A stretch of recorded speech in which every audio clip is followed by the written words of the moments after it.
Well, that is Inec trying to get us to believe in them as opposed to what we have on ground. We've seen a lot of, after court session statements about, oh, the data in the beavers is safe, it has been uploaded to a server, and if there's any political party that will need information from there for their proceedings in court, they'll be served accordingly. But like you said, a big question, how are we sure that the information that have been, uploaded to the servers have not been tampered with? The best way should have been for them to probably have investigated that before the gubernatorial elections. But then there is also another sect that questions the need to have even reconfigured the beavers in the first place. It's technology, and there is usually gap and space. It would have been possible to just head on with the elections without necessarily, reconfiguring this machine. A lot of sectors, we even have civil society organizations ask these questions. Why did they need to reconfigure these machines? Because sometimes it just looks like, oh, an afterthought. We suddenly had political parties saying we need to check this, and because you need to check this, someone quickly suggests, oh, let's reconfigure it, and all of those things. So there is a lack of transparency in our system, trying to sabotage the Nigerian people. I think something that I read, it should be this morning, it was that the race in the country, it was not necessarily between political parties. It's not like between APC, PDP, and Labour Party, or in the case of Akwa Ibom State gubernatorial election, PDP, YPP, and APC, and the likes. It would be more like it was a race for democracy between Inec and the people of Nigeria, because we have greatly seen that Inec has stood as a wedger between the hopes and the expectations of Nigerians in this polity and what they hope to achieve. So it's not even the political parties, as it were. Inec has determined to a very large extent the results that we are seeing, whether it's through connivance or whether it's through irregularities in their processing of the election. Inec has determined what we are receiving as results out of these elections. It's worrying indeed. The role of Inec and the role of the courts in question will be areas Nigerians will be watching out for very, very keenly, especially since we know that inspection of the beavers here is going to happen states after state. I mean, we're talking of... It's a long time. That's a long time indeed, which has led to the fears of many that by the time we could have a pronouncement as to the true state of the election, which would likely come at the apex court in the country, the Supreme Court, we would already have had a new president likely sworn in. So we're expecting post-election litigations to continue, even right after May 29. So it leads us back to the speculations that have been making the rounds in some quarters about the purported idea of an interim government coming in, something the presidency has dismissed and then said it would not happen. There are a lot of persons saying, I think the PDP also made that statement, Dino Melaye precisely, when he claimed Bola Tinubu would be the third president in Africa who has won an election but would not be sworn in. Well, those are allegations, those are postulations that are ongoing, but we have to keep our fingers crossed. A lot of questions, even from the international community, they have called Inec to order, especially because of the flaws seen at the presidential election. Would these questions continue to be asked? Yes. Now that you've mentioned it, within the week, I think it was Femi Fani-Kayode who tweeted that the U.S. president is yet to call Bola Tinubu to congratulate him, even though he said the U.S. State Department had done so. But they feel the U.S. president should at least call Mr. Tinubu to congratulate him like other world leaders have done. And I found that equally, funny that Joe Biden is yet to put that call through. Do you think it could have anything to do with his lack of satisfaction with the outcome of the result? Because I remember during the U.S.-Africa Leadership Summit, which President Buhari was in attendance, he described President Buhari as a model of democracy for other African leaders to follow. And I remember the president blushing, and when he came back to the country, the first thing he said was he wants to leave behind a legacy. That for me was an afterthought of his meeting with Joe Biden and being described as a model of democracy. I mean, this is a man that has taken so much bashing, even from home, that his background as a former military head of state means he doesn't or have little or no democratic values. But when you have the president of the most powerful country in the world, giving you such accolades, then one would have expected that President Buhari would maintain a stand of neutrality throughout this election, which is why I'm still very, very, picky about Mr. President's body language, whether or not he's not up to his own game, so he's just keeping his cards close to his chest. If I have to take my mind back to his most famous statements of his presidency, that he belongs to everybody and he belongs to no one, meaning the president could have something up on his sleeves, and we'll perhaps find out in the leading days to March or May 29 after he must have handed over power. But to who? That's the question.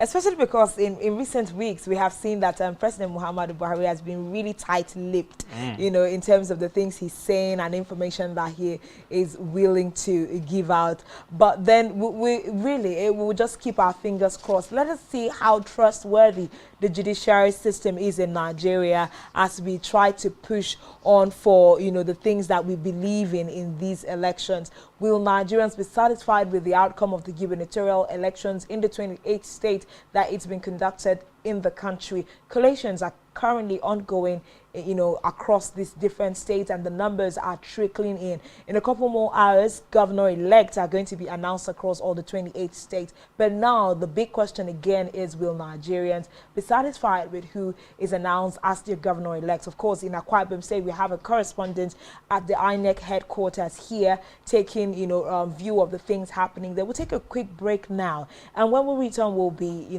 bringing you so much more conversations about things happening with collation centers across the nation. Do stay with us.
Welcome back. This is still Nigeria Decides Studios live on Spectrum Television and on our sister station, Planet Radio. My name is Inec, and of course, we are beaming live from Uyo, the capital city of Akwa, Ibom State, Nigeria. We have been having this conversation this morning here with Raymond Ita. Several things happening around the just concluded gubernatorial elections in Akwa Ibom State. As of now, collations are ongoing at the Inec headquarters in Uyo, IBB, right now, Dodoma. Yeah, that's the name that was confusing me for a minute. But a lot of things are happening. We want to encourage you to be a part of the conversation. So now our phone lines are thrown open. If you're watching us on television, you have those numbers displayed on your screen. And for Planet followers, we have you to call us in 08176244555. And we also have 0902-223-1011. Those are the numbers you can call us via Planet Radio as we continue to look at certain issues arising out of the gubernatorial election. But something we should look at right now, Raymond, is the role of observers, whether international and national observers at the elections. Side by side, as the elections, were ongoing yesterday, we had some international observers already give their 2 cents about the issues that were happening nationwide, especially with regards to pockets of violence happening across the country, especially in Lagos at the time. Yeah, it's also important to factor in that over 38,000 observers were accredited to monitor this year's election, both the presidential as well as the governorship and state assembly polls. And some of them are equally assured they will still remain in the country in the event that we had a possibility of a rerun in some of the areas where there were contentious issues. So when you have that good number of persons, observing this exercise, we cannot take with a pinch of salt most of the things that they have said. All right, we have reactions pouring in. Let's head straight to the phone lines and entertain them. Hello, good morning. Yes, good morning to you. What's your name and where are you joining us from?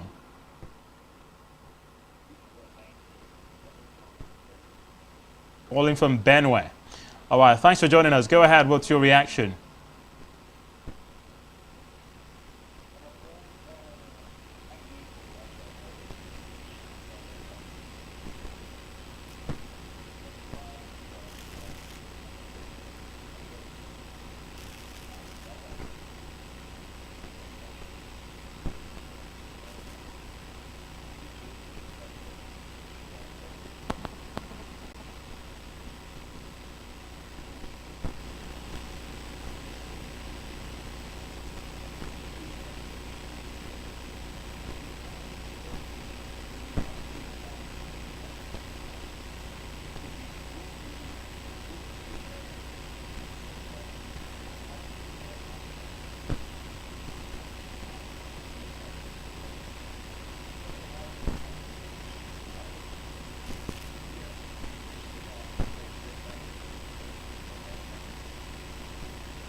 Elections didn't take place on Sunday, so 4 days for such election. So I suggest that we should use technology so that we can vote for our candidates right from where we are. Thank you. All right, thank you so much for calling and making your contribution. Yeah, I think one of the things you just touched on there is one of the areas most of the voters have not gotten a full grasp of. Most of the persons I spoke to all started asking, Raymond, why do we have ballot boxes still at the polls? Because the understanding they had was that electronic transmission of results would eliminate every form of paper. Yeah. We'll come back to that anyway. Okay, we have another call in line. Hello, good morning. What's your name and where are you calling from? Good morning. I'm calling from Gombe. Gombe. What's your name, please? My name is Bashir Idris. I'm calling from Gombe. All right, do go ahead with your thoughts. Go ahead. Yeah, the election here is very successfully, no problem. And the APC candidate is still leading and no problem everywhere. The results are coming from the local governments and no problem. Movement, people are here, no any political crisis. Alhamdulillah, and no problem. All right, thank you so much. That's such a great relief to hear right there coming in from the north. And if I must say, Raymond, of all the violence that we have heard nationwide, there seem to have been relative maximum peace in the north. Little to no provocations whatsoever at polling units. People just went out, voted the people of their choice. But down here in the west, down here in the south, there was a lot of issues. But it seems to be that northerners did not share in this sentiment of electoral violence. I think it's largely down to the fact that we've seen when you study the political culture of the north. I dare say one area in Nigeria or Akwa state I'd like to point out that seems to follow that mantra is the people of oral extraction who have this theory of avant-garde, meaning one way. Everyone goes one way. That's one kind of politics the North plays, where people have this attitude of obeying to the core what their leaders, actually tell them.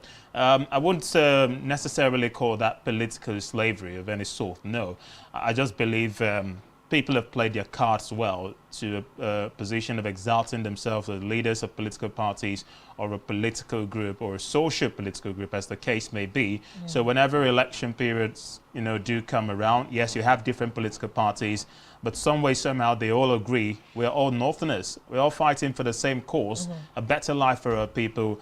And it's a contest, anyone can win. So it doesn't matter the platform you belong to, provided the interest of the people is top priority. And they can't go around killing themselves simply because another of your brother has won an election while another of your brother has lost that same election. It's all about them. Maybe if we over in the South begin to have such mentality that whoever sits there should have the interest of the people at heart, then I think we're going to mitigate most of election crisis that we've been having. All right, let's talk to another caller. Hello, good morning.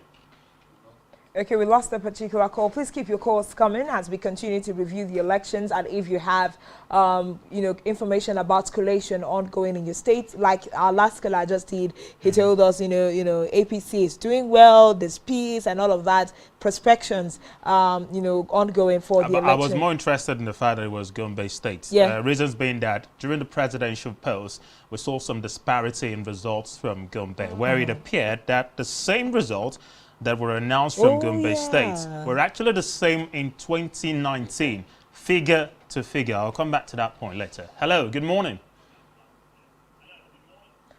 Hello, good morning. Your name and where you're calling from? Okay, my name is John Ogbeni. All right, John, where are you joining us from? Okay, I'm calling from Delta State. Delta State. All right, go ahead, talk to us. Okay, the election yesterday was so much calm and free here. What part of Delta State? What I want to say, Please turn down the volume of the television set. Do us a favor, please turn down the volume on your TV device. All right, please do so completely. Okay, much better now. Okay. Part I'm calling from is close to Sapele, Mereje town. Okay, I'm sorry, we can still hear the whole back. We can still hear the whole back. We might have to let you go unless you turn down the volume on your TV device completely. Can you hear me now? All right, you can go ahead. Hello. Yes, go ahead. We can get you clearly. Go on. Okay. The election there yesterday was so calm and fair. So what I wanted to say, assuming the way election was being conducted in that village and Sapele yesterday, if election has been conducted in such way, there won't be crisis in any form. There won't be manipulation or changing of figures of results here and there, or fighting and practice or whatsoever. Everywhere was so calm, even the policemen, security, a lot of that. Several officials from different parts of the country, Nigeria here, they were all present in the election ground. Everyone was so calm. And the election was so successful to an extent that everyone feel happy and was feel so great. So I would suggest that, due to my own suggestion, if something like this can come up next election coming, if like it can be in some states like Delta and other places, at least without no violence, it will make a great reputation of this country. So this particular situation, I just say, let me say. Okay, so if I could quickly ask you a question, what did Inec do differently? Because it sounded like there was a lot of coordination in your area. So what would you say Inec did differently that gave the kind of result you experienced in Delta? Because, of course, we hear him suggesting if they can go by the same way it was done. Yeah, Jonathan, the question is, what do you think Inec did differently to make the election go the way it went? Oh, we lost him. We wish Jonathan could have told us, because if you're saying that INEC did so well in Delta and we can take that nationwide, then we probably need to know what they did differently. That's right, and it would be encouraging, of course, if we had reports that some INEC officials, or most, did what was expected of them, because we cannot spend money and vote out almost as much $1 billion as US. Yeah, towards conducting this election, and then the discrepancies recorded, nothing to write home about. Anyway, we'll have more on this on the other side of the news, because we have to make way for the news at midday. So make sure you stay on with us. Nigeria 2023 election coverage will continue right after the news. Please stay with us.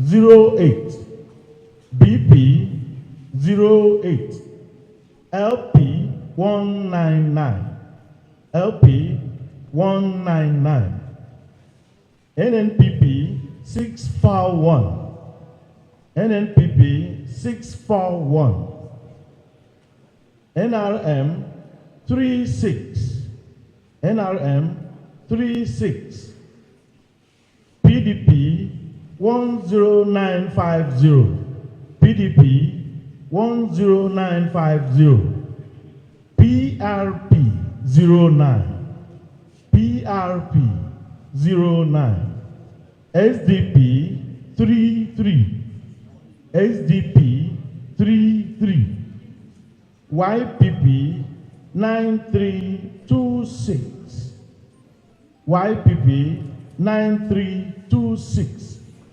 ZLP 37 ZLP 37 total valid votes 23888 23888 the total rejected votes 426 rejected votes 426.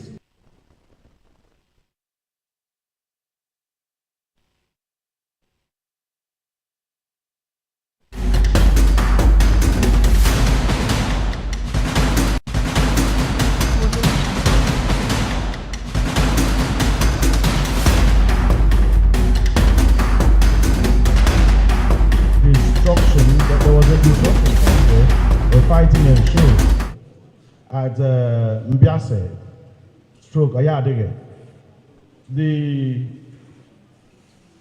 The RA code is 02.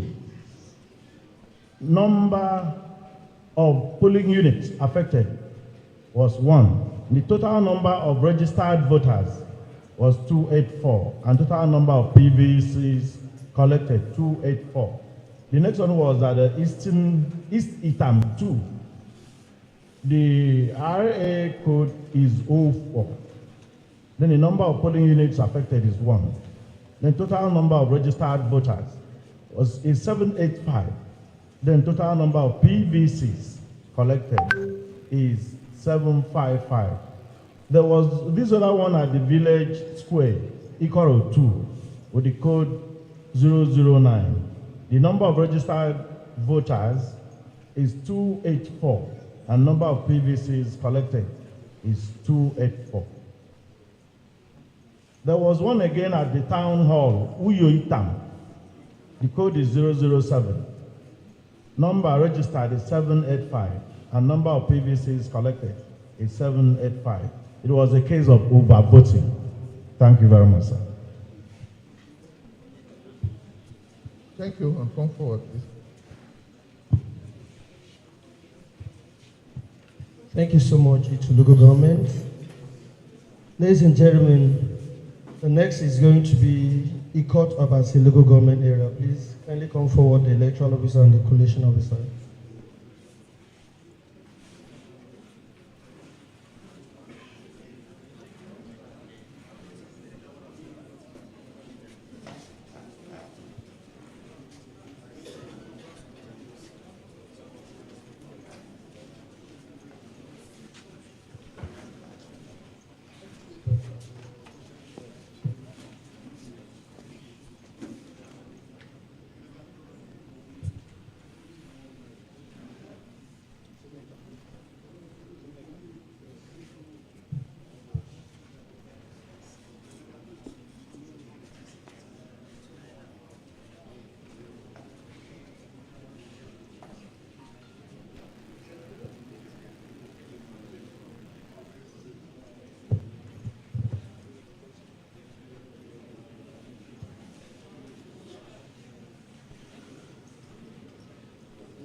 Electoral officer for Electoral.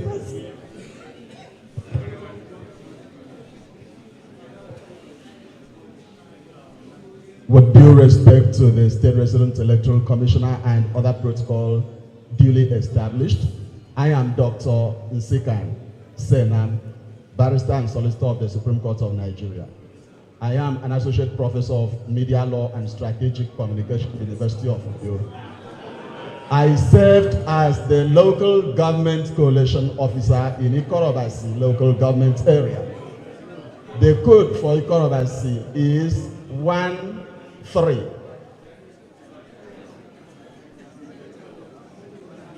Ikorobasi local government area has 10 registration areas.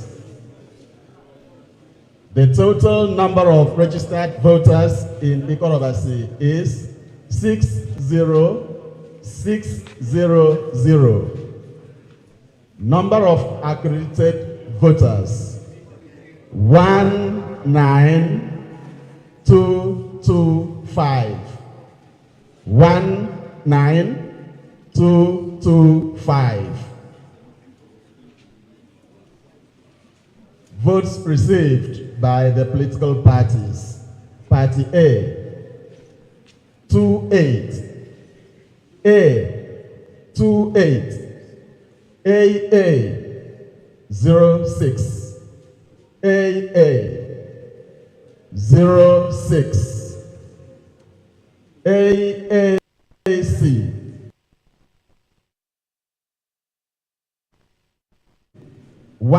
19. AAC 19, ADC 396, ADC 396, ADP 27, ADP 27. APC 2360. APC 2360. APGA 14. APGA 14.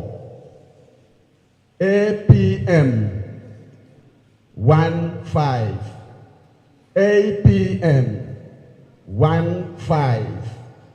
APP 08. APP 08.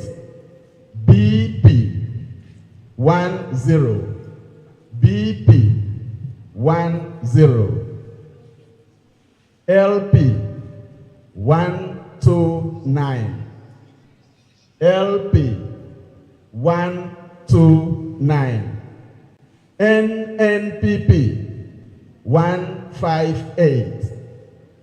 NNPP 158. NRM 28. NRM 28.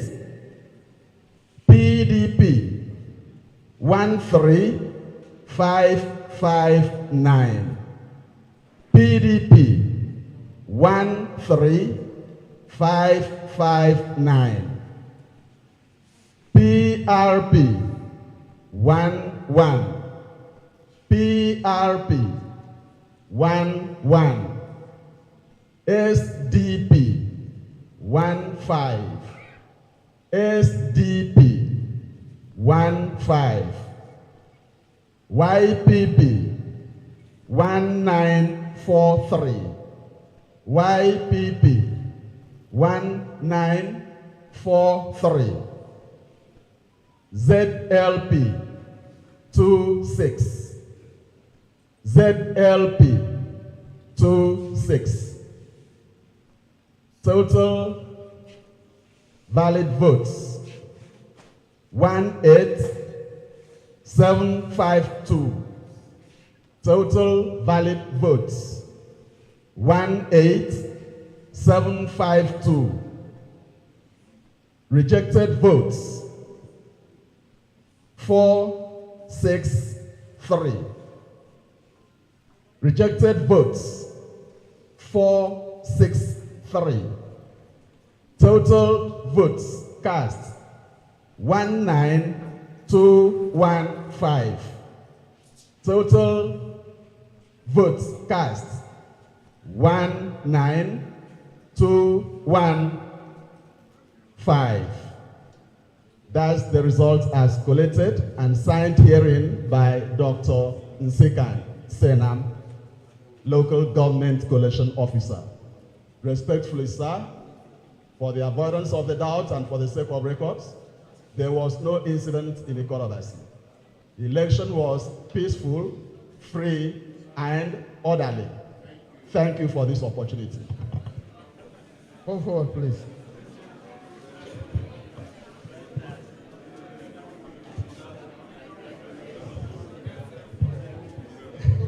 Thank you so much, Ikarabas, the local government.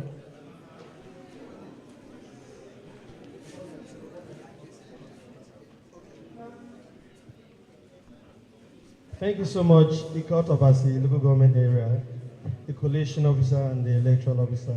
Ladies and gentlemen, I'd like to, after their submission, I'd like to call on the Ikono local government to come and submit their documents because they did not submit.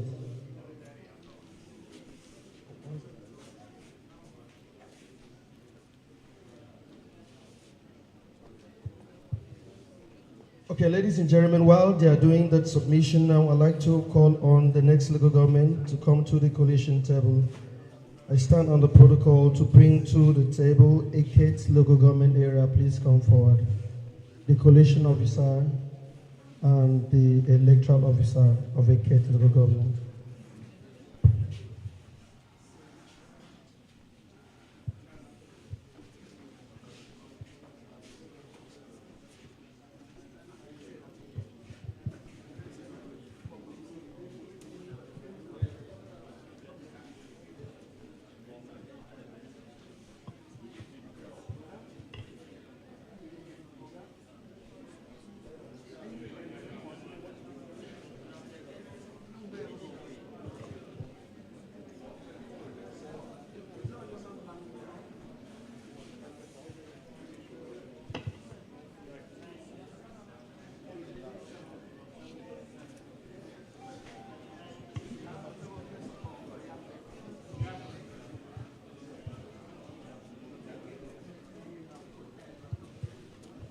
The resident Electoral Commissioner, sir, may I stand on existing protocol?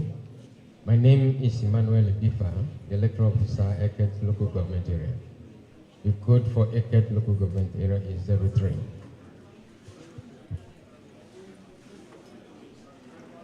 Good day, sir. My name is Professor Jude Okoko. I served as the Local Government Collation Officer for Eket. Eket's local government has 11 registration areas with a total number of registered voters 112,251. 112,251. Number of accredited voters 31,518. 31.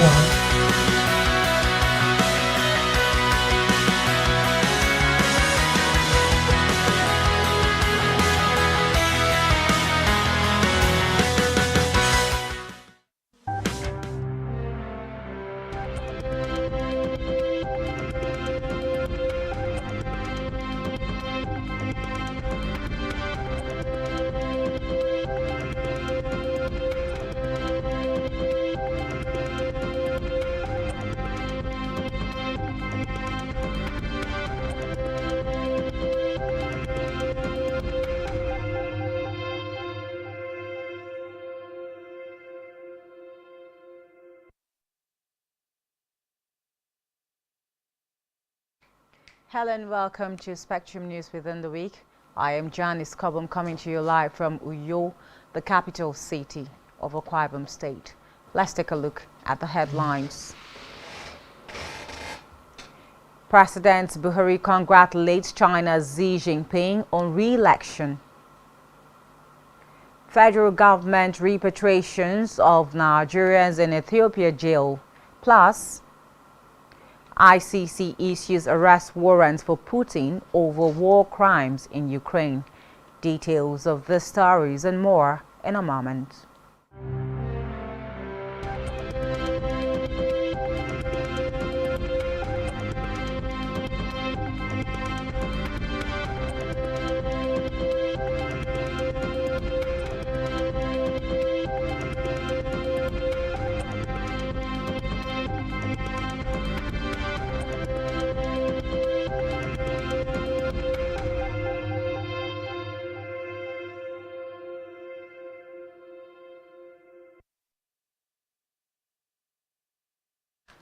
Many thanks for joining us on the news at this hour. First in the news within the week is Nigeria's leader, President Muhammadu Buhari, who congratulated Xi Jinping on his re-election for a third term of 5 years as president and chairman of the Central Military Commission, CMC, of the People's Republic of China.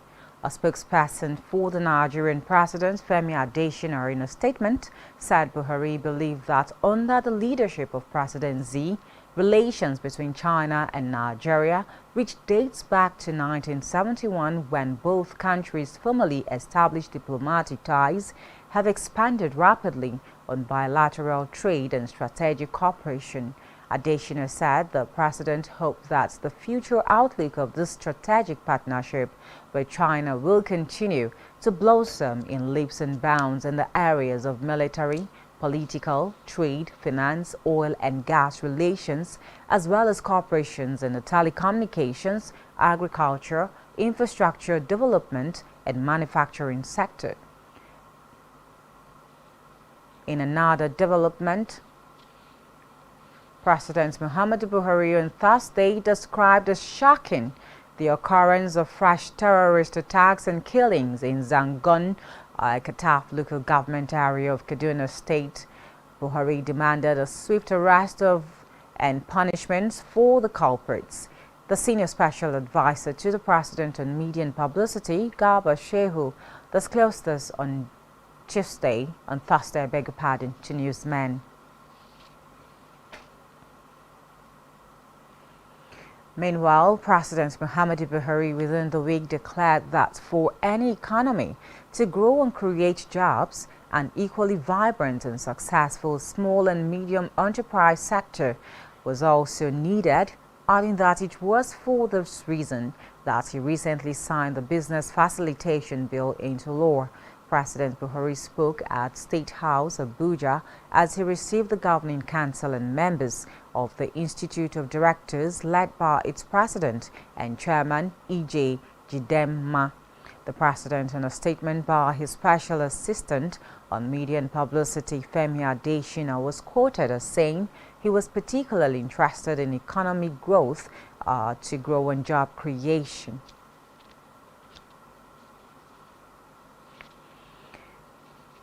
In the meantime, President Muhammadu Buhari within the week indicated his desire that the foundation laid by the present administration in the war against graft would be sustained by successive governments in the country, saying corruption remains an existential threat to nations.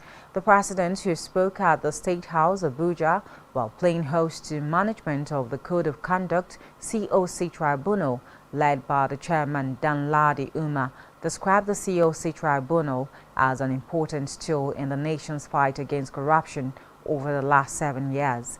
Buhari added that such frontline agencies, which are in the trenches, are rallied upon to demonstrate that the government means what it says and remains committed against corruption in all forms.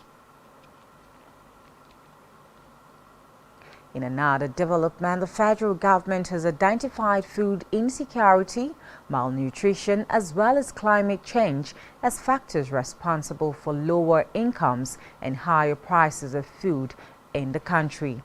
This was revealed in a statement by the Ministry of Finance spokesperson Olude Omolade, the Permanent Secretary, Budget and Planning, Nebo Lisa Anako, at a workshop on the development of an implementation strategy for the Nigerian food systems transformation pathways in Abuja. Anako, who was represented by the Director, National Monitoring and Evaluation, Zakari Lawani, described the program as a call to action to achieve progress in dealing with issues of poverty, hunger, malnutrition, disease, unemployment, conflict, and changing weather patterns. In a separate development, the federal government on Wednesday expressed concerns about the condition of Nigerians serving jail terms in Ethiopia. The chairman, Nigerians in Diaspora Commission, Abike Erewa, noted that most of the Nigerians in Ethiopian jail were arrested for drug-related offenses.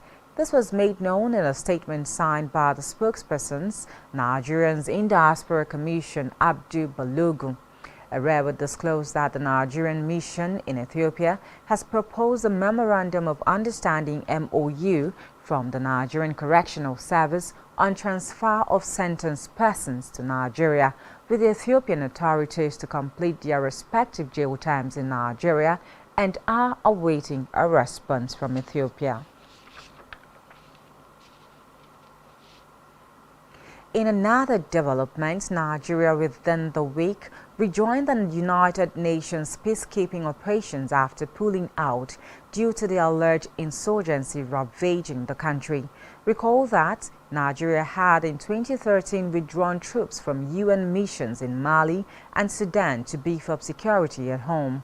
However, a statement by the acting head of mission and force commander of the United Nations Interim Security Force for Abia, Benjamin Soya, says Nigeria was inducted back into the UN peacekeeping mission on March 15, 2023. Soya said despite initial challenges, the force had been able to achieve its mandate by protecting civilians and engaging with the two host governments as well as the host communities to encourage dialogue. And back here, Akwa Ibom State Governor Dom Emmanuel has commended the peaceful conduct of the just concluded Gubernatorial and State House of Assembly elections in the state. Governor Emmanuel, who made the commendation while speaking with journalists at his country home, Akwa in Una local government area, at the end of the elections, described the exercise as credible and hitch-free across the state. The governor particularly commended the youths of the state and the electorates for not allowing themselves to be used to cause a breakdown of law and order during the elections. Governor Emmanuel noted that there was a remarkable improvement in the conduct of the Gubernatorial and State House of Assembly elections by the Independent National Electoral Commission, Inec, from prompt distribution of election materials to accreditation and voting, expressing optimism that the peaceful ambience would be sustained till the declaration of results. 2% error most peaceful conduct I'm seeing within my local government here. I just pray it will be the same across.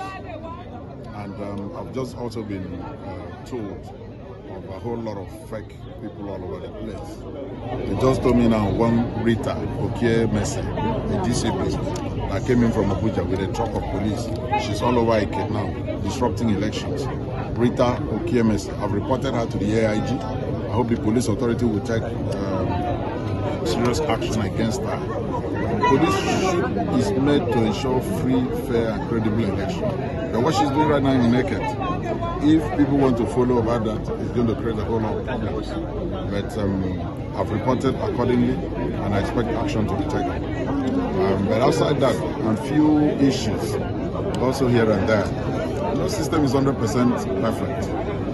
We can score 90 here with only 10% error of margin. I think it will still be excellent. I mean, as far as system is run by human beings, can never be 100%. You saw Akwa Ibom to peace and Interests me most peaceful conduct.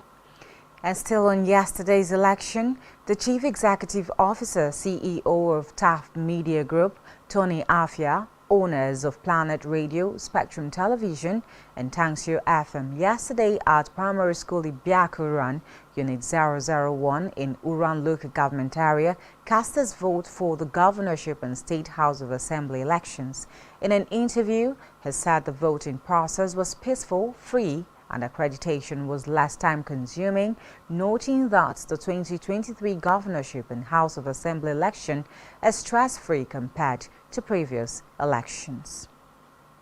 Tony Afia, Chairman Taft Media Group, owners of Planet Radio, Spectrum TV, and Tangsio. So this is my unit, Yakuran 001. I've just voted, see? I've just voted. I use this finger so that I will not cross the line. It's good, it's part of my job that I have to come here and vote. As you see, it's very peaceful here. I think since they started separating, creating more units, so it's not so crowded anymore. And it's very peaceful. I'm sure there's not going to be any issues here. So, and I think there are a couple of security people. They don't have guns. They're just there to direct people. I've not shown any incidents. When I went there, I just voted and greeted them and leave. I think it's very peaceful. This is a peaceful area. Maybe because we are here. Taft Media is here. So, yeah, very much. I just checked my section, gave it to them. They found me. I went over there, did a fingerprint. They saw me on the camera. I think that's the device, right? And then from there, they gave me a card and vote. Everything works. I just hope that they will transmit it here. Well, this is now we are voting, but at the end, I hope they will transmit as we've been told.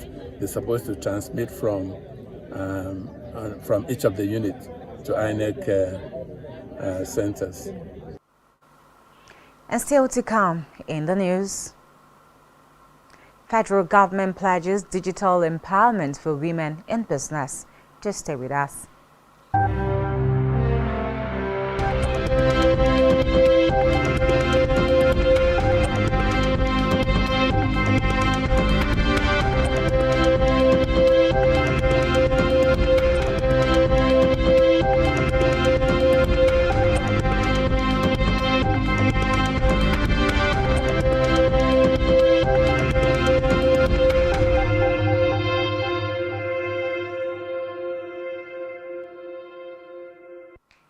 Many thanks for still being there. Now to the rest of the stories.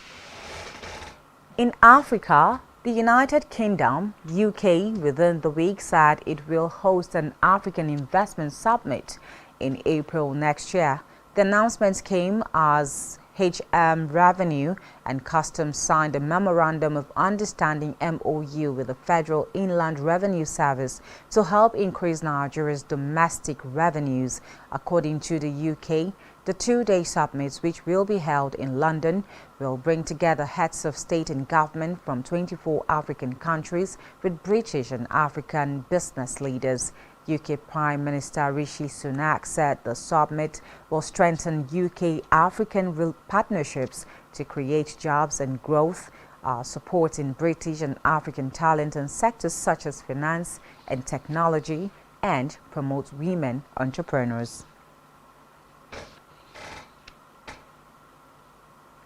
In the meantime, Botswana's Foreign Minister Lamagang Kwape on Thursday denied that an arrest warrant was issued for former President Ian Khama, who is living in exile in South Africa.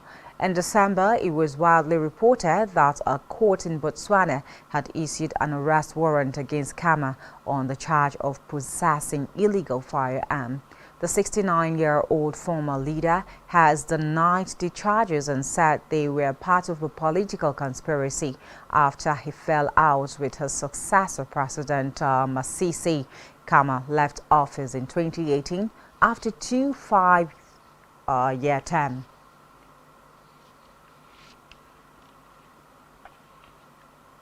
And still on the foreign scene now, UK on Thursday announced a security ban on the Chinese-owned video app TikTok on government devices, in line with action by the European Union and the United States.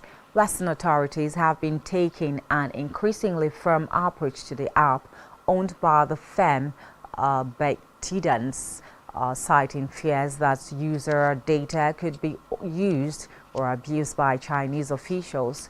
Doden said that experts had conducted a risk assessment of third-party apps in relation to sensitive government data.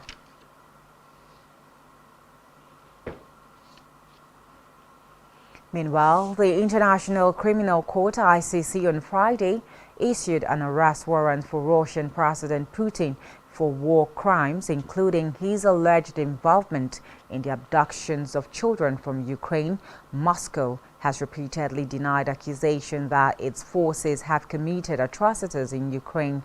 The court said in a statement that Putin was allegedly responsible for the war crimes of unlawful deportation of population children and that of unlawful transfer of population children from occupied areas of Ukraine to the Russian Federation. It also issued a warrant for the arrest for Maria Belova, the Commissioner for Children's Rights in the office of the President of the Russian Federation, on similar allegations. Meanwhile, Moscow has repeatedly denied accusations of atrocities during its one-year invasion of its neighbors. On a business news, the federal government on Friday reiterated its commitment to prioritize, promote, and empower micro, small, and medium enterprises, particularly women-owned ones in the country. The Minister of State for Industry, Trade and Investment, Mariam Katugum, said this on the commemoration of the 2023 International Women's Day, celebrated, organized by the Nigerian Association of Small and Medium Enterprises. The minister said the theme of the event, Digital Innovation and Technology for Gender Equality, was most appropriate considering the current global realities, adding that technology had advanced lives from better communication and facilitation to help connectivity. She further noted that the event serves as an important reminder of the immense potential that digital transformation holds for accelerating gender equality and women empowerment.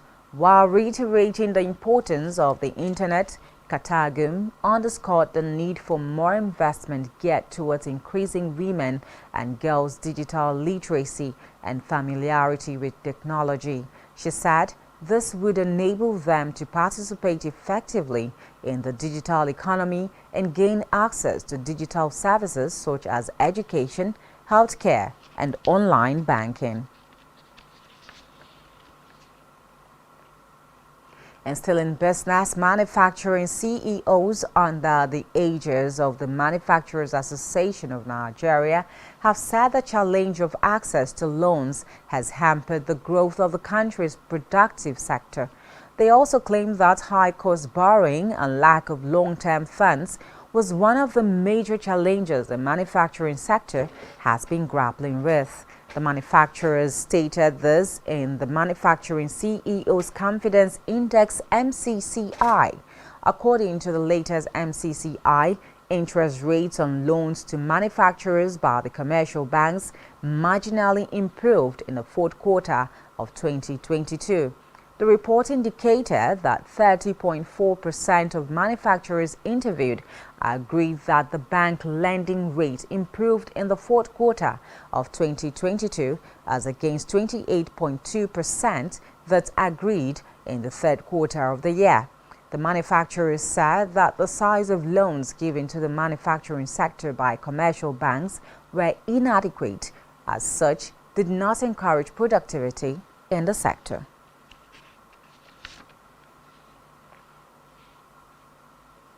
We'll take a short break now, and when we come back, Crystal Palace sacked manager after 12-game winless run.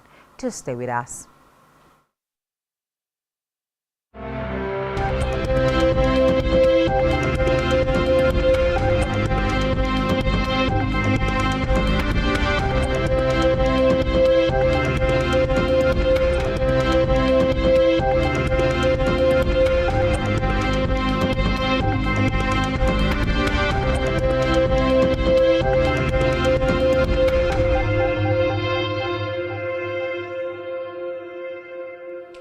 Many thanks for still being there.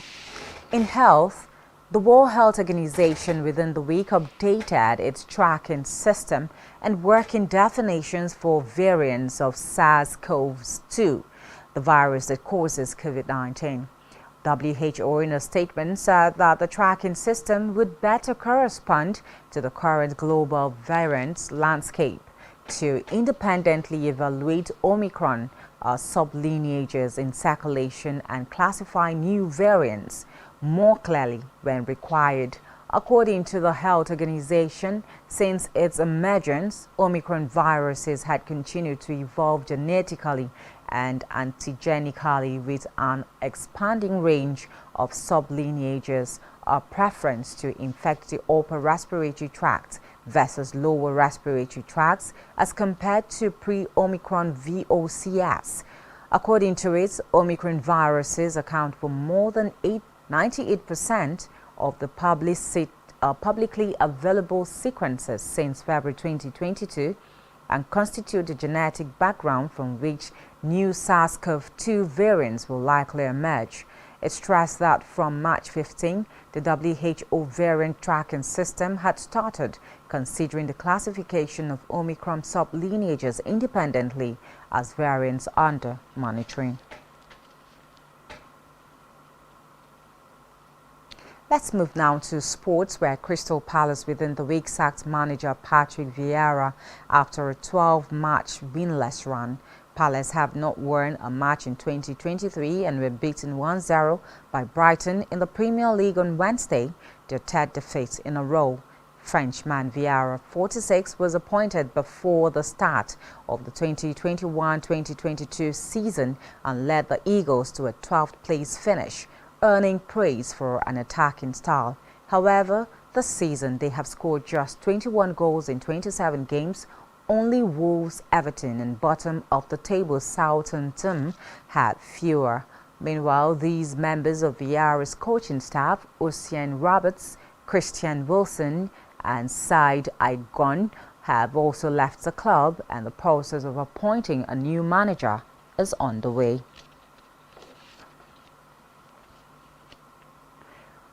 Still in sports now, the Austrian Grand Prix will be on the Formula One calendar until at least 2027 after circuit owners Red Bull signed a new 4-year contract with the sports. Austria is one of a core of historic European circuits that have become fixtures on the calendar as FI seeks to expand globally. This year, it will be one of an expanded roster of 6 events to host the sprint formats. Meanwhile, in recent years, it has become one of a group of tracks popular with large numbers of traveling Dutch fans supporting Red Bull's Max Verstappen. Recall that in 2022, Ferrari's Charles Leclerc secured a commanding victory with Verstappen's second and Mercedes Lewis Hamilton's third.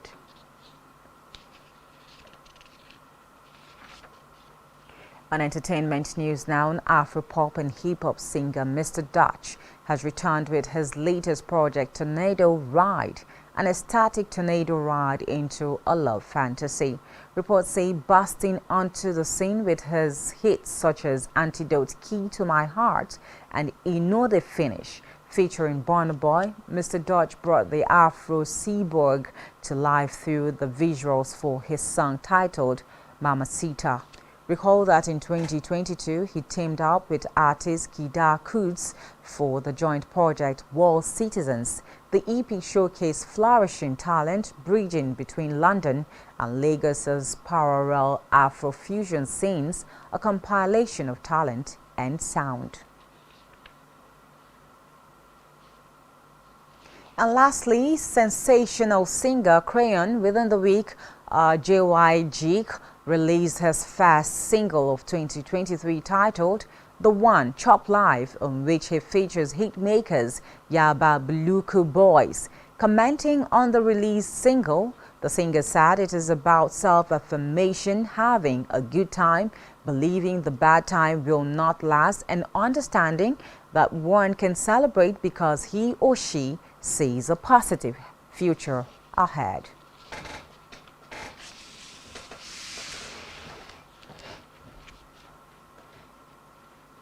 And that's all we have for you at this time. Do well to follow us on all our socials and ensure to subscribe to our YouTube channel, all of which you can find on our website at spectrumtv.ng. You have been watching Spectrum News at 12.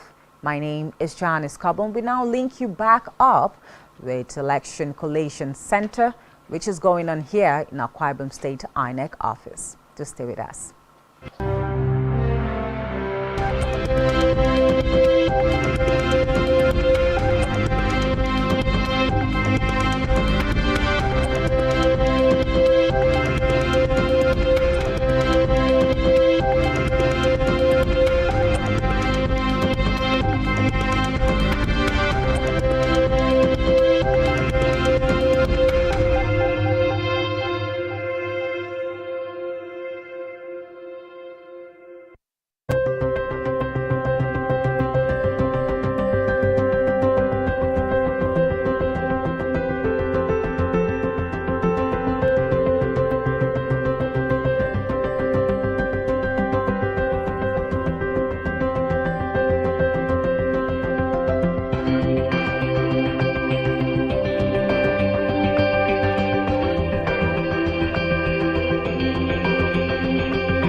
health, lifestyle, and so on. Join Travis.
Remaining LGS which are yet to submit their results. Well, talking about the elections, a lot of out of the 15 local government areas that have come in from the respective reviews given by the electoral officers and of course the returning officers across the local government areas, we've had for ACET, for instance, we've had 2 units reports council as a result of overvoting and of course incidents of violence. We've also seen that happening in Inec, and we also saw records of similar incidents in Ikono. And so far from all the results that are coming in, we've seen the leading ruling all People's Democratic Party PDP candidate Pastor Umoino leading in some local government area. We've also seen the APC as led by Abong Kanodofia also leading in some local government area.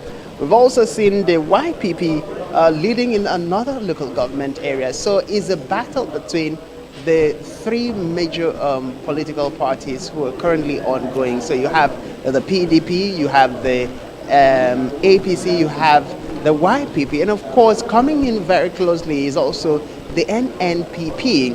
But Labour Party are having a very strong outing across the respective local government area, just like we've also seen the ADC also having some very strong numbers across the respective local government area. And so far, nobody knows how this is going to turn out until the remaining 16 local government areas are collated. And from the international observers who are currently in the building and the national observers as well as other interest groups, there has been no reactions yet to the 15 local government result that has been collated, not by the party agents who are here ably represented, not by the international observers, not by the human rights organizations, and of course definitely not from the journalists. But then we'll keep our fingers crossed and we keep watching what the outcome of the collation, the remaining 16 local government areas will be concerned. Now let me come back to Esther. As you've seen, it seems the PDP are leading in a majority of the 15 local government areas. But from the reports you've had, what as an Akwa Ibomite, what will you say would be your expectations? Well, I won't expect anything for now. For now, since the remaining 16 local government areas have not yet been announced. But we can see that, yeah, the PDP, they are doing on their part very good, and followed by the APC.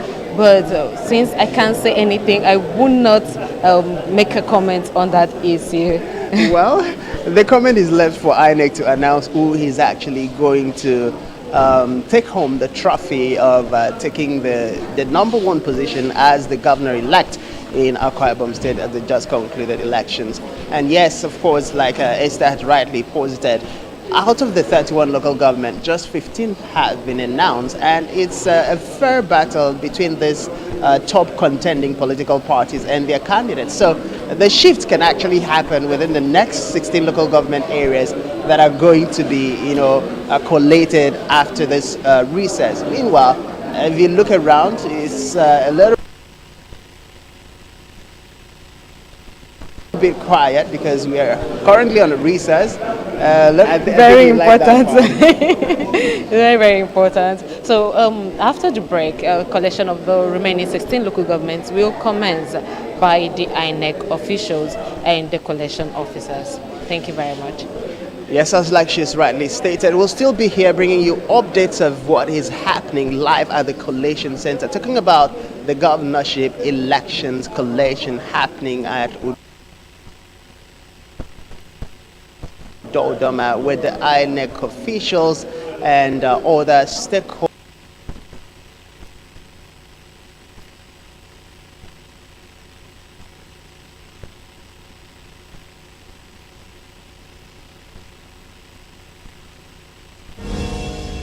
As far as the electioneering process, bring them right to the camera to have. Right. All right, keep it locked down on Planet 101.1 FM with your thanks, your 102.7 FM, and of course, Spectrum.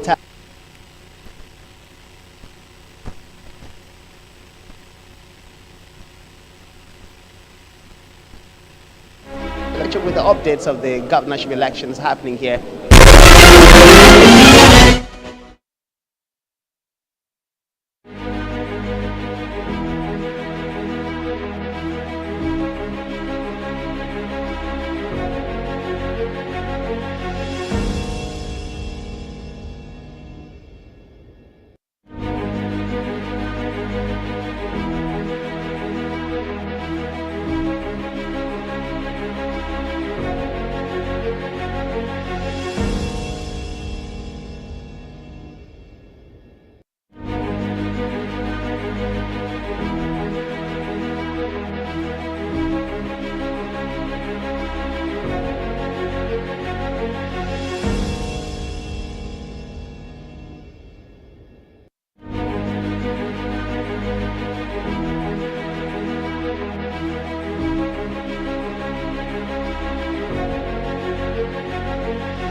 Every day, we bring you up-to-date information on topical issues affecting the common Nigeria. From issues on politics, hello Nigeria, I remain committed. Security.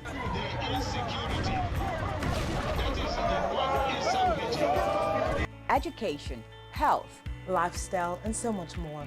Join Janice Kobum and Uyai Aniakin every weekday from 7 a.m. to 9 a.m. on Rise and Shine Daily, exclusive on Spectrum Television.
One truth not often told is about the transformation that Africa has undergone in recent decades. Africa is shaping its own destiny and should be referred to as the African opportunity.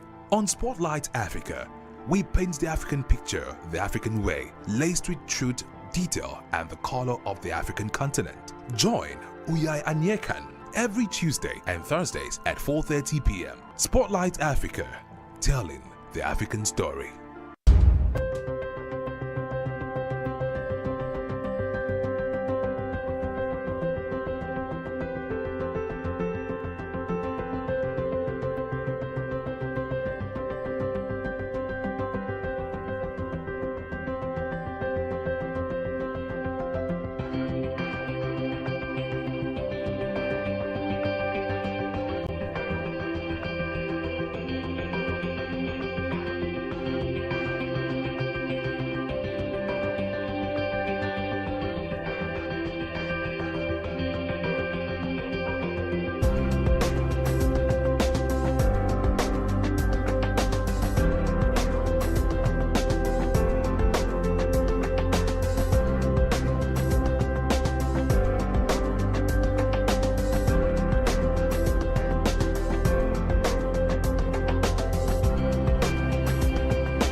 Spectrum TV, broadening your horizon.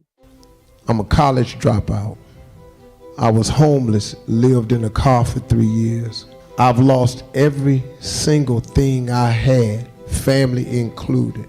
I've been written off so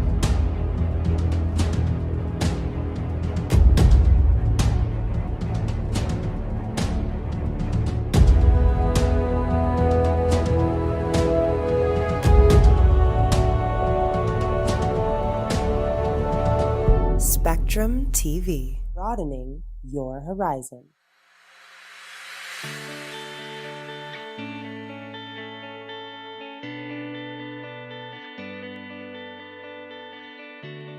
Every day, we bring you up-to-date information on topical issues affecting the common Nigeria. From issues on politics, Hello, Nigeria. I remain committed. security,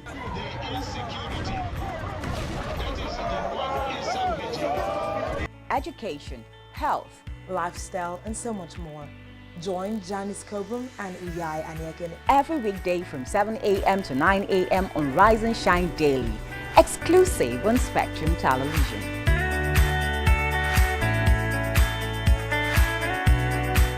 One truth not often told is about the transformation that Africa has undergone in recent decades. Africa is shaping its own destiny and should be referred to as the African opportunity. On Spotlight Africa, we paint the African picture the African way, laced with truth, detail, and the color of the African continent. Join Uyai Anyekan every Tuesday and Thursdays at 4:30 p.m. Spotlight Africa, telling the African story.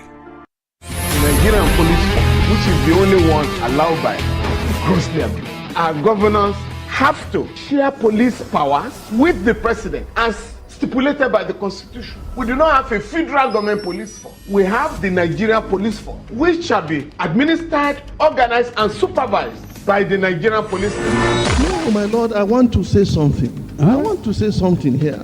Perhaps it might also enlarge the scope of people who should be invited here for examination. My lord, if we cannot find those who literally murdered Abiola, who are those people who could be said to be the beneficiaries of the death of Abiola? Rogers has linked you with some of the killings he did. He never did.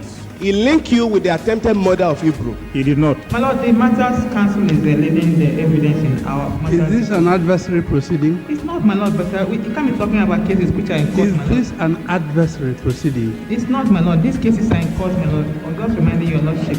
My lord, sorry, my lord, I think I'll be in cross-examination. Legally Speaking, a program that deals with legal issues and questions we face as citizens of this amazing country, Nigeria. Legally Speaking. Join us every Friday from 5 p.m. to 6 p.m. for Legally Speaking.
Ladies and gentlemen, while waiting for the officials of the Secretariat to put their system, also want to do a recap of this event.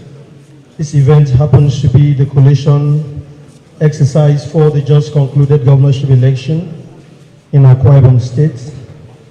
And the helmsman there happens to be the State Collation Officer, Professor Emmanuel Adigio, happens to be the VC, Vice Chancellor of Maritime University, Okerekoko, Delta State.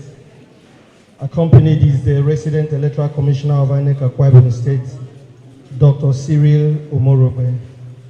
Ladies and gentlemen, so far we have collated about results for 15 local government areas in Akwa Ibom State, and we are left with 16 local government to make it 31. And the last local government we were actually waiting for was Uyo, the almighty Uyo, which is the capital. The resident, the electoral officer is here now. So therefore means that we have all the local government present. So we are set to fire down. Thank you so much.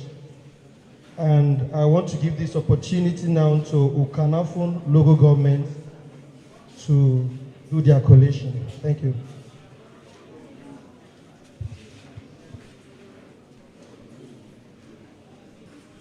Good afternoon, high table, and everyone present here. My name is Mary Moke. I'm the electoral officer of Ukanafo local government area. Thank you, sir. 28, sir. Good afternoon, the Resident Electoral Commissioner. Good afternoon also to distinguished members of the high table. My name is Dr. Akwa James Williams, Associate Professor. I served as the returning or collation officer for Ukanafo local government area in the governorship election 2023. I crave your indulgence to stand on the existing protocol as we comment.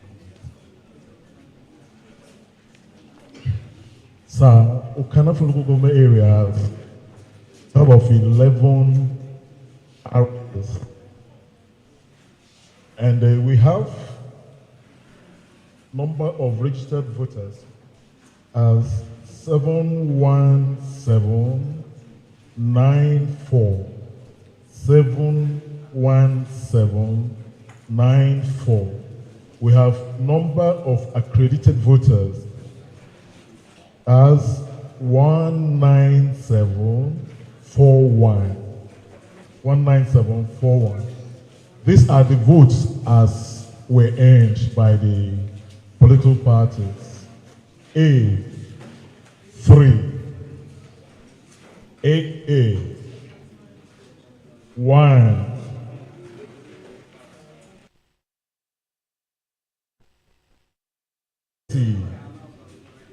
8, 20, APC 503.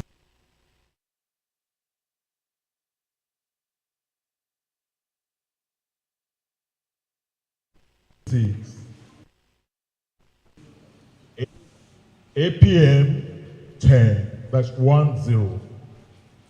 APP 1. BP 2. LP 33. NNPP 496. 496. I should repeat? Yes. I am saying NNPP.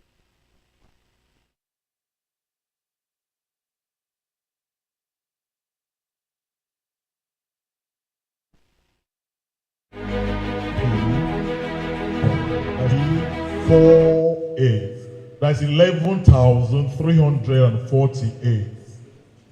PRP 7. SDP 11. YPP 2124. ZLP 9. Now, total valid. Am I fast? Sorry, please. I was saying ZLP 9. Now, total valid votes 19,159. That is 19159. 19159. Now, rejected votes 315. 315. Total votes cast.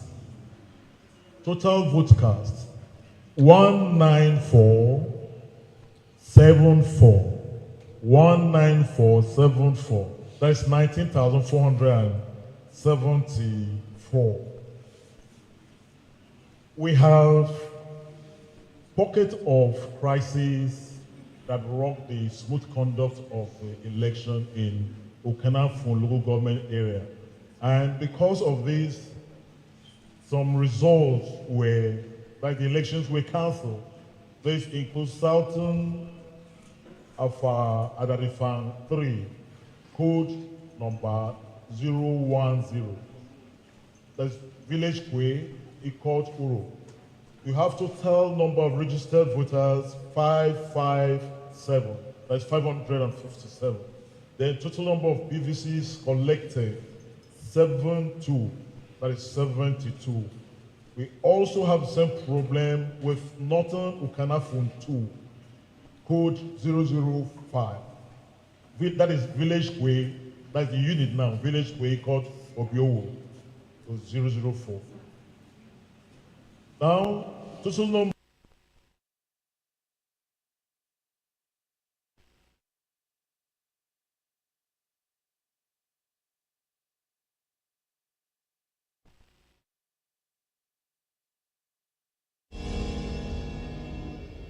of registered voters 430,006.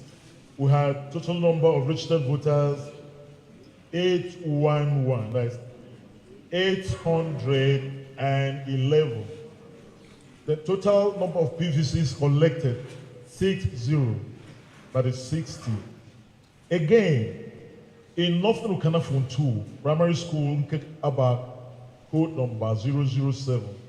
We have total number of registered voters 758. 758. That's 758 number. Then the total number of PVCs collected 728. That's 728. The last but not the least is Market Square Ura.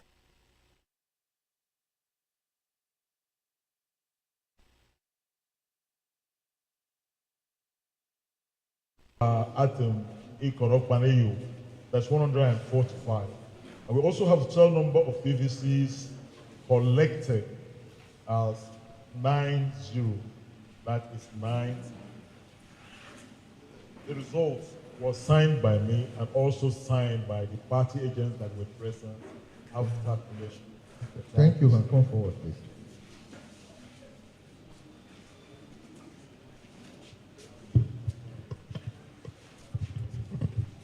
Thank you so much. Okanafon local government area. Ladies and gentlemen, while they are doing the submission of the documents, I'm going to bring to the platform Itemekpo local government. Can I have the electoral officer of Itemekpo local government and the collation officer? Are they in the building? Okay.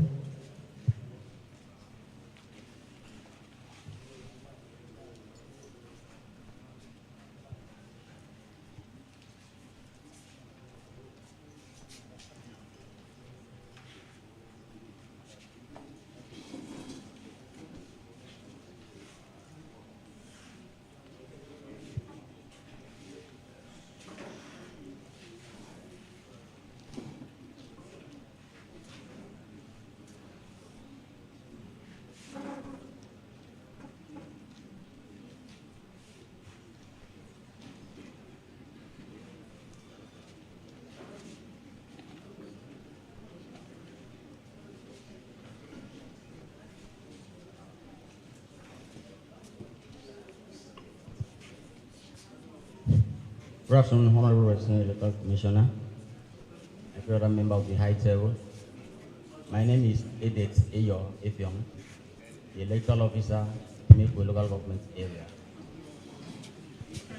I am Dr. Nsikan Paul Akban, the collation officer of Interim local government area.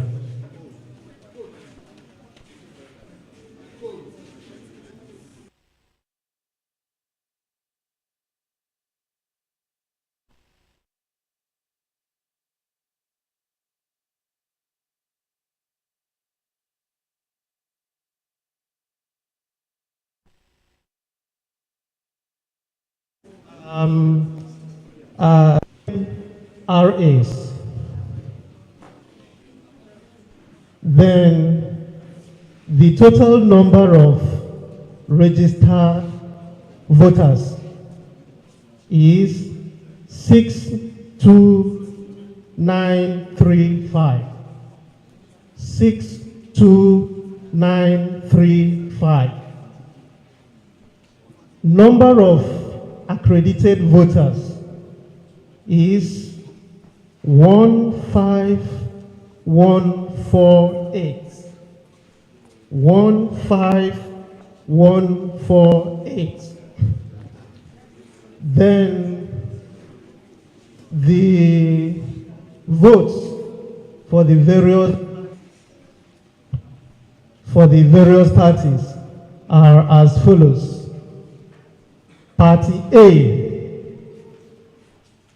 10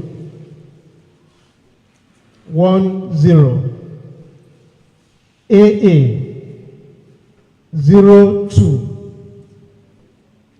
02 Party AAC 12 Party ADC 25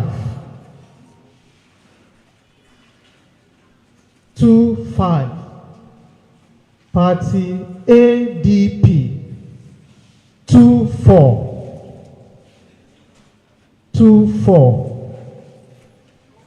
APC 4368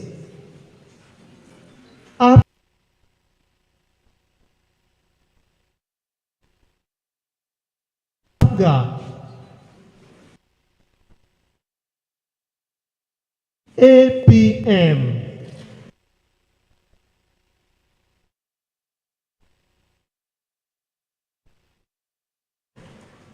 03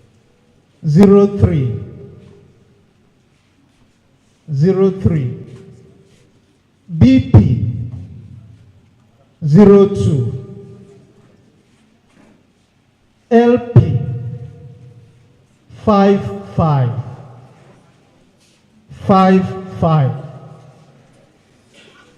NNPP 269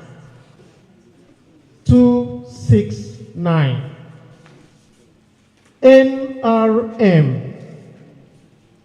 19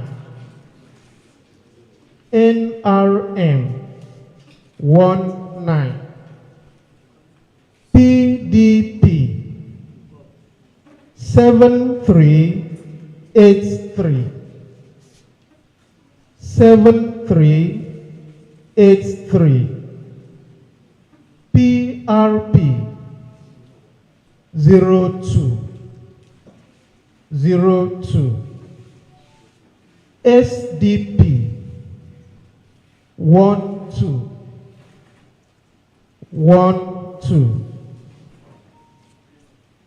YPP 2429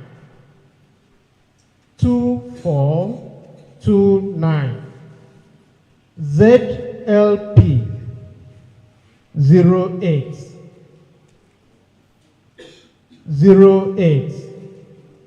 The total valid votes is 147 1461. 14631. Rejected votes 322. 322. Total votes cast 14953. 14953. These are the votes as collated for yesterday's governorship election in Etemegbo. It's signed by Dr. Nsekan Akwa. Meanwhile, we had some cases that led to cancellation of election in 19 polling units. It was cases of thuggery, violence, then snatching of electoral materials. So many things happened there. I believe the security personnel must have communicated, but that was what led to the cancellation of those results. Now, in those polling units, the affected polling units are in RA1, Unit 10. Then the total registered voters in that unit is 364. While the total PVC collected for that particular unit is 356. In RA2 Unit 6, we had, should I continue? Okay. Okay, the summary is here. The total registered voters for the affected polling units is 11391. 11391. 10427. 10427. The forms are here that are filled, completed because of those incidences. Thank you, sir. Thank you.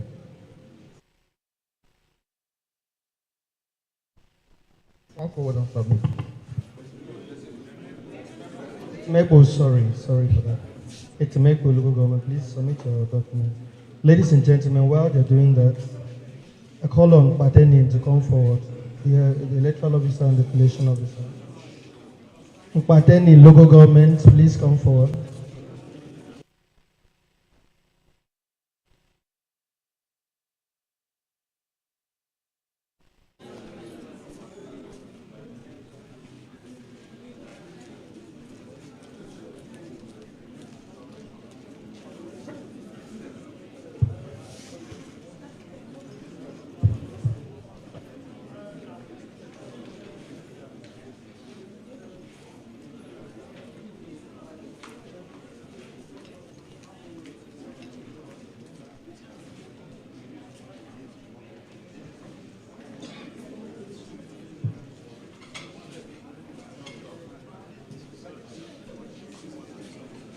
Good afternoon, sirs. My name is Mrs. Atoye Adigio, Electoral Officer in Parenem. Good afternoon, all. My name is Ibom Hassan, Competence Local Government Area Collation Officer. Code for Parenem is 18. 18. Competence has 14 registration areas. The total number of registered voters is 73972. 73972. The total number of accredited voters is 21402. 21402.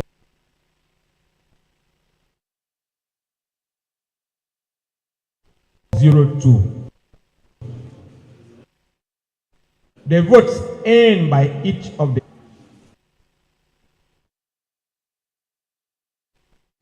A 5, AA 2, AA 2, AAC 9, AAC 9, ADC 29, ADC 29, ADP 14, ADP 14, APC 3303, APC 3303, APGA 3, APGA 3, APM 16, APM 16,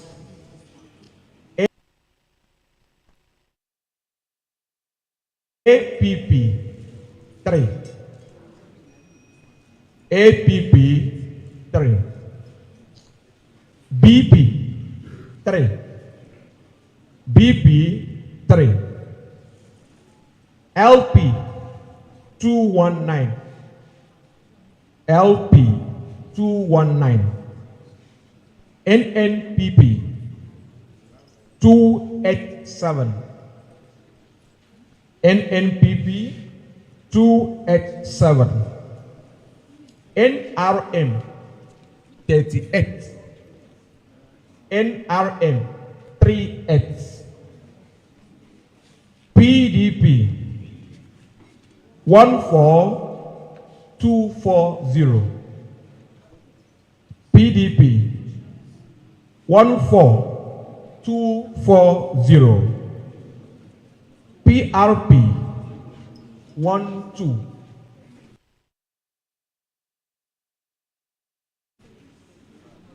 PRP, SDP 16, YPP 2695, YPP 2695, ZLP 22, ZLP 22. The total vote cast is 20916. Total valid votes 20916. I take again. Total valid votes 20916.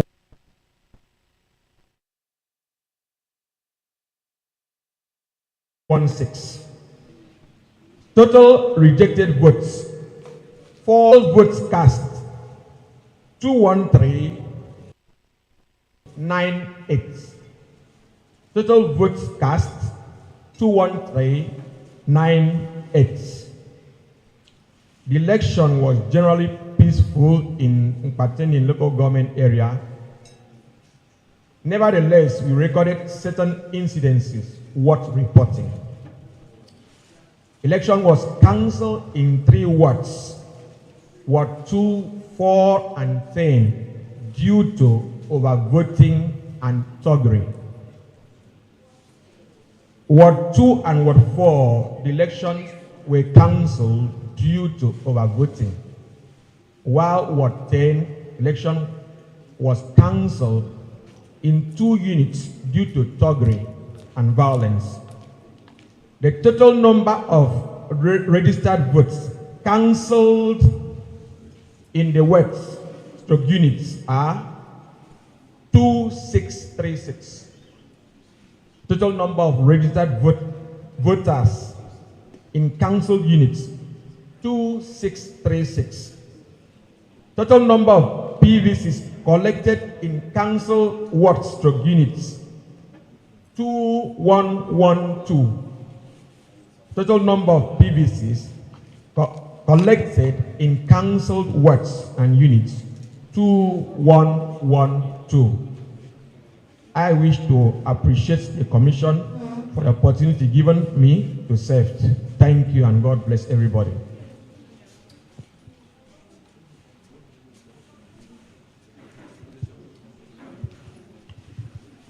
Thank you so much, Mpateni local government.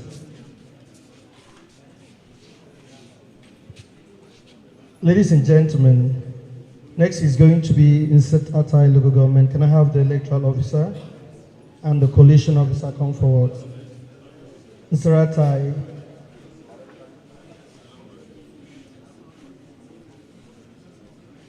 Okay, if they are not ready, okay.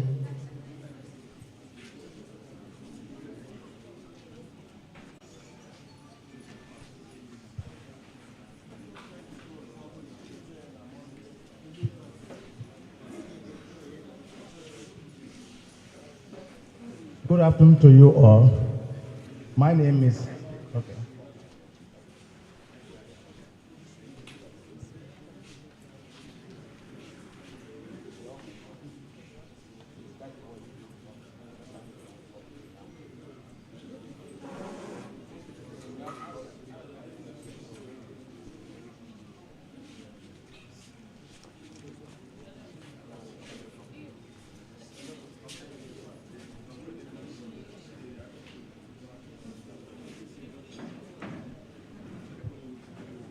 Good afternoon to you all.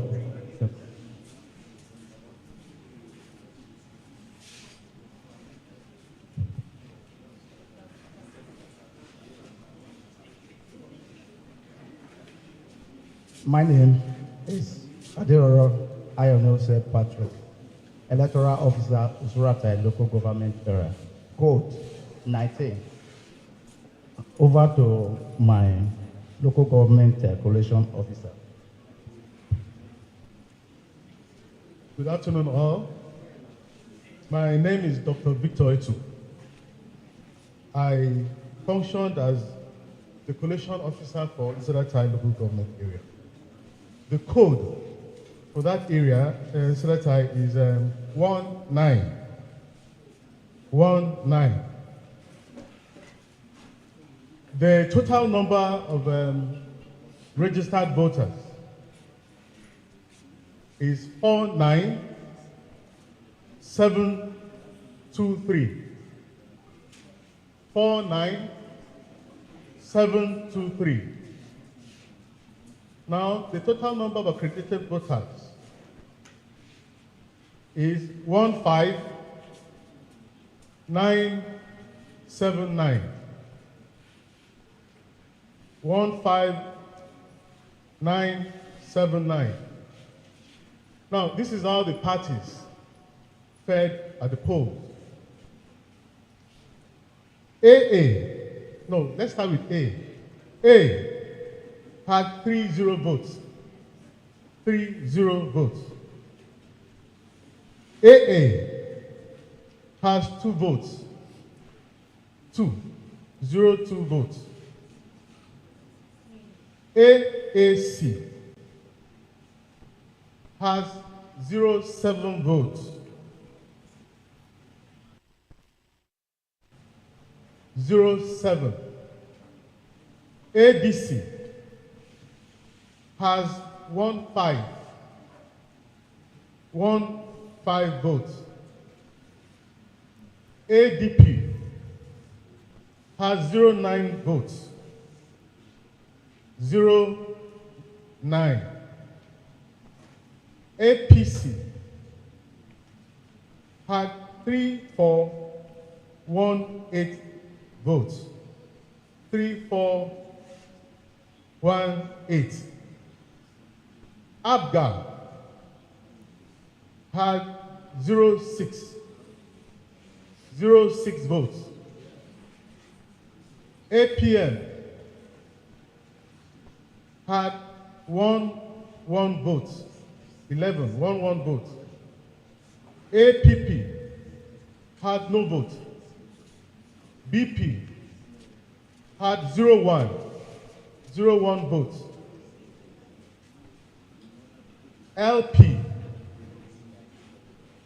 LP had 16 votes.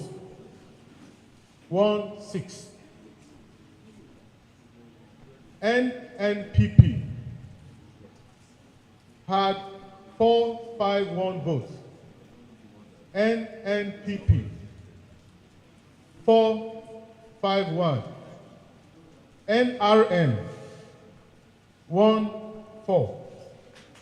NRM 14 votes. PDP 9938. 9938.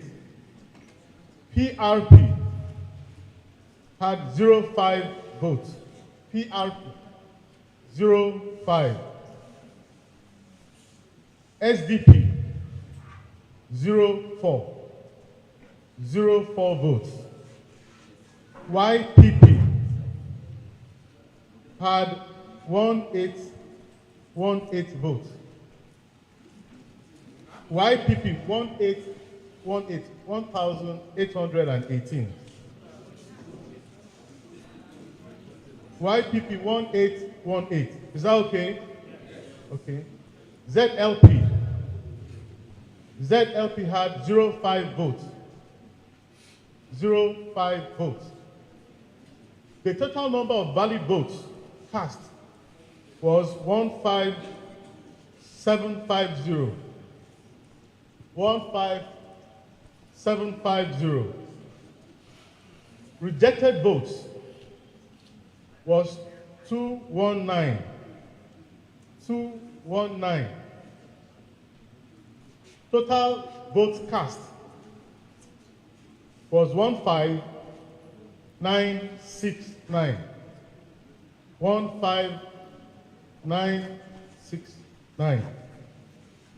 Incidental local government area was free of skirmishes all through the period we had that coalition. We didn't have any problem. So it was orderly.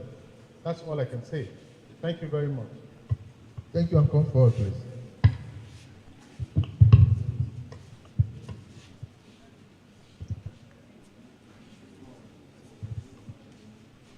Thank you so much, Inspector Local Government.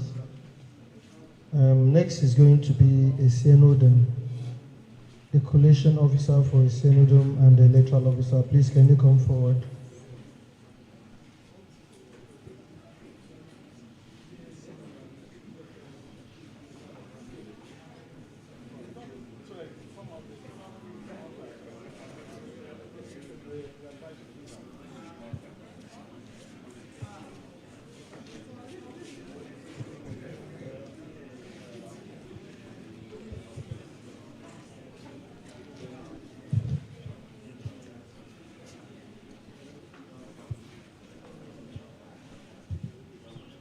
May I stand on resisting?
My name is Justin Adia, Electoral Officer, Interim Local Government Area. Good afternoon, everybody. My name is Professor Obama Inequality, the local government returning officer for a Interim local government area. Professor Obama.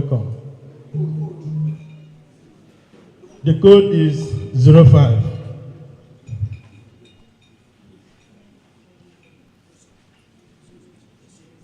Extended local government area. Code 05. Extended has 11 registration areas with a total number of registered voters being 113,475. 113,475. Number of accredited voters 34,933. 34,933.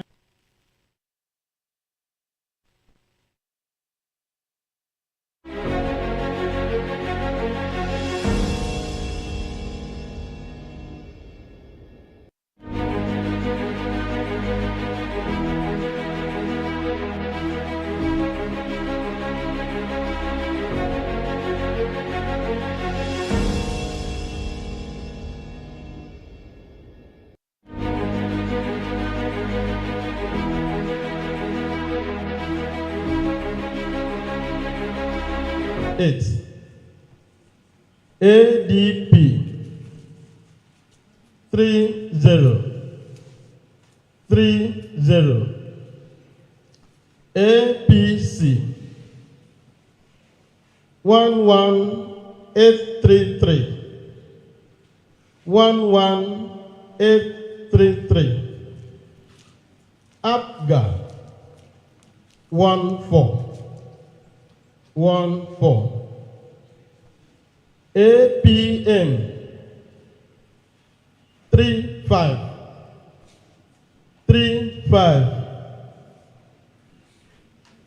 APP 02.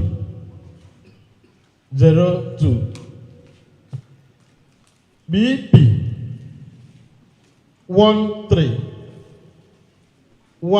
13.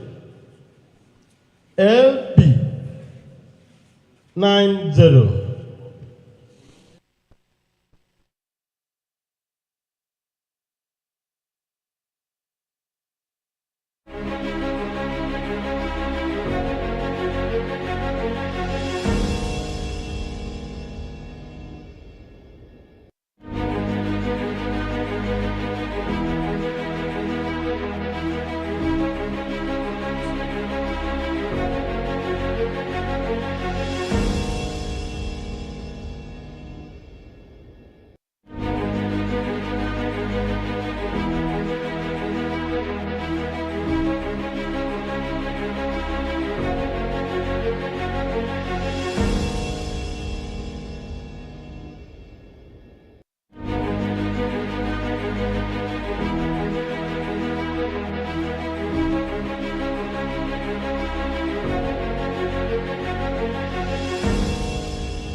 5 minutes past the hour of 2. It's the day after the elections where Nigerians headed out to the polls to cast their votes for governors of their choice and representatives of the various state constituencies across the state houses of assembly across the country. A very good afternoon to you, and thanks for rejoining us live in our studios. This is Spectrum Television, and it's Nigeria Decides 2023, where we've been inundating you from activities at the Inec Collation Center here in New York, the Akwa State capital, as the electoral umpire have started reading out the result of the governorship and state assembly elections that took place here in the state and across the country yesterday. We have our attention fixated on events back home with our correspondents Francis Edet and Esther Rutoyo giving us live feelers from the Collation Center. We'll do all to keep the figures and the results coming in as we get them from the Inec Collation Center. Once again, thanks for joining us. I am Raymond Ita. Delighted to have you back up with us here in the studio. So don't forget,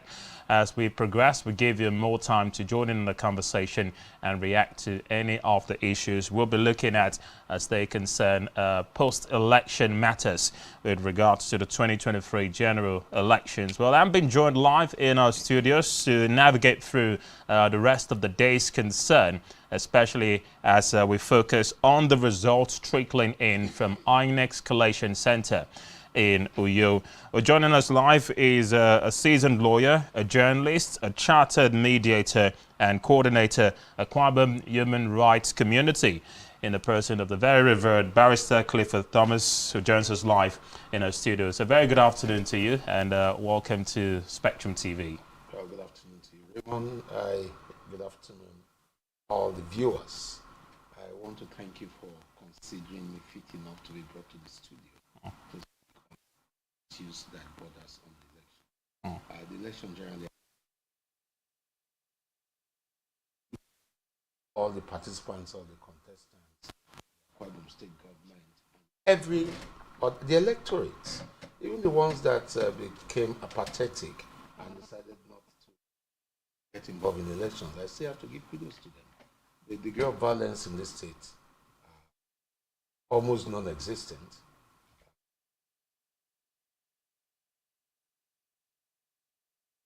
Be able to get a new person announced as governor of the state in no time. Right, when we come back from this very, very short breather, we'll be going through the issues we'll be looking at today.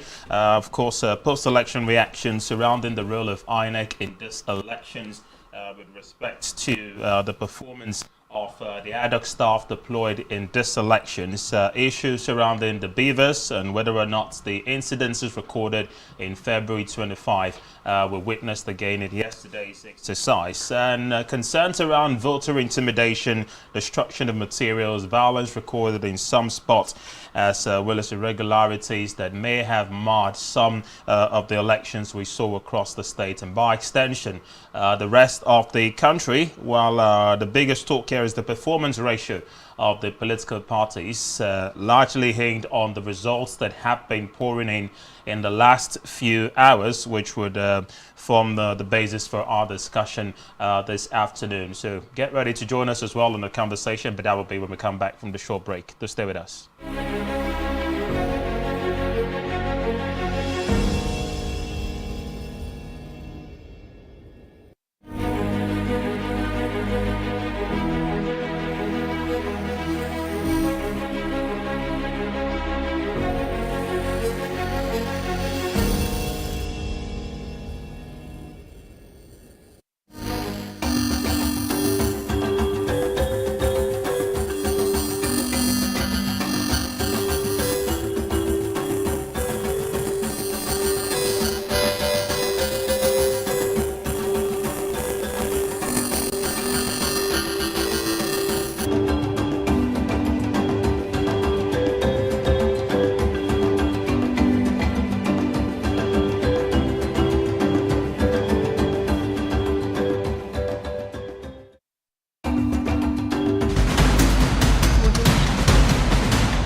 Welcome back. It's Nigeria Decides 2023 live on Spectrum Television. We're broadcasting from Uyo, the Akwa Ibom State capital. And don't forget, this broadcast is also live on our sister platform, Planet Radio 101.1 FM, where you can also listen online from wherever you are at www.planet101fm.ng. We're still playing host to Barrister Clifford Thomas, who is the coordinator, Akwa Ibom Human Rights Community, amongst other things, is a journalist and a chartered mediator. Will be helping us navigate through the day's concerns as post-election reactions continue to dominate the political space across the country.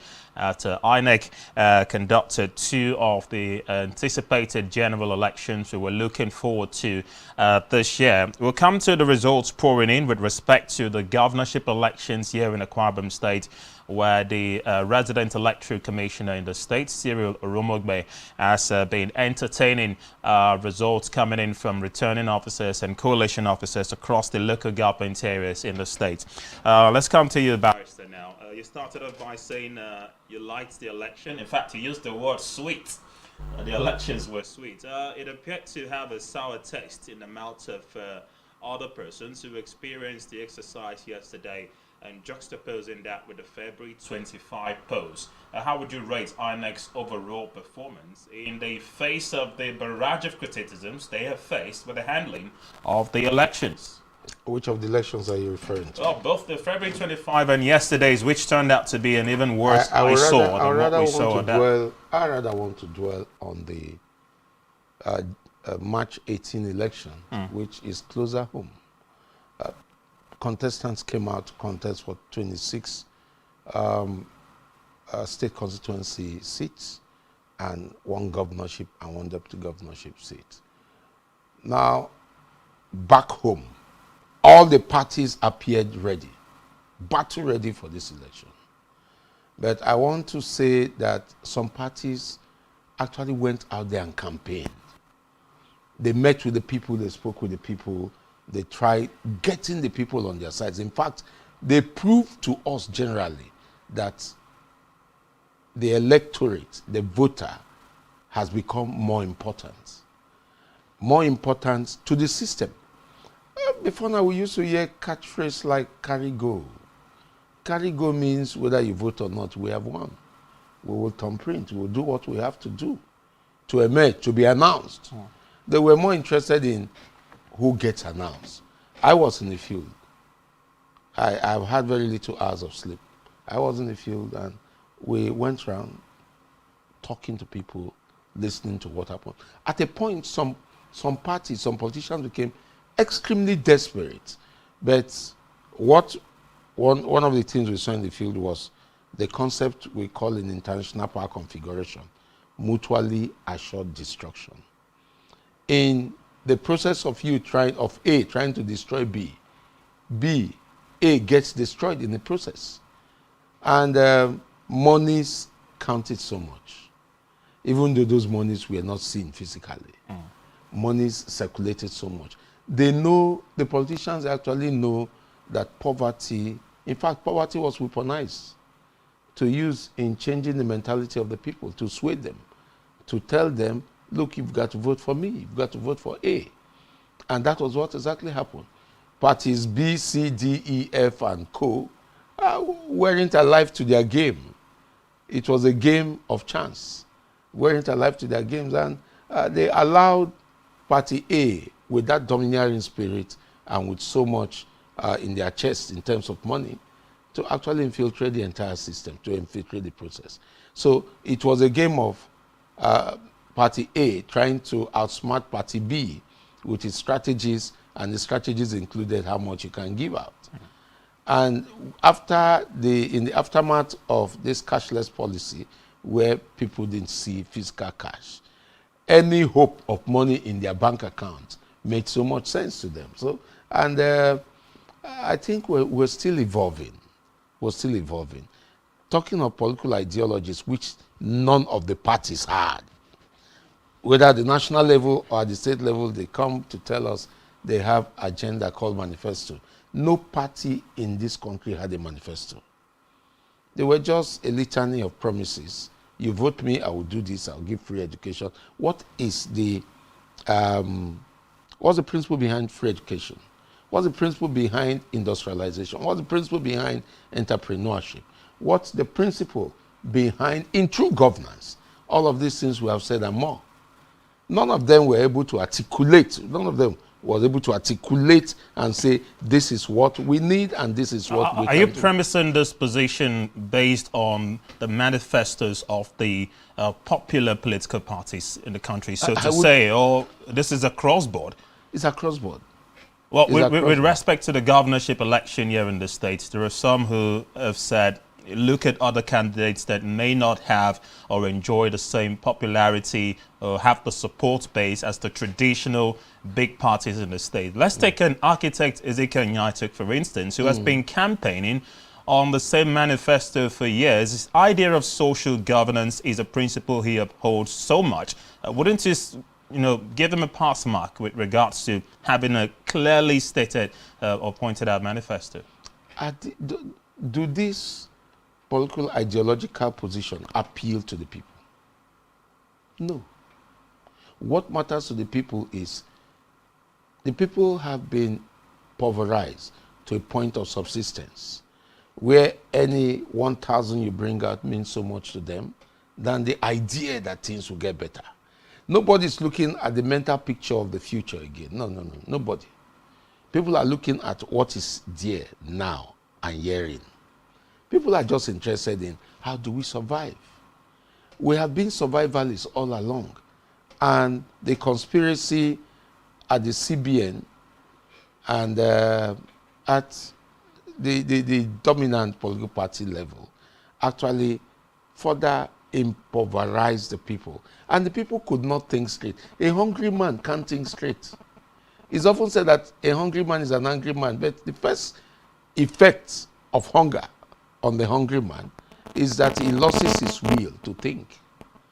So Ezekiel Nyaituk, beautiful young man, beautiful ideas, but that does not translate to the manifesto of his party. He is rather speaking as somebody who has had experience and he knows that social housing could be translated to social governance. And then you could deploy the strategies of social housing by getting so many people involved to help boost their economy and to revamp the local economy into something big. He now transposes that straight into governance. But do the people appreciate this? No. What the people want to hear is, how much are you giving me? How much are you doling out to me? How many bags of rice can I take? So at times you look at it, it's like a professor, what's his name, this Tanzanian professor, who say that, look,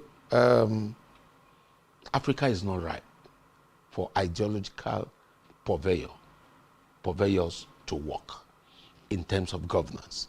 Africa is interested in where do I get the next meal, because that's where they will put us now.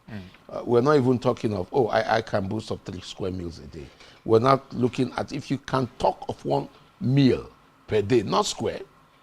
If you can talk of 1 meal a day, then you are now in the middle class. The middle class has been totally eroded and wiped out, such that they cannot make contributions. It's either the super rich or extremely very poor that we have. So those of us who are oscillating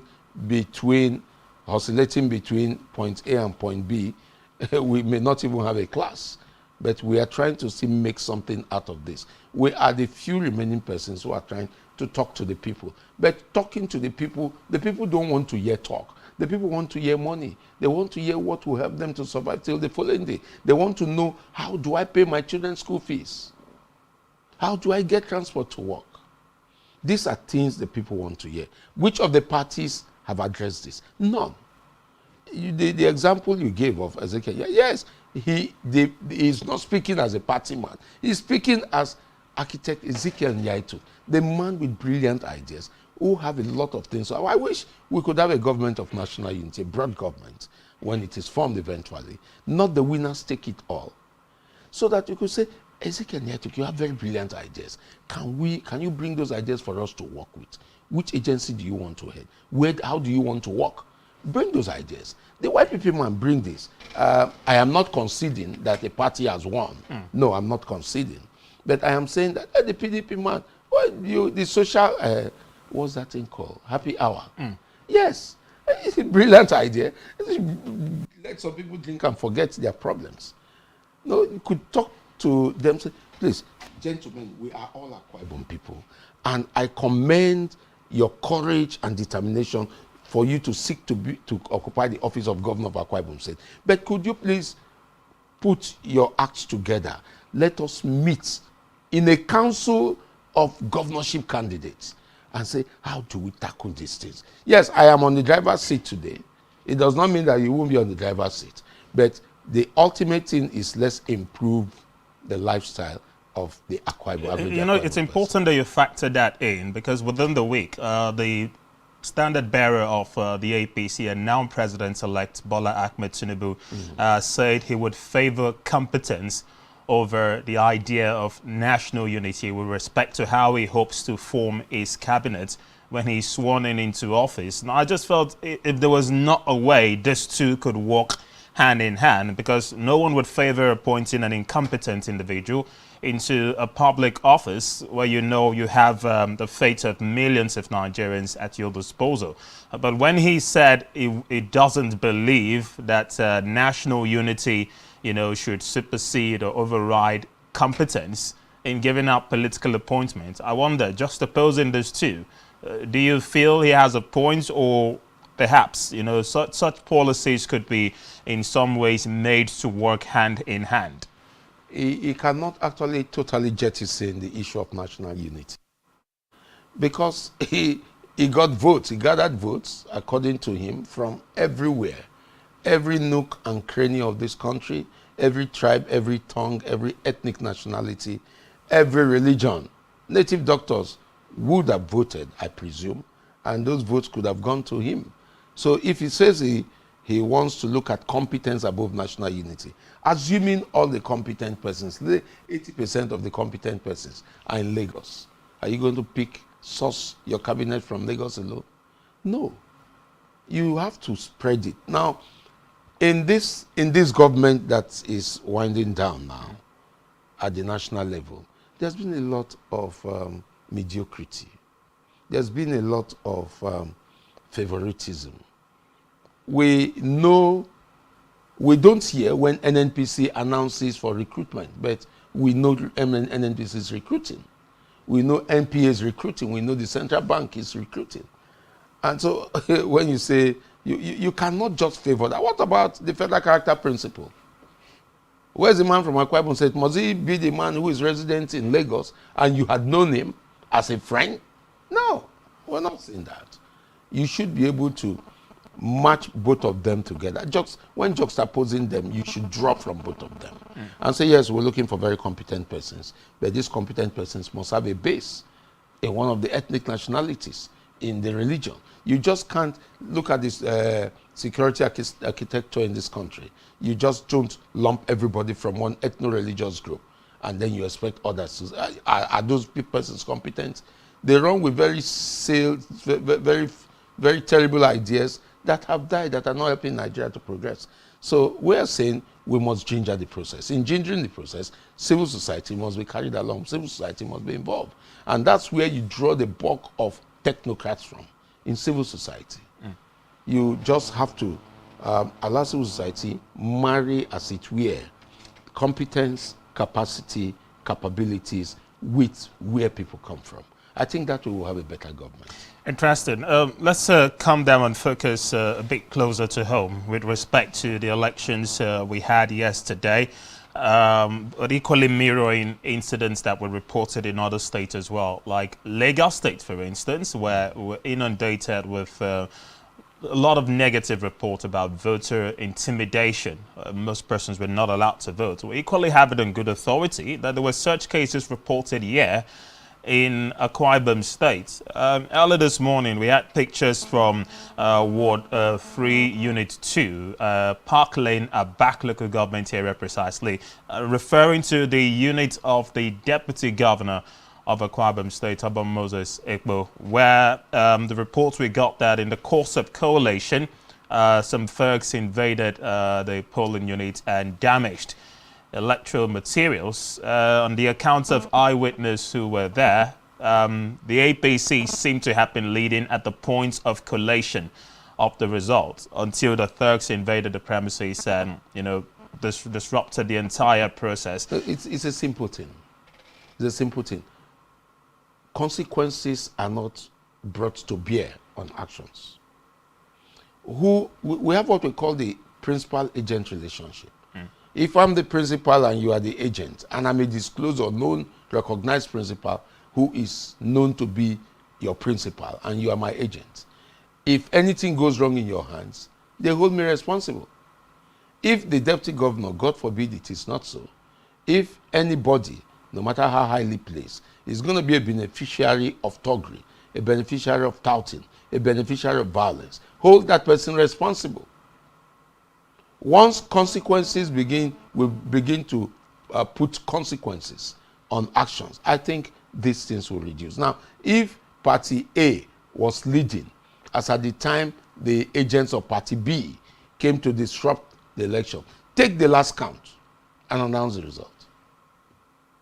Take the last count and announce the result. If Party A was on, say, 3,000, and the total vote cast was 20,000.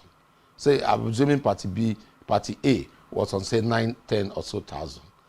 And the other party notices that Party A will win this election if allowed to be announced. And they come in to disrupt it. There are consequences that have been prescribed by the Electoral Act 2022. Deploy this. Look for them. Wherever they run to, you must know at least one person. When you catch one, arrest one agent, make it a federal offense, because that's what it is. Take the person to federal high court. Don't let the state government handle it. Because I am very sure I've heard information from agents of the state government, of Akwa Ibom state government, that preached and campaigned against violence. So if one of them becomes recalcitrant and becomes a Judas amongst them and chooses to go and execute violence against his own people, then you should get him arrested and try him with a federal law. Once you try him with a federal law, the Attorney General of the state cannot come in to enter a nulli prosecute. It will only take the federal Attorney General, Attorney General of the Federation, to come in and say, we're entering a nulli. Because that's their case.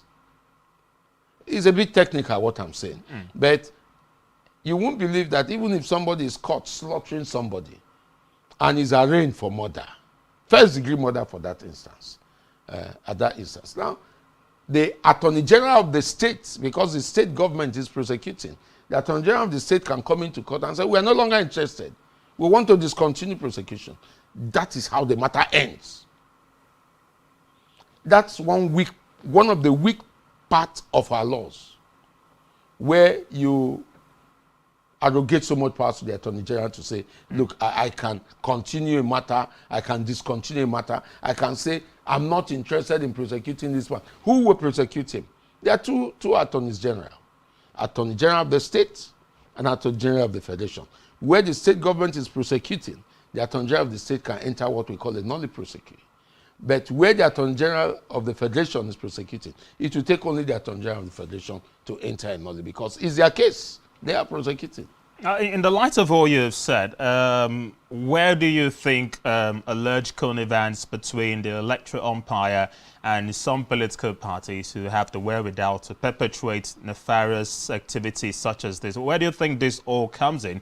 We're only talking about Akwa Ibom State. I didn't mention incidents like this happen in Lagos. For instance, MC Oluomo was in the eye of the storm when he made some threatening comments against another ethnic group. And the police PRO in Lagos dismissed those claims as a joke. I mean... See, I have said consequences must be attached to actions. I am particularly interested in that of Akwa Ibom State. I got information and reports too that they made it difficult for Igbos. Let's call a spade a spade. Even when you look, even the Yoruba girl who is an actress that looks very fresh and beautiful was considered an Igbo person and was not allowed to vote. If when these things started happening, the first comment by MC Oluomo If he had been picked up and arraigned at the Federal High Court and told to explain his actions, whether he is not culpable in inciting people, even his followers would have calmed down. They would have been tamed. But when you allow it happen, and the young man moves in a convoy and even blows siren in the state, he feels he's a god, that he has all the protection. He has the protection of the governor of the APC government in Lagos. He has the protection of the APC hierarchy. He has the protection of even the president-elect of the country. So he would believe he has all these protections. There are no consequences. He can even go out there and slap somebody or slaughter somebody, and nothing will happen. Until we begin to allow our institutions to become stronger than the individuals, these things will continue the way they are. But for Akwa Ibom, I want to say, even if it happened in its minutest form, we should be able to ask ourselves, what percentage of that degree of error did we have in Akwa Ibom? And I have not gathered my facts very well to be able to say, okay, I could say about 1% or less than 1% of that happened. So I won't be very competent as it were right now to speak on this. I just have to be very honest and straightforward with you. Well, we can as well touch on the ones that have already been established. For instance, in Ibom local government area, in the wee hours of election eve, it was reported that 3 persons were killed. As a matter of fact, when we spoke to distinguished Senator Basi Albert yesterday, the YPP governorship candidate, he confirmed this himself, though he said, of course, investigations will be ongoing, and he has reported the matter to the Commissioner of Police and the DSS director. But one funny thing here is that when the state governor, Mr. Domi-Manuel, spoke shortly after he cast his vote, while addressing possible security concerns during the election, he only made reference to a report about one Rita Osiemeke, a police officer who came in from Abuja with a truckload of policemen to truncate the election process in Ekate local government area. He made no mention about the incident in Ibom, which we have on good authority that the police is well aware of and investigating. One would have thought that as the chief executive officer and the chief security officer of the state, the governor would have, I'd like to believe that he was also briefed about the incidents in Ibom, but choosing only to comment about suspicions in Ekate seems there was more politicking here than just, addressing the concerns of Akwa Ibomites in general. Well, I want to say that the governor is just a human being. A lot of us, I think the way we rate the governor, we overrate him. The governor is a human being. He's susceptible to the same problems we all have. Maybe he got the information but had not been given details of that information. Or maybe he hadn't, as at that material time, been given that information.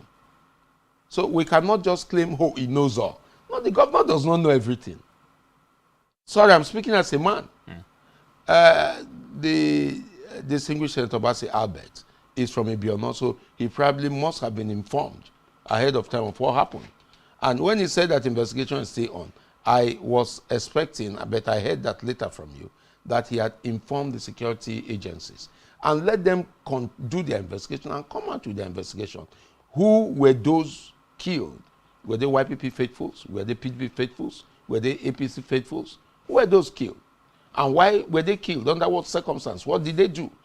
If anybody is killed trying to snatch ballot box, I wish him well in the afterlife he's going to.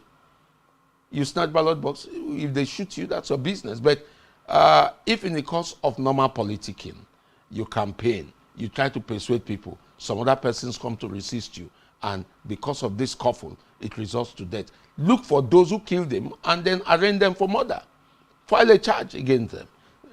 Do a petition to the Commissioner of Police and say, please, let this be a federal offense, let it be tried. If you can't trust the state government to try them successfully, based on the principle of nulli that I said earlier, you can do a petition to the IG of police, then they take over the matter and investigate. But in the course of their investigation, if they notice that the persons named or mentioned are not culpable in this particular offense, then you let them go. But if they are culpable, then you follow up and prosecute them. That's the truth. So nobody, in fact, none of the governorship aspirants or candidates in this state deserves the life of any Akwa Ibom person or resident. None of them. Interesting thoughts indeed. We'll follow up on this conversation, but as promised, feel free to join the conversation right here as well by reaching out to us on the numbers displayed on the screen. While for listeners on our sister platforms, Planet Radio 101.1 FM, you can call us on 0902 2231 We'd like to advise that you keep your contributions as moderate as possible when you do join in. Just give us feelers on how elections went down in the respective polling units across the country, and of course whether you were satisfied with the performance of the electoral umpire Inec. We welcome those reactions as they do come in. But just to also remind you, I would be heading back intermittently to Inec's Collation Center here in New York, the Akwa Ibom State capital, where our reporters Francis Edet and Esther Toyo are on standby to continue giving us feelers. But so far, we do have some confirmed results coming in from some local government areas here in the state.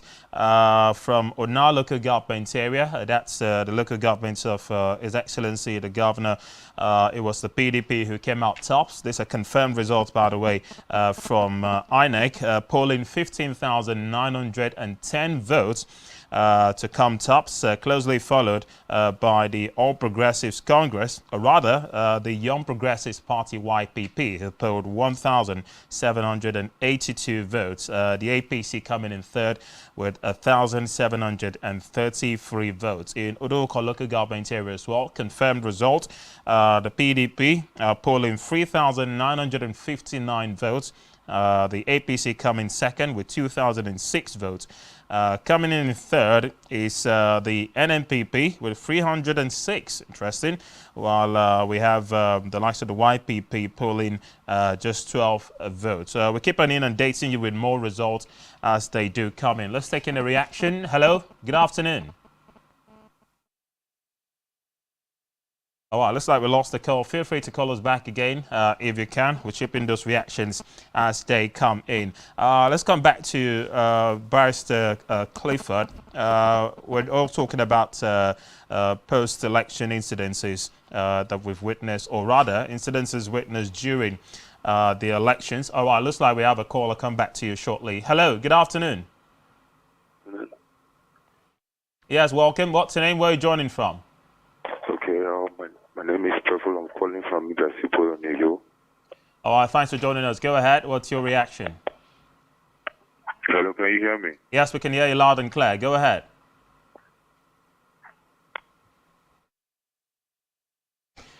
All right, looks like the caller had difficulty getting through to us, but feel free to call back if you can. We're just talking about those incidences we experienced during the elections. There were some who had said they had expected Inec to live by their promise that areas where irregularities were recorded would see an outright cancellation of the elections in those units and a call for a rerun. I'd like to respond to that shortly, but it looks like we have a caller joining. Hello, good afternoon. Hello, good afternoon. Do us a favor, you might have to speak up. Hello, good afternoon. All right, okay, Barrister, I'd just like to respond to that quickly. Those who feel elections should be cancelled immediately in areas where irregularities were recorded. One of the things we saw on February 25 that irked a lot of the political parties, especially those on the losing end, was that results in areas where there were irregularities, the Inec chairman, Professor Mahmood Yakubu, still went ahead to announce this result in spite of the irregularities we witnessed. We even saw some agents of some political parties stage a walkout on him. In the face of that, I mean, it seems to me like the highest disregard for the electoral process, clearly stipulated in the Electoral Act itself. If Inec themselves cannot stick to the rules of the game, then how much more the electorate and ordinary Nigerians? I think beyond the issue of irregularity, which has not been defined, if it is not properly defined, it should be described. What constitutes irregularity? There's a report from Ekate I saw online before it was confirmed, even this afternoon, at the Collation Center, that They used the ballot papers from Inequality. They took them to Eket, and then they said, "Oh, we have cancelled the results, the elections in that area." It was wrong, very wrong, to have cancelled an election that never held. You could have postponed it and correct the irregularity, come back and say, "Let us hold this election properly. Let the contestants contest, and let us test the popularity and let the people know what the results are." But when you go outrightly and cancel it and say it was irregularity, it was not irregularity. We must define and properly situate what the catchword we use in these elections. If you don't properly define them, it becomes a problem. And then another person will catch on it, latch on it, and use it against another person tomorrow. So we just must properly situate, as it were, the living concept, the definition, the description of these words. Now, what happened during February 25 was not mere irregularity. It was a colossal failure on the part of Inec. If you can transmit House of Reps election, Senate elections by electronic transfer and put it in the saver, why didn't you transfer the presidential elections? So people just felt that the rules were bent in the middle of the game. And when the rules were bent, people didn't get satisfactory answers to the questions they asked. But for that of Akwa Ibom, if there were irregularities anywhere, we must be able to understand what constitutes the irregularity. What were the events that we describe as irregularity? So instead of like overvoting, yes, if you overvote and the Electoral Act says for incidences of overvoting, you cancel the election. Because the integrity of such kind of the result, of the process and the result, we cannot testify about them. So you cancel it. That is the prescription of the Electoral Act.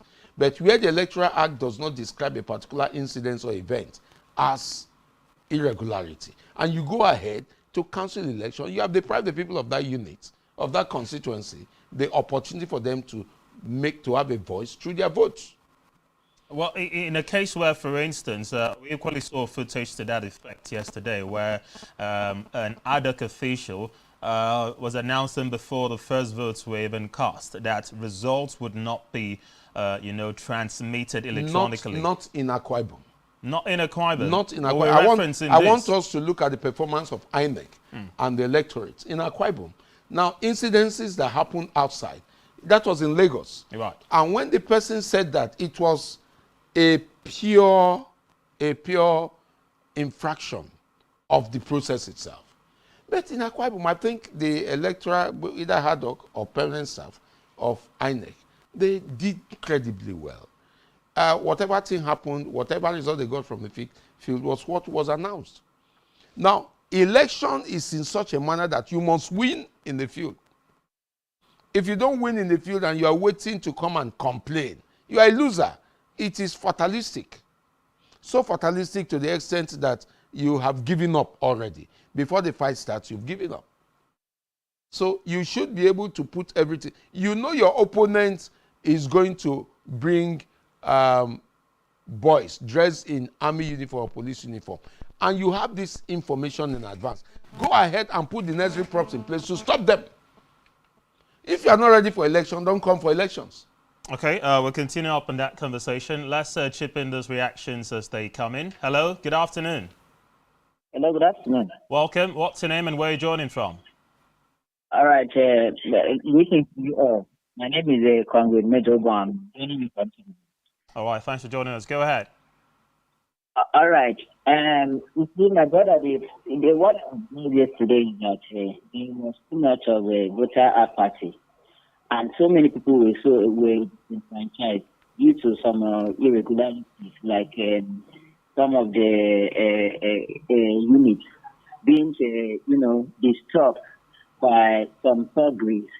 But let me come back to Edo State. Apart from some, because in some states outside, if you see, they have issue of people saying that if you are not from here, don't go to a particular party.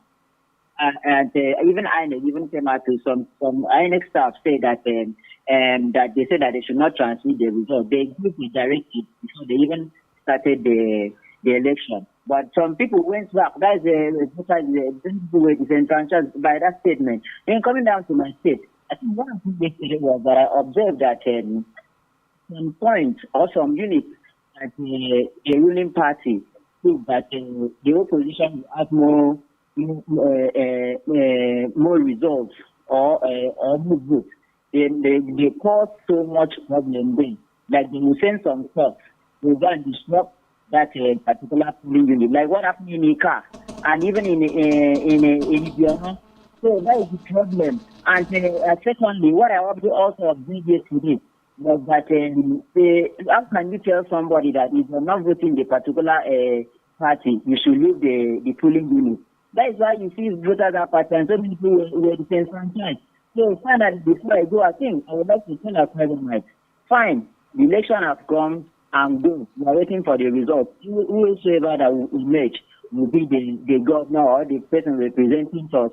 But the main question is that, are you sure that you have done your own particular obligation by voting the right people, or you were busy collecting brown rice and clothes and money, so that because we don't want to hear you complain in the next 4 years that this government is doing this government is doing that, but you have forgotten that you have sold your future and the future of your children because of rice. And this is my case. This is Major Ogo. I'm calling from Srigo. All right, thank you very much, Major, for joining. So it's identified voter apathy as one of the biggest concerns from yesterday's election. Apparently, a lot of Nigerians were dissatisfied with what they saw during the last election. But if there's one thing he has touched on, it's a somewhat confirmation of the fears we already had, or reports we equally had from here in the state. Back to the issue of possible connivance between Inec and some political parties, intimidating voters not to vote because it happens to be a particular stronghold of a particular political party, which means Inec is equally culpable.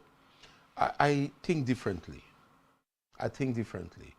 In a civil society, we call a spade what it is, that is a spade. And we describe things very fearlessly and tell the people, look, you were culpable in this, and that's why we got this result. But from what I saw yesterday and the feeds I got, I think the degree of error on the part of Inec was extremely very low. The degree of culpability on the part of Inec. I think Inec advised itself against some things. But my problem and where I put my blame will be on those who call themselves politicians and governorship candidates who did not put their props in place. They did not.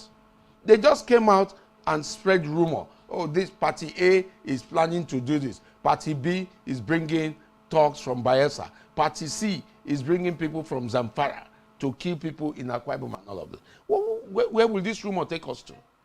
As far as I'm concerned, all these things amounted to mere rumor. Very sheepish and lame rumors. That wouldn't help anybody. If I'm a politician, in fact, who is a politician? A politician is somebody of an extra mold who is ready to wrest power off the subsisting persons by all means, even though the means may not be very conventional. Because in politics, in elections, you deploy both conventional and unconventional means. And then you have advanced information that the other party is planning to do this. Why don't you put props in place to checkmate the other party? You now come to cry foul, cry wolf. What are you crying to? You cry to me, I don't have anything to do. They cry to you, Raymond. What can you do? Other than giving people the privilege and the opportunity to say, come and say your own. We'll provide you a platform. But don't come here and cry wolf, when you were, in fact, when you were given that opportunity, you did worse. You intimidated, harassed, and stupefied people. And then you are coming to cry. Who are you crying wolf to? Please, every politician, that's why I'm not a politician and I cannot be. My conscience is too active. Put your props in place to ensure that the vengeance or the wickedness of the other party matches with your own wickedness, matches with them, so that they now know, no, this is mutually assured destruction. This man is ready to destroy me if I attempt to destroy him. Once that happens, they advise themselves.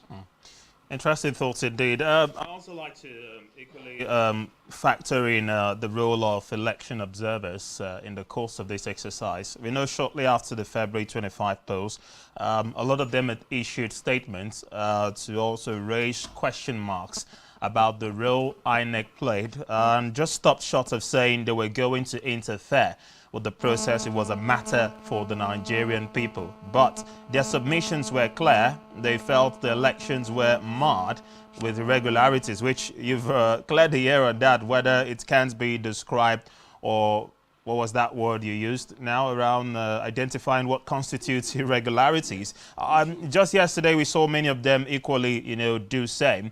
After yesterday's exercise, in fact, I was listening to one of the EU observers doing a press conference around 5 p.m. Nigerian time yesterday, and it said it was they were barely, concluding their evidences from what they saw from February 25 and yesterday's exercise, where, in his own words, an eyesore.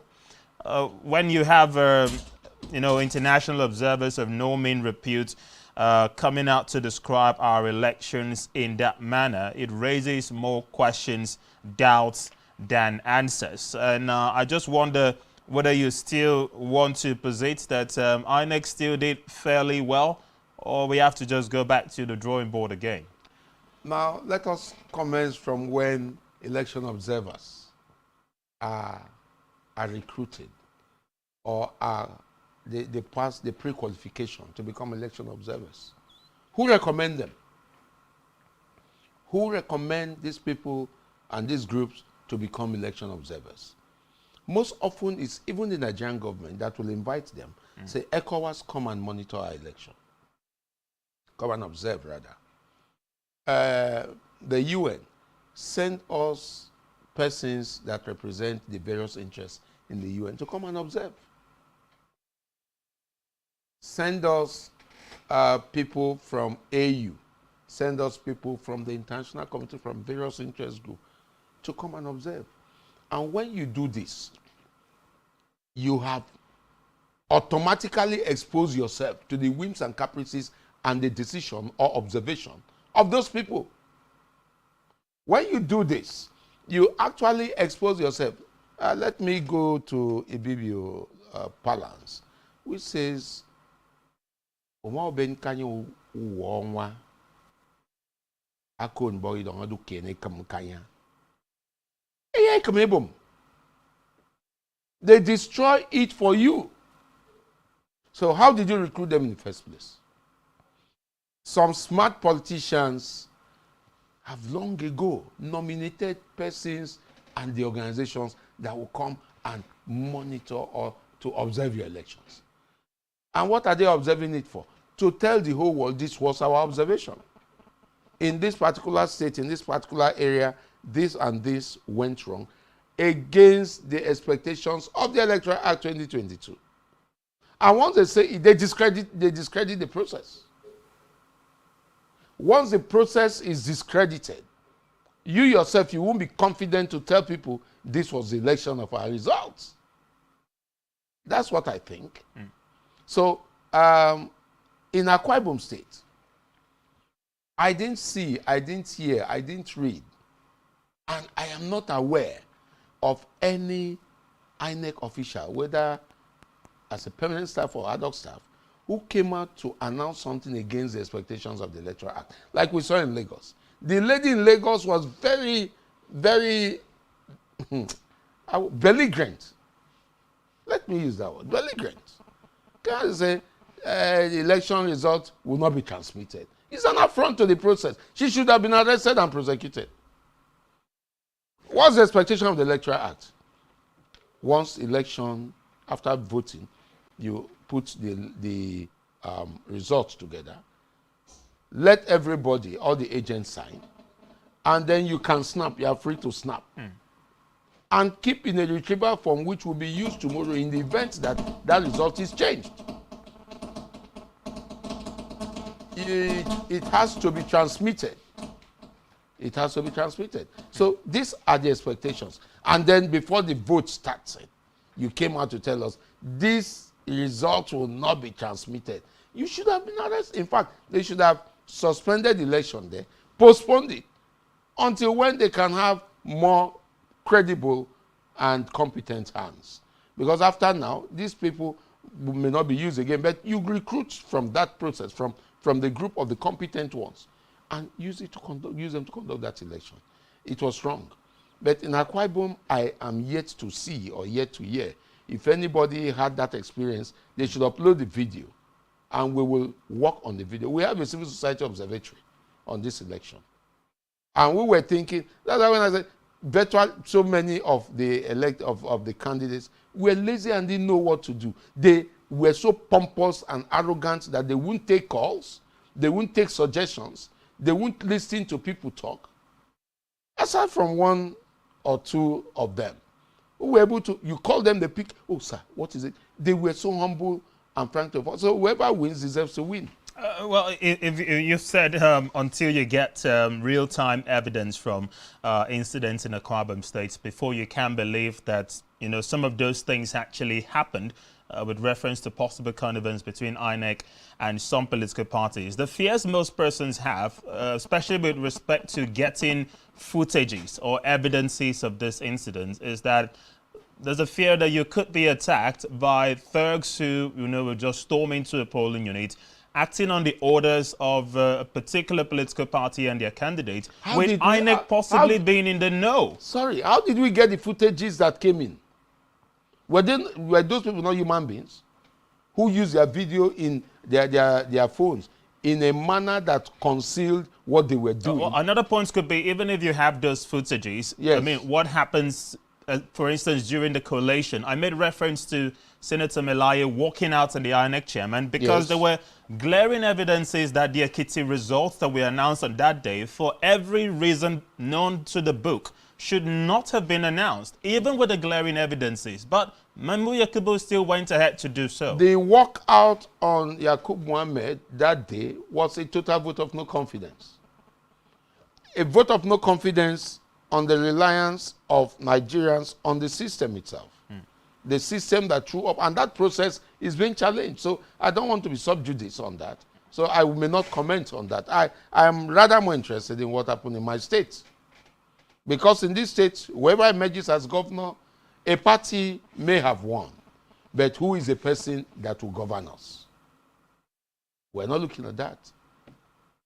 Interesting. We'll come back to more of this. We still have calls still coming in, and just to also remind you, we're also up on another of our sister platform, Tankshow 102.7 FM, where you can equally stream live for the benefit of indigenous listeners and viewers. So make sure you join up us on that platform. Hello, good afternoon. Hello, good afternoon to you. All right, feel free to call back if you can. And just in case you're joining us, this is Spectrum Television, and it's Nigeria Decides 2023. We're looking at post-election reactions from Akwa Ibom State and also touching on other places across the country. We're still hoping to get back to the Collation Center in Uyo, where Inec is still dishing out the results as they come in local government after local government. And we also hope to get reactions from our correspondents who are on standby. Let's chip in more reactions, of course, as they are coming in. Don't forget, you can reach out on the numbers displayed on the screen. For benefit of our listeners joining us via Planet Radio and Tankshow FM, feel free to call us up on 0902-2231-011 or 0817-6248-565. All right, we'll be going on a break in a very, very short while, but last comment before we close up on this particular segment. We've seen the results coming in, confirmed results that is, from Inec And from these projections, the candidate of the People's Democratic Party, Pastor Moina, appears to be leading. While we kind of expect what the outcome would be at the end of the entire coalition and formal announcement, are you in any way surprised by the results that have trickled in so far? I know a lot of persons expected a very robust contest between the leading candidates in the race, but from what you're seeing so far, any surprises? Well, I wouldn't say I'm surprised because the opportunities the other splinter parties had to have created a merger would have given the PDP a tough fight. But I think they were very greedy and wouldn't want to listen to the voice of reason.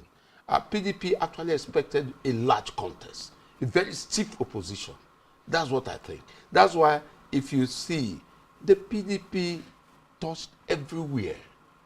They touched most of the electorates. They were able to go out and campaign. And I listened to their campaign. Those campaigns were issue-based campaigns.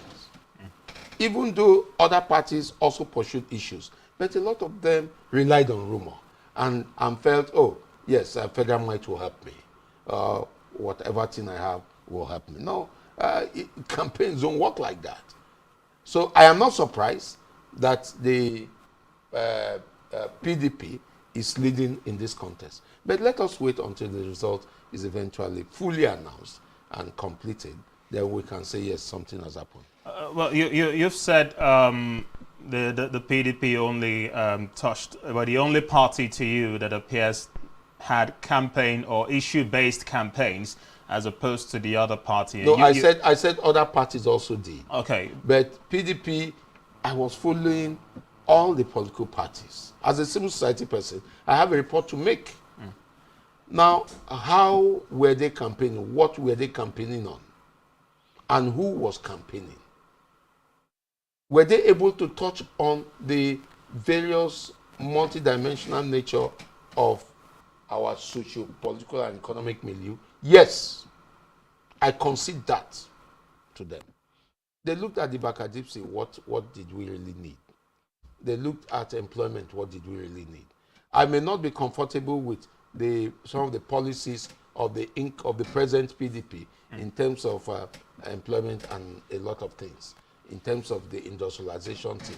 But I give it strictly in strictu sensu to the PDP, that the PDP campaign.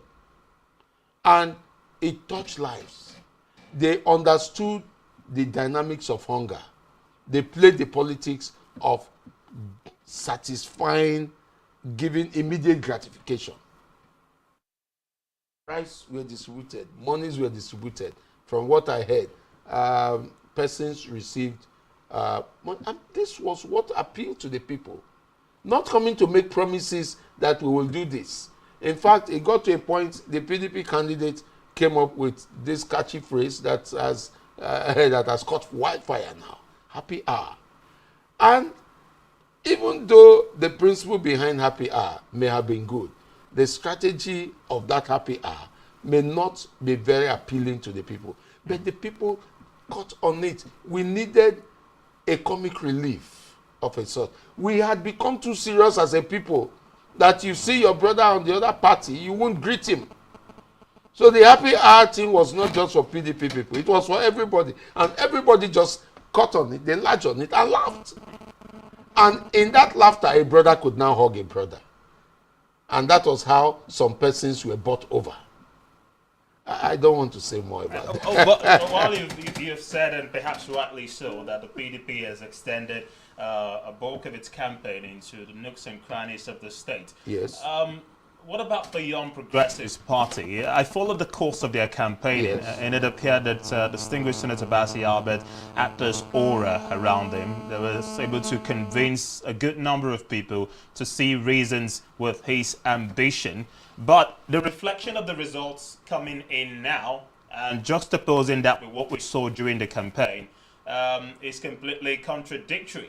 Because from the results coming in, it looks like right after the PDP, it's the APC governorship candidate, Akanodofia, who seems to be trailing behind the PDP, and then the YPP is just coming in somewhere in third until, of course, we have a full report on all the results. And I would have seen that to be a surprise because we know the APC's campaigning was marred with a lot of litigations in court and headaches surrounding who was going to be the flag bearer of the party. So how did they churn out so much of votes in so short a time? Raymond, appreciate the dynamics of hunger. Appreciate how hunger works. Barrister, is it truly a case of hunger? Do you feel that this result may apparently have been doctored as well? It's a case of hunger, of poverty, of the inability to listen to reason, of pomposity and arrogance. That's what I think happened. Now, the YPP candidates campaigned very well into the heart of the people, and they had goodwill. He had sufficient goodwill that would have been converted to electoral victory. What happened? Could it be a case of it's not looking at the dynamics in the field and putting up the props to counter whatever strategy that would have been deployed against him and his people in the field? I was reading one of the information I got yesterday was that I think somewhere in Inec or so, if I'm not mistaken, the agents of the YPP had compromised. Could it be a case of agents compromising to be given large gratification? And they receive the gratification and say, oh, my principal may not give me this much. Let me take this and go. Did we have strong cases of loyalty? Believing in your principal, believing in his cause, believing in what, and in fact claiming ownership of the entire process? Hunger, the psychology of hunger. I think I need to do a memo on that. I need to write a book on that. With respect to the 2023 governorship elections in Akwa Ibom State, money played a lot of role. And the war chest of the PDP in terms of keeping money, whether you call it vote buying or not. Vote buying did not happen yesterday. Vote buying happened since last year when the date for this election was announced. That was when vote buying started, according to the Electoral Act. That's when vote buying started. So for us to say, oh, EFCC prides itself to have arrested 60-something people around Nigeria over vote buying. What do they mean by vote buying? You mean at the polling unit, I can't come and say, take this 10,000, hold it for that money. I can always attribute it to monies I was owing. And they did not put their acts well. That's what I just want to say.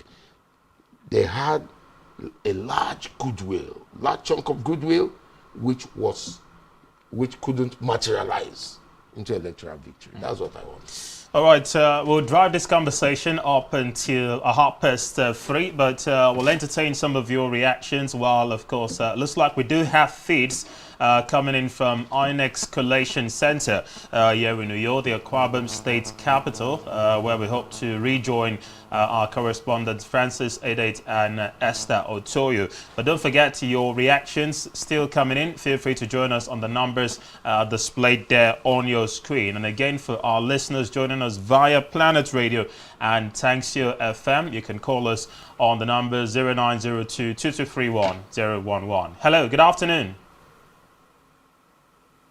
Looks like we lost that call again. Keep those calls due coming in, but again, I'd like to advise that you keep your contributions as moderate and civil as possible when you do join in. And the conversation does continue as well on our social media platforms. For live feeds, you can go to a Facebook and YouTube channel where you're urged to subscribe and follow us as well. Leave us a comment.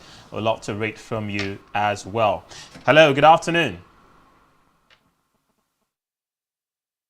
All right, do keep those calls coming in. It looks like we have to head now to our Collation Center in Udodoma, Uyo. That's the office of the Independent National Electoral Commission, Inec. We'll hear more from Francis and Esther as we progress. But let's continue with the ongoing collation and find out how the results are pouring in with respect to the governorship and state assembly elections here in Akwa Ibom State. Nigeria 2023 continues. Stay with us.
PM 06. Igbo with the code 17 has 0.3 collation centers. APP What collation center? 03.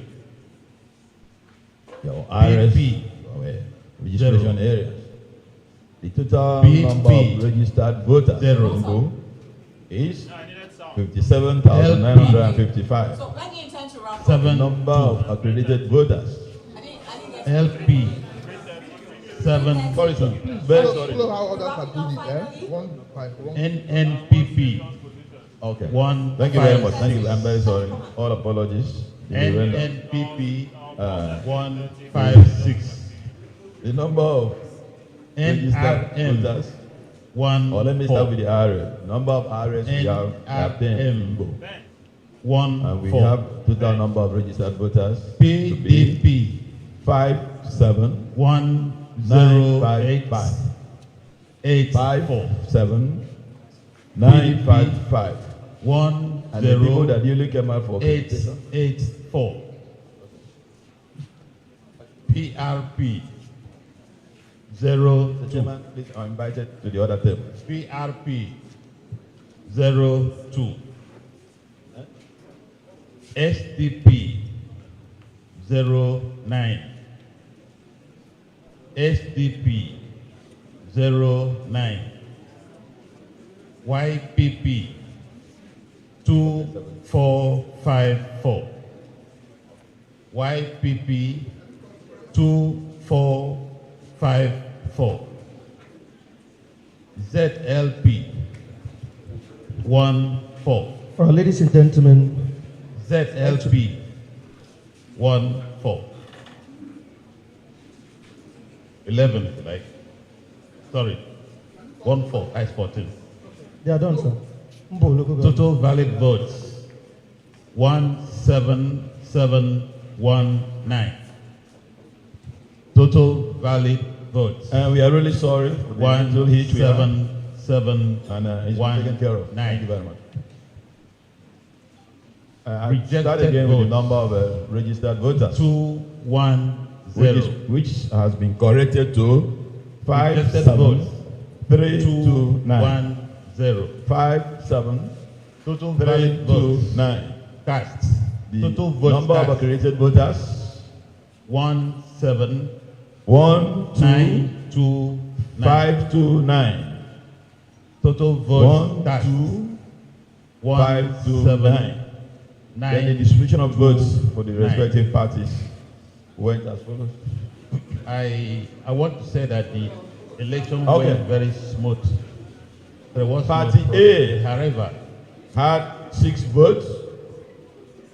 2 PUs Party A were cancelled. The result in 2 PUs were cancelled as a result of A had 9 hoodlums 9 matching electoral material and destroying them.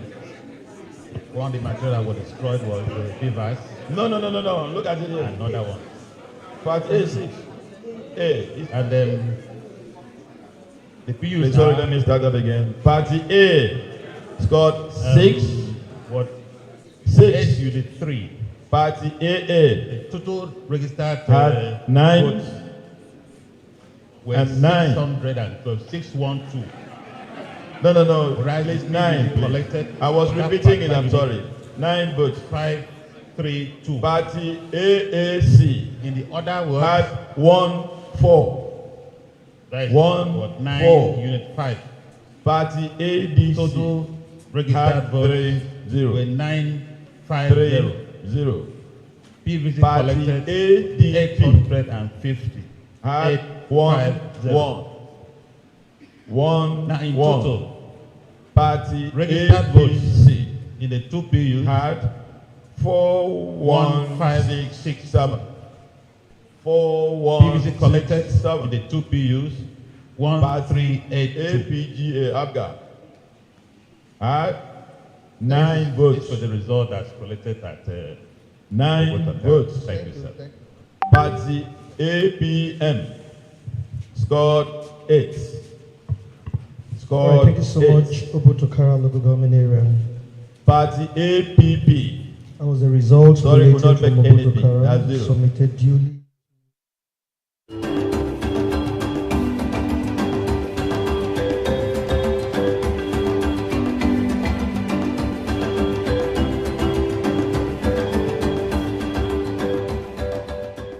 Welcome back. It's Nigeria Decides 2023 from the studios of Spectrum Television.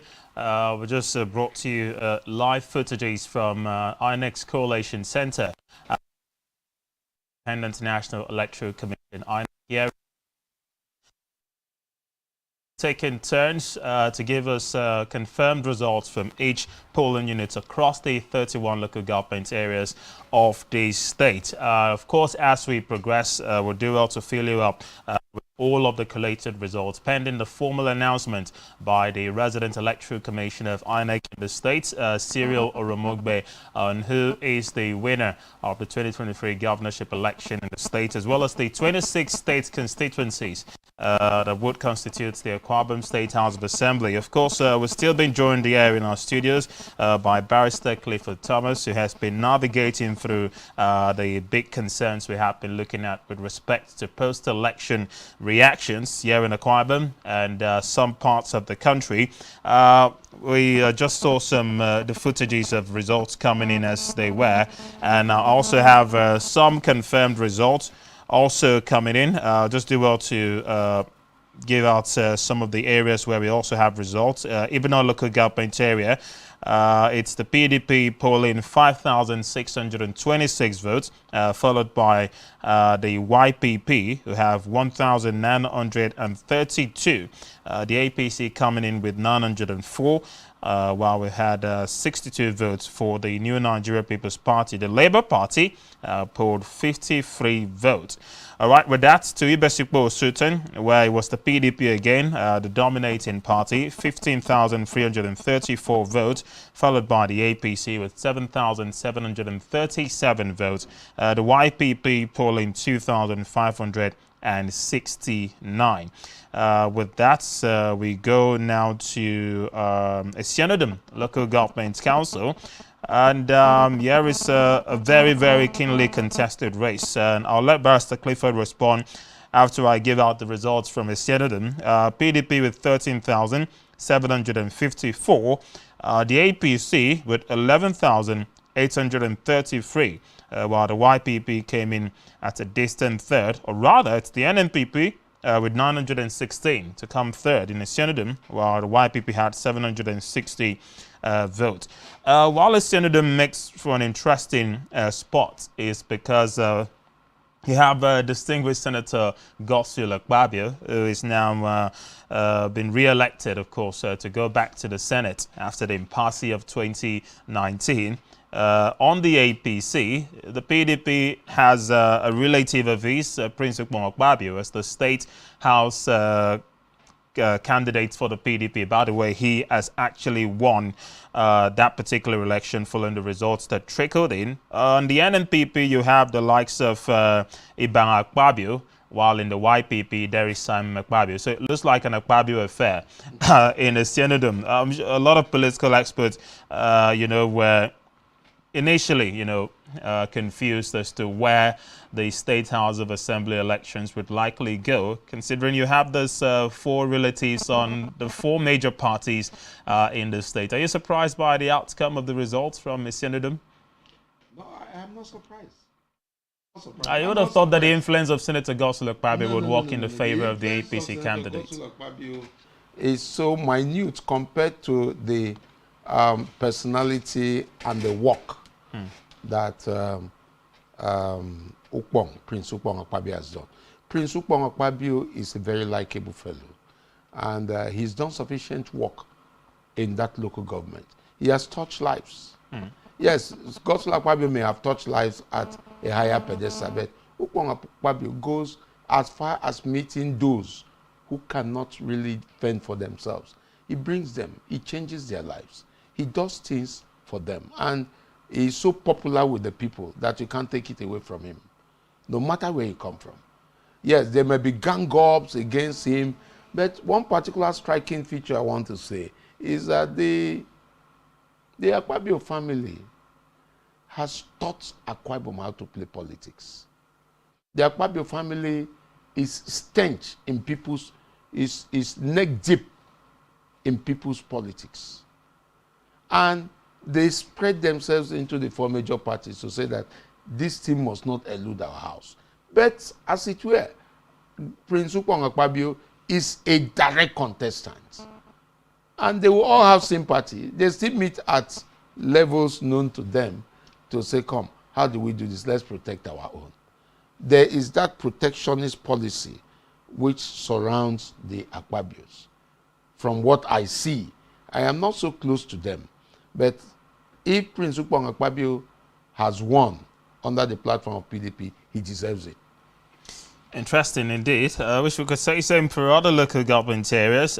You did mention Inequality local government a short while before we went on that break, with claims that election materials were somewhat taken from there to Wicked local government area. Yes. Okay. I like to believe it was only for a particular polling unit or some polling units. I did not say it was taken.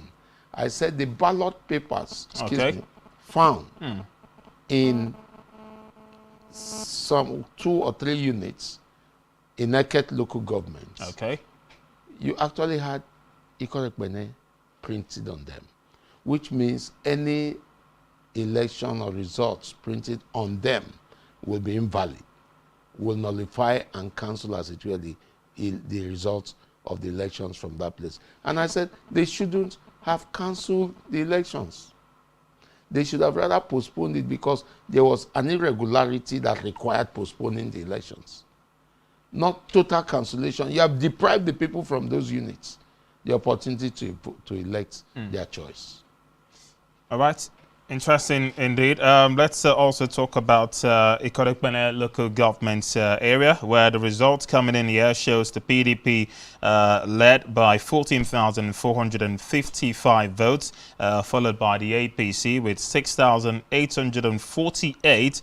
The YPP coming in third with 5,873 votes, while you had the Labour Party coming in fourth at 562 votes. Uran local government area, the PDP with 12,740 votes, followed by the APC 5,623, the YPP with 3,760, and the NNPP polling 963 votes. One interesting thing we've seen from the collation of the results here in Akwa Ibom State, and from the insinuation of some political analysts, is that this election seems to have been pre-orchestrated with respect to the results pouring in, and somewhat akin to what we saw at the presidential elections, where it appeared that the major threat to the ruling party, Mr. Peter Obi of the Labour Party, came a distant third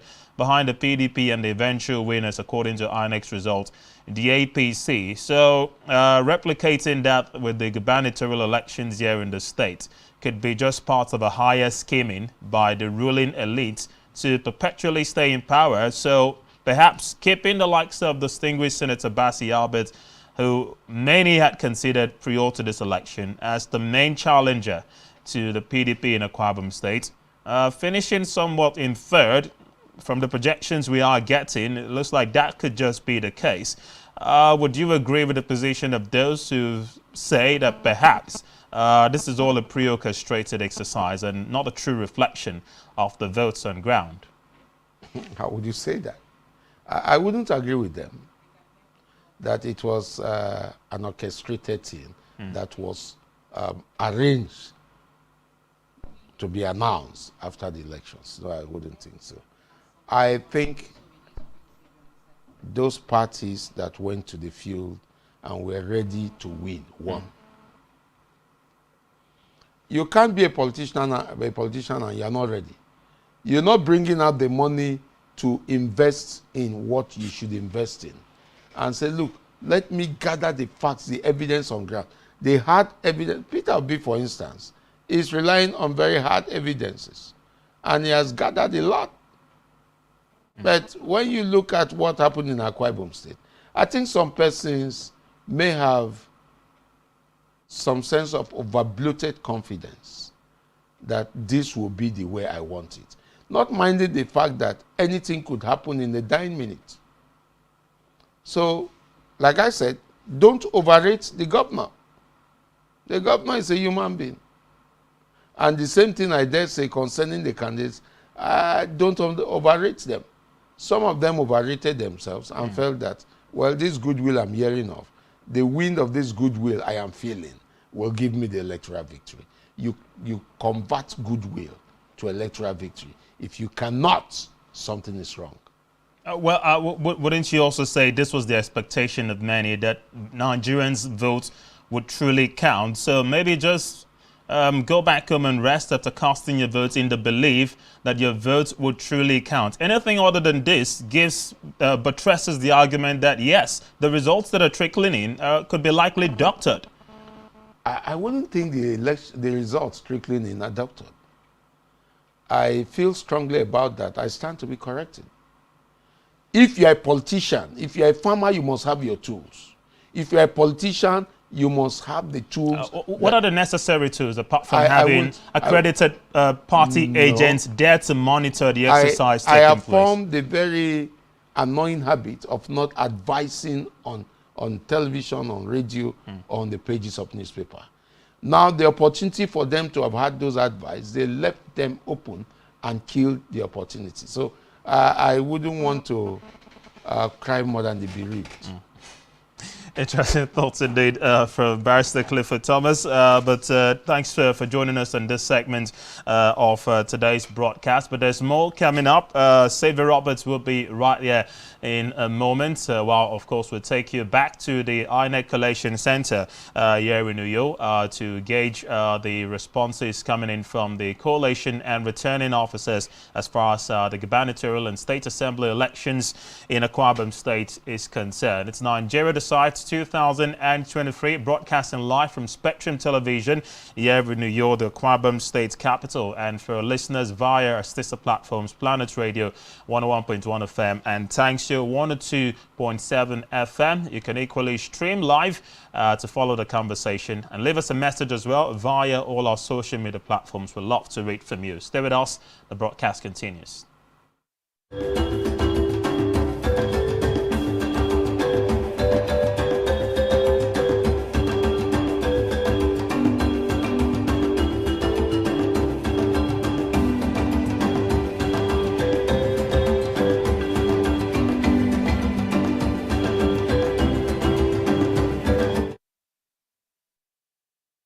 Ladies and gentlemen, so far we have collected results for 30 local government areas, and we are about to collect the results for the capital of Akwa Ibom State, which happens to be the almighty Uyo. Permit me to bring to the collation table the electoral officer of Uyo local government and the collation officer. Thank you so much.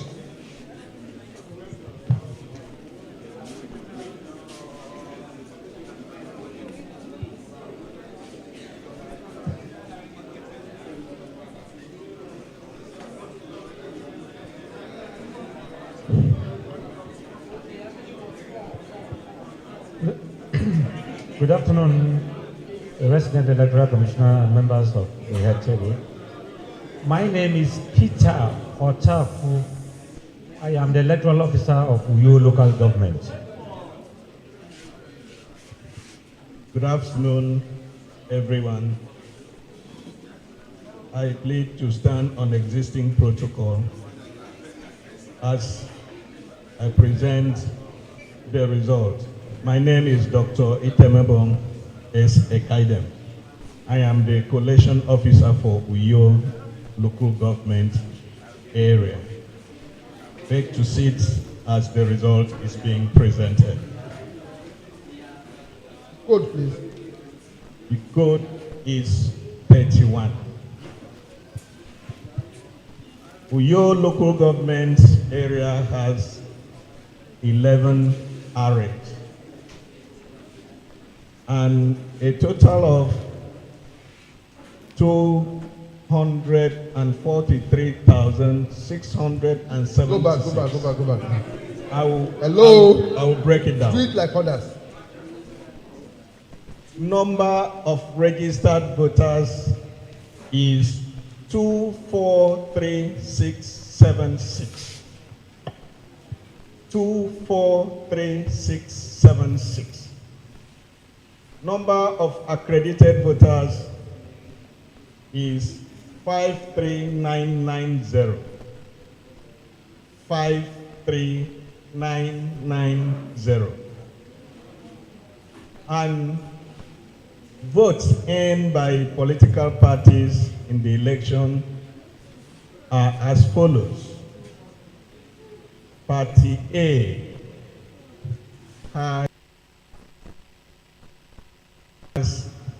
50 votes. 5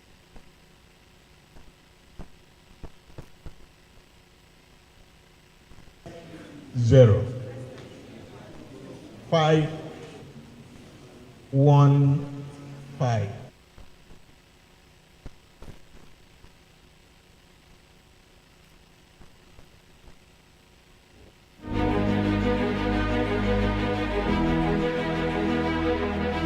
Party AAC, Party ADC has ADP.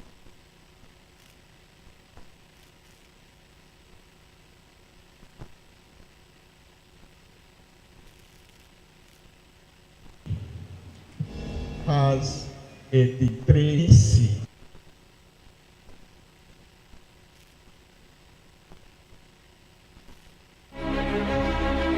Has 82 AP.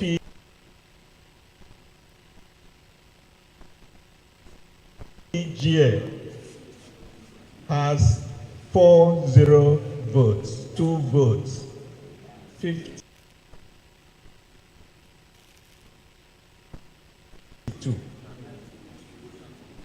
APP has 18 votes, 18, 28. LP has 1447 votes, 1447.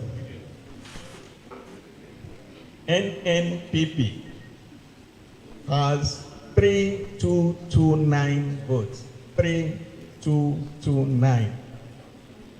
NRM has 82 votes, 82.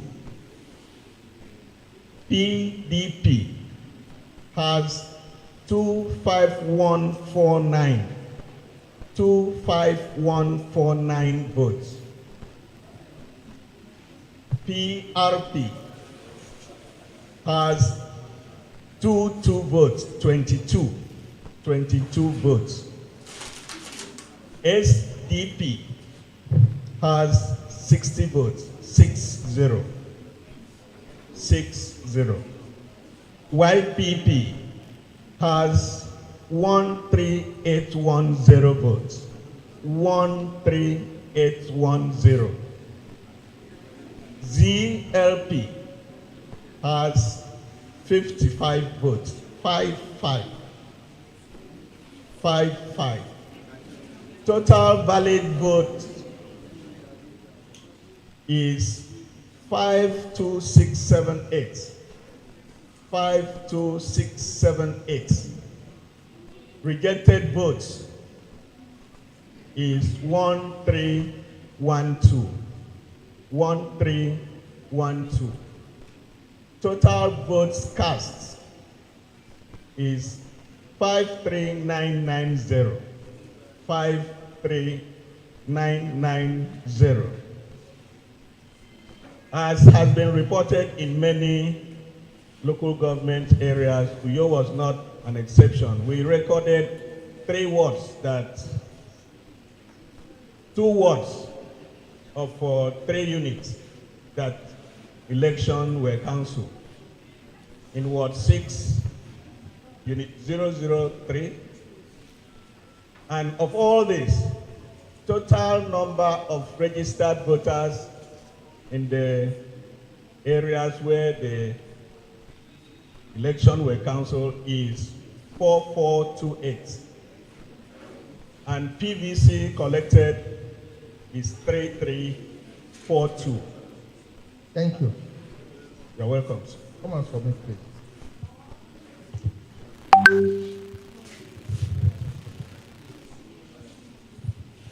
Thank you so much, your local government.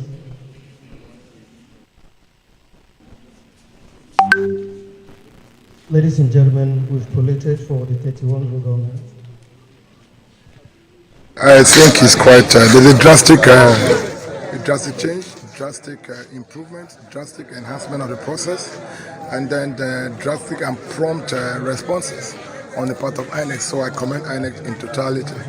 Yeah, I think the materials got on the units before 8 o'clock, and that was quite drastic compared to what we had the last time, where material got here about after 1.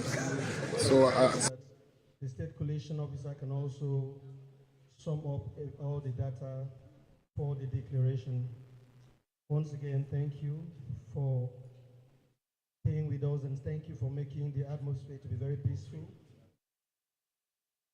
All right, okay. So we are going to go for the break for 1 hour so that we can sum up. Let him take time to sum up the results so that when we come back, we go straight into the business of the day. Thank you so much for your patience. Thank you for your understanding. And once again, on behalf of Inec, Akwa Ibom State, I thank you all.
Hello, it's so good to have you back. It's still Spectrum TV television, where we are doing the business of ensuring that we relay the outcome of the collation of results from yesterday's election, and also bring you up to speed with every developments from that particular exercise that we had yesterday. It's so good to have you on the show this particular hour. We have a lot of developments from yesterday's election, and a lot of reactions from different quarters, different social political organizations, observers, international observers and local observers coming in with their different 2 cents as regards the outcome of yesterday's election, and a lot of comparisons between the success of yesterday's elections compared to what was obtainable in the exercise on February 25, a lot of people have reasons to want to compare and, take notes as regards what Inec was able to do differently compared to what was obtainable in February 25. But I'm not alone in the studios this hour.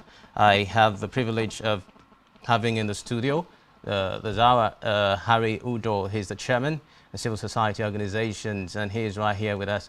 It's so good to have you, sir. Yeah, glad to be here. Good afternoon. Good, sir.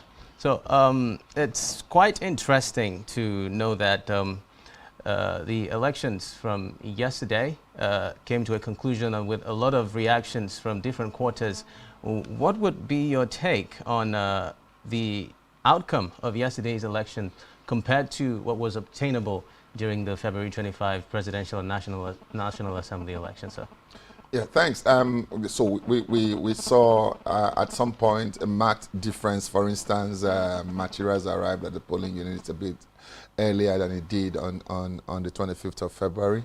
And we also saw that in very many polling units, voting had commenced at about 9-ish. Almost all polling units had commenced voting, accreditation and voting. And in some polling units, there was accreditation immediately you vote, and which is within the frame of the law. And so we had expected that with that marked difference, expected to see something different. But it's good to note also that by 1 p.m., a lot of polling units had concluded voting. All right, only for us to now begin to hear much later in the day people being killed, and we saw footages, of disruptions happening, especially around Lagos, mostly around Lagos, even though we had reports from some other parts of the country, including Akwa Ibom State. But we saw there was voter intimidation, there was voter repression. Certain political parties were asking people who weren't going to vote for their political parties not to come to their polling units in Lagos. In Akwa Ibom State, we had the same thing. In Rivers State, it was even worse than that. Thugs went to polling units, took the materials, destroyed them. Some just took the ballot boxes and the materials and ran away with it. We had cases of beavers machines being smashed in parts of Akwa Ibom State. So besides the fact that voting started early and that it concluded early, we still need to get back to Inec. For instance, the voter turnout was abysmally poor. It was lower. It was so low that it was a bit confusing because at the polling units that I went to, where you saw crowds of people, you now saw very, you can count them on the palms of your hands that were there. In fact, a former governor of Akwa Ibom State was reported to be saying, we heard his voice, and saying that on February 25th, the crowd at his polling unit was so much that if you threw a pin, you couldn't find it. But on the day, you just had a scanty number of persons there. And I think that that's the result of the shameful acts that was the elections of February 25th, and that led to low voter turnout. And it was a vote of no confidence in the way that Inec handled the elections on February 25th. It had effects. And when we were doing this analysis after that election, we foresaw that might likely occur, and that really occurred on the day. Okay. Oh, well, still sticking with Inec, well, yes, a lot of quarters have been able to agree that there were a couple of things they did differently that robbed off positively the outcome of yesterday's election. But then, can we borrow from those positives? Can we spot those positives and see how we can elaborate on them and see how subsequently in future elections we could bring to bear the positives that were experienced in yesterday's election and bring them to, positively influence what outcomes we have in subsequent elections? Yeah, so as we look at the positives, there are two things you would have to look at. Number one was materials arrived on time. Don't forget that Saturdays are the days that families stay together a husband, wife, and the children spend quality time together. That's the only time they have. For instance, in Lagos, where by 4 a.m. people are out, they don't come back until 11. So Saturdays and Sundays are the only days that they have to do their laundries, clean the house, spend quality time with family. And so you take them out and you say there's election. They expect to go there. You say election will start at 8:30, and they are there before 8:30. They want to vote and go back home and rest and come back out by 2:30 when you'll be counting the votes so that they can, catch up on all the things they need to do. But you find that people will come and wait and wait and wait, sometimes like on the February 25th, wait until 11, 2 p.m., 4 p.m. before materials will arrive, and so prompt deployment of materials will go a long way to help. That we saw happened, and perhaps that accounted for why by 12 noon, in most polling units, voting had been concluded. Don't forget, in some polling units, there are just about 200 people. If they started voting, accredit and vote by 8:30 or by 9, I don't see what they will be doing on the queues until 1 p.m. And so voting had concluded. That will help the people to now go back and face their chores at home. But keeping people like it happened on the 25th, where by 10 p.m. people were still voting, 11 p.m. votes were still being counted. That didn't all go well, for the people. So that's one. Number two, one of the positive things I found was the personnel.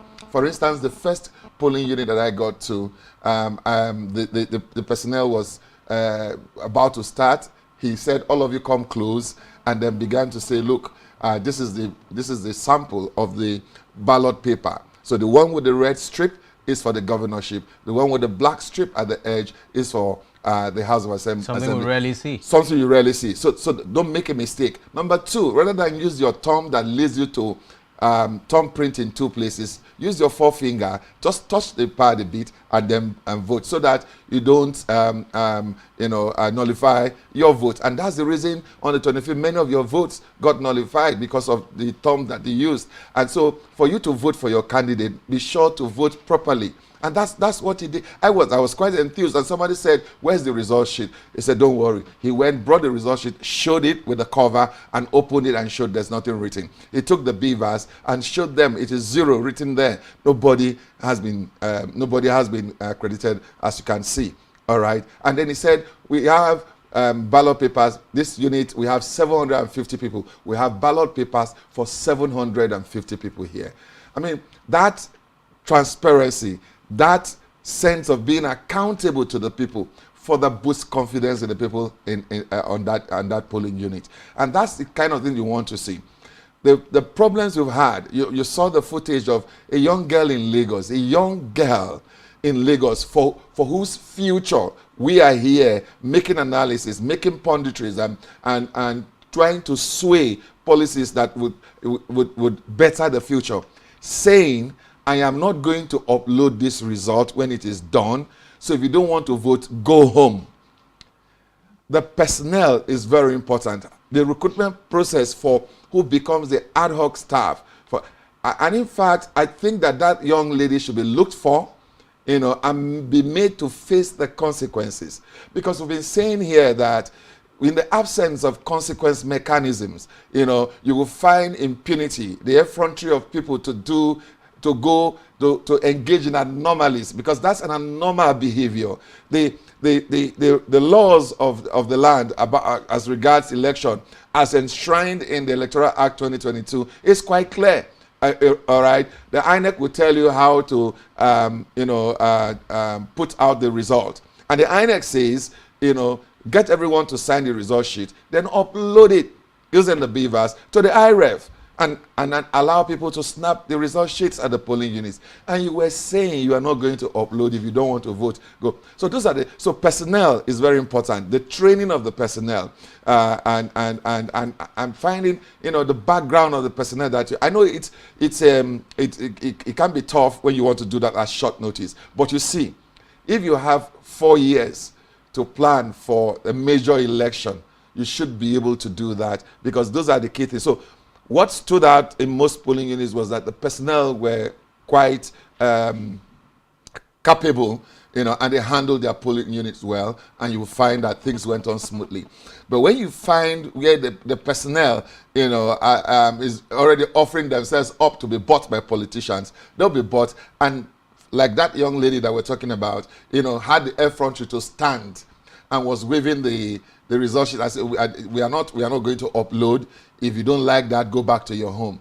The shame should go to Inec, because they should have known better. And for that polling unit to ever receive results from that polling unit and to make it count as part of the results of that election yesterday, it would be a big shame, to the Inec chairman, because he needs to be able to look at that and say, he cannot say as of just now that he hasn't seen that footage. To be able to say that result, the polling unit will have to have a rerun, at that polling unit so that people can go and vote. And we'll find in many places, it has to do with the personnel, really. So once you got the personnel right, and then the deployment, the logistics are right, things will be a lot better. Those are the two positives that you take out of that. Then the other thing is for INEC to adhere to their own regulations, which they have not done.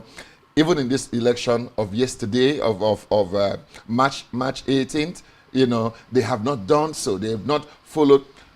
We're hearing counting being done before it was 2:30 p.m. That shouldn't have happened. Of course. Should have waited until it was 2:30 p.m. Because if you finish counting and people arrive at 2 o'clock or quarter after 2. And when the election is supposed to tarry till 2:30. 2:30, a smart lawyer would take that, and the result from that unit will be nullified. Null and void.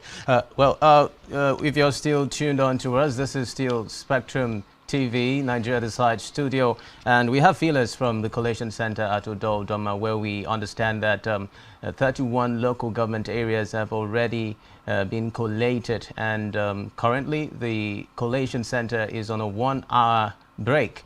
We believe that once the 1 hour elapses, the Collation Center will be back to give the official announcement of the result, and the winner would be declared for the governorship seat, and of course the different state house representatives will be announced as well.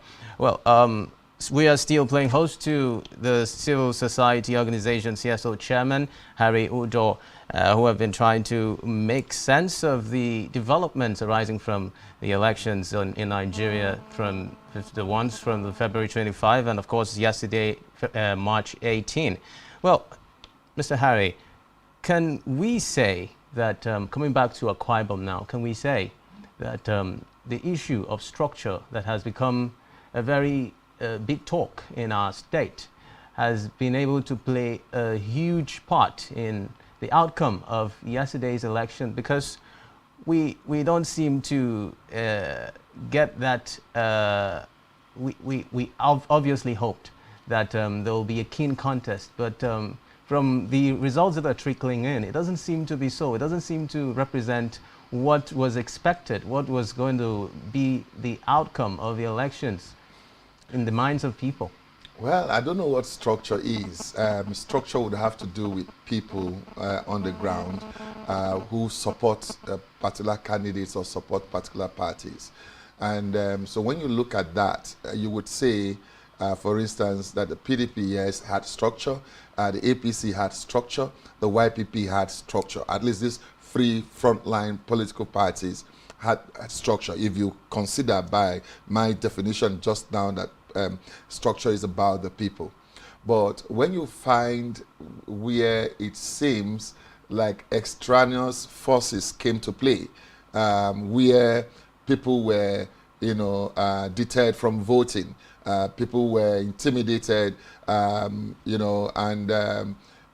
looked like, forces of states were deployed to the benefit of some political parties, then you find that the ordinary academic, should we call it academic, intellectual, postulation based on evidences on the ground, would be poo-pooed, and that seems to be what has happened right here in Akwa Ibom State. That result does not reflect, what we thought would be. I mean, the results that are coming in right now don't reflect.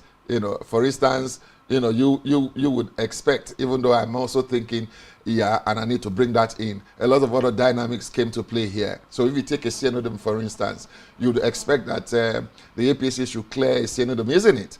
You know, but when you look at that, then you come and see savvy politics at play. All right. So you find that the APC produced the senatorial candidate for the Ikot senatorial district in an Akpabio family. Now you find that the PDP, from the results that we have seen, has also produced the House of Assembly representative from the Akpabio family. If that's not political sagacity, I don't know what is. So those dynamics have come to play. So it's not really about structure in some instances. It's also about different dynamics that are at play.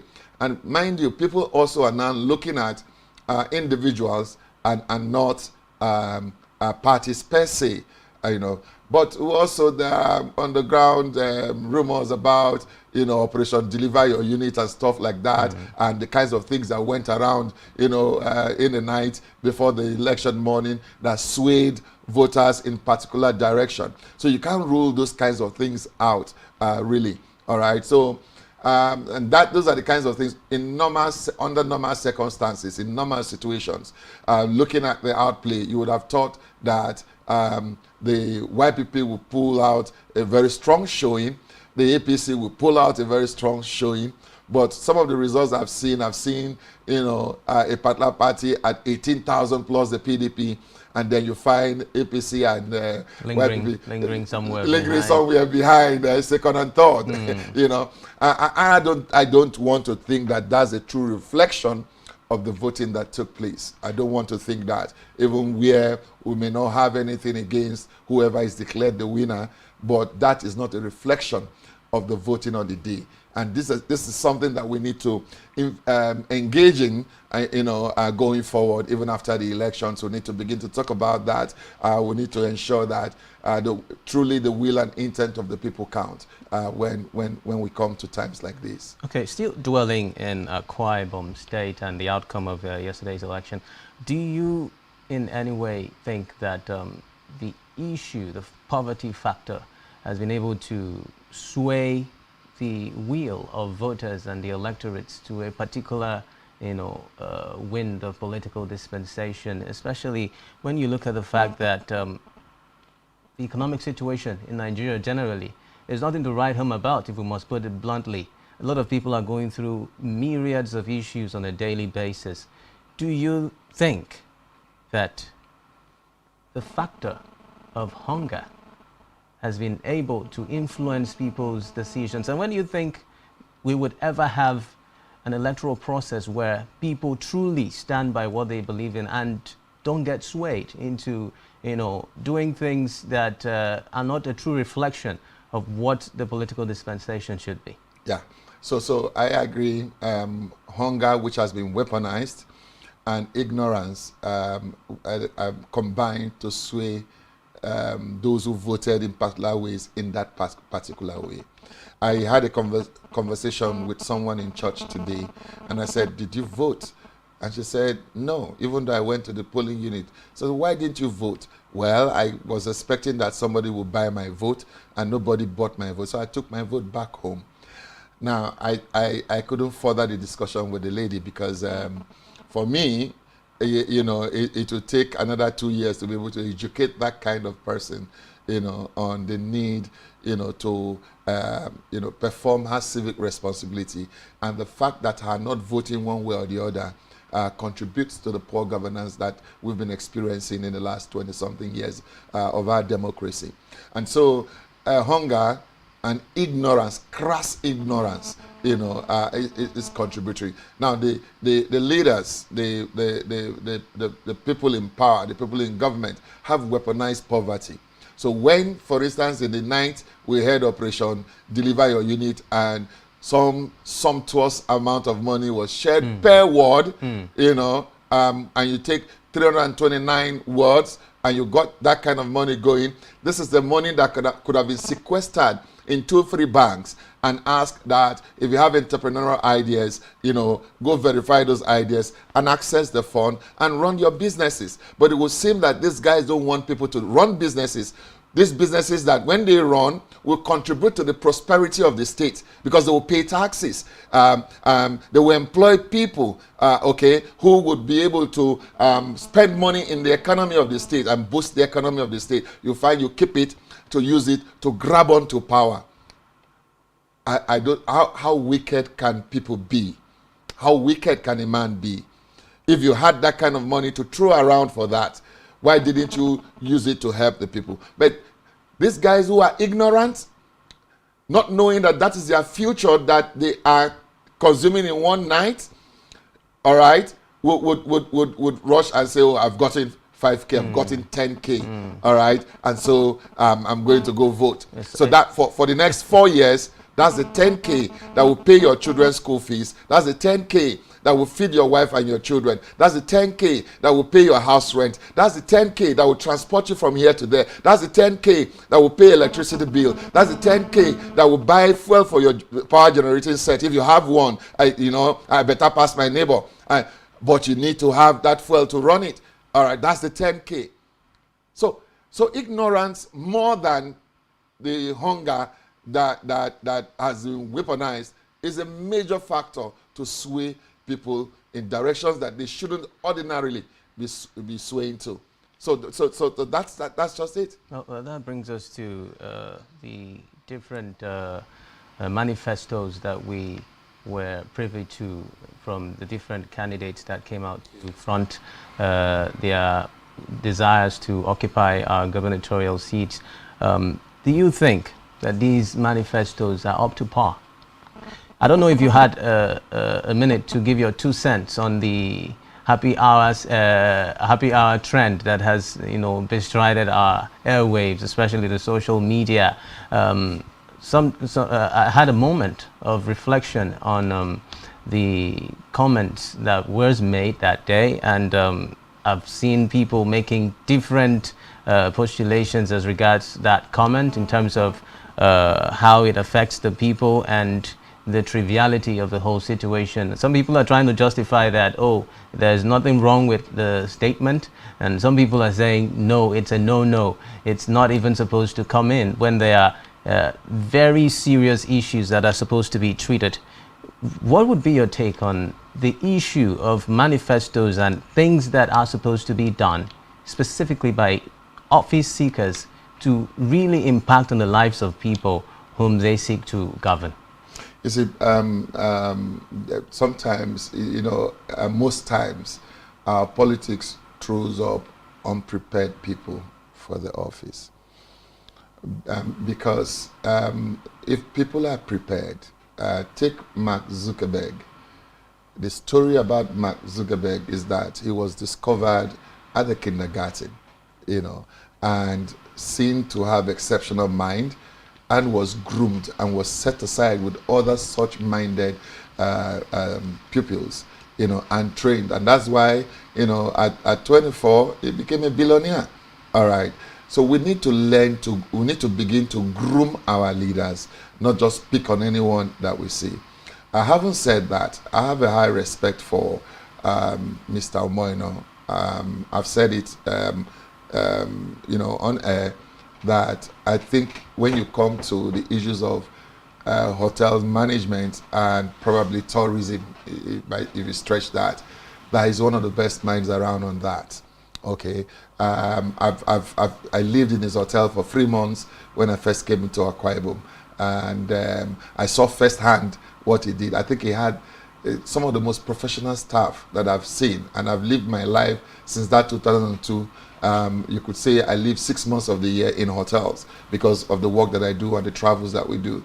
And so I've seen different kinds of hotel staff, and I still believe that, in fact, their staff was so good that when the World Bank consultant who was recruiting for our organization, a World Bank entity, had to just point and say, look at your admin staff there. And I said, how can that be? She was the supervisor to the restaurant. And we interviewed the lady, and she was employed. She became one of my most formidable staff. So to that extent, is that good. But you see that statement on happy hour, that's not a statement I would make as a gubernatorial candidate at such a time, at such a forum. All right. It belittles the office of the governor. There's been a lot of defense around that, but let's let it go. That wasn't something to even contemplate. Is it a good thing to do? That's something that your tourism commissioner will suggest to you, you know, and you just say go and do it without giving your voice to it. You understand? Lending because it credence, it's intended. Because when you analyze that, you want to deaden the minds of the people. I know all this story around how the American Navy came up with a happy hour time because of the boredom in the ship, because they would be in the submarines, be there for many months and all of that. And then morale started dwindling, and they found that they needed to get themselves together. And you know, some organizations, not some, many organizations in the US, in the UK, you know, have a Friday where they call it bonding. So you decide one restaurant, one pub to go to. You bond with all your staff, sit down, play, you know, do all kinds of things, have a drink, share food together, and then go home. Bonding is important. Relationship makes the world go round. When you have people who have friends working in an organization, the productivity is always going to be higher. So that idea is great. But for a whole state, it's like saying, yeah, it's binging time. Bobs, let's go binge. All right. So for that level, you know, that's not too good. All right. The idea on a lower level might be just fine. Do you think there could have been a better way to have there could have been a better there? way if we didn't explain it to say, you know, pay money to bar. Yeah. You know, a bar where That you pay money. trivialized the whole that idea. trivialized the whole idea. Fantastic idea, trivialized by the explanation. You shouldn't have gone to the explanation. Should not have at all. That should have been the responsibility of whoever is going to designate for that role. Yes, you know, happy hour so that we can go bond as a state, so that we can relax and loosen up, so that you can help to boost tourism. Because when people know that there's happy hour in Akwa Ibom State, from Cross River, from River State, from Abia State, they would troop in. Yes, and you know, people troop in every Friday to come play golf at the well, we call it the Meridian, but now they call it Ibom Icon. I've traveled in with several people, prominent Nigerians who just come play golf. I have friends who just come in to come play golf, and they go back.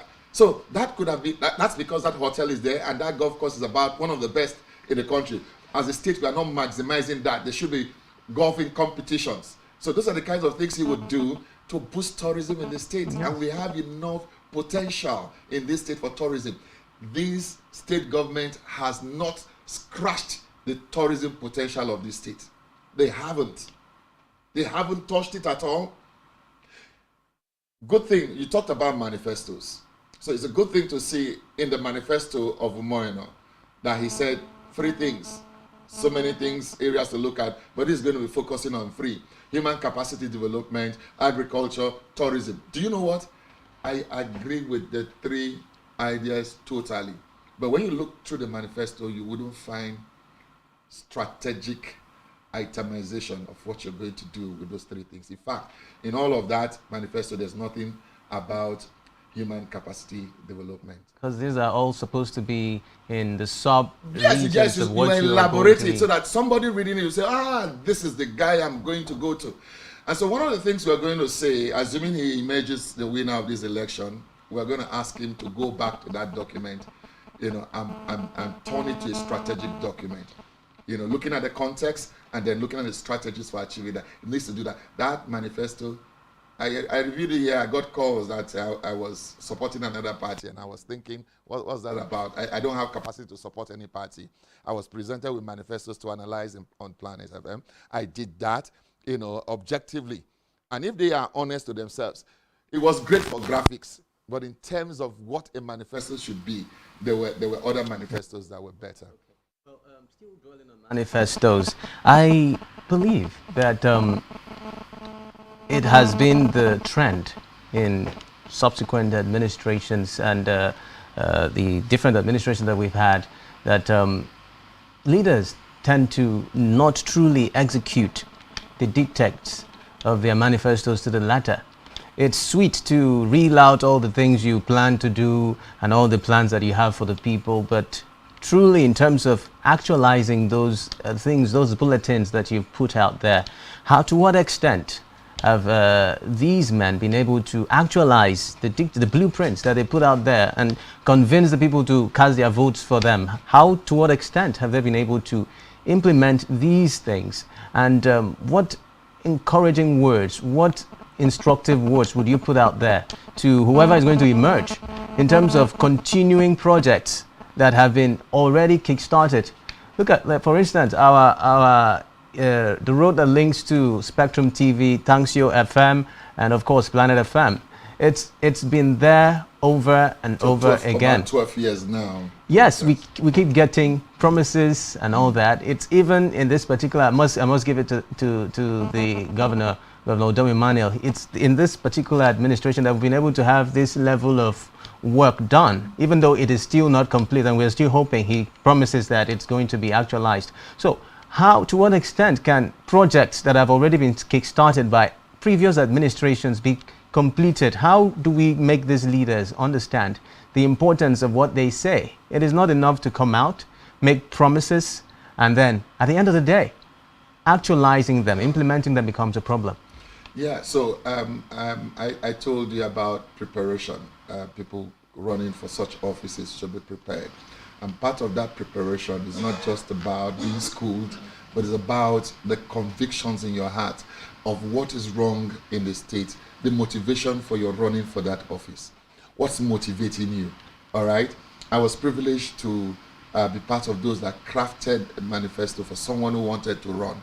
And he had to share what his motivation was. And he had to share what he really wanted to see happening, in the state. And we built the manifesto around those convictions that he had. And when we sent the first draft, he had to point out certain things, and we had to rework on it, to ensure that it reflected what his mind was telling him he was going to do. All right. And so if you have in your mind what you're going to do, the reason why you get experts who know how to craft those things to do that for you is so that they take that your idea and put it in a manner that people will see and they can buy in.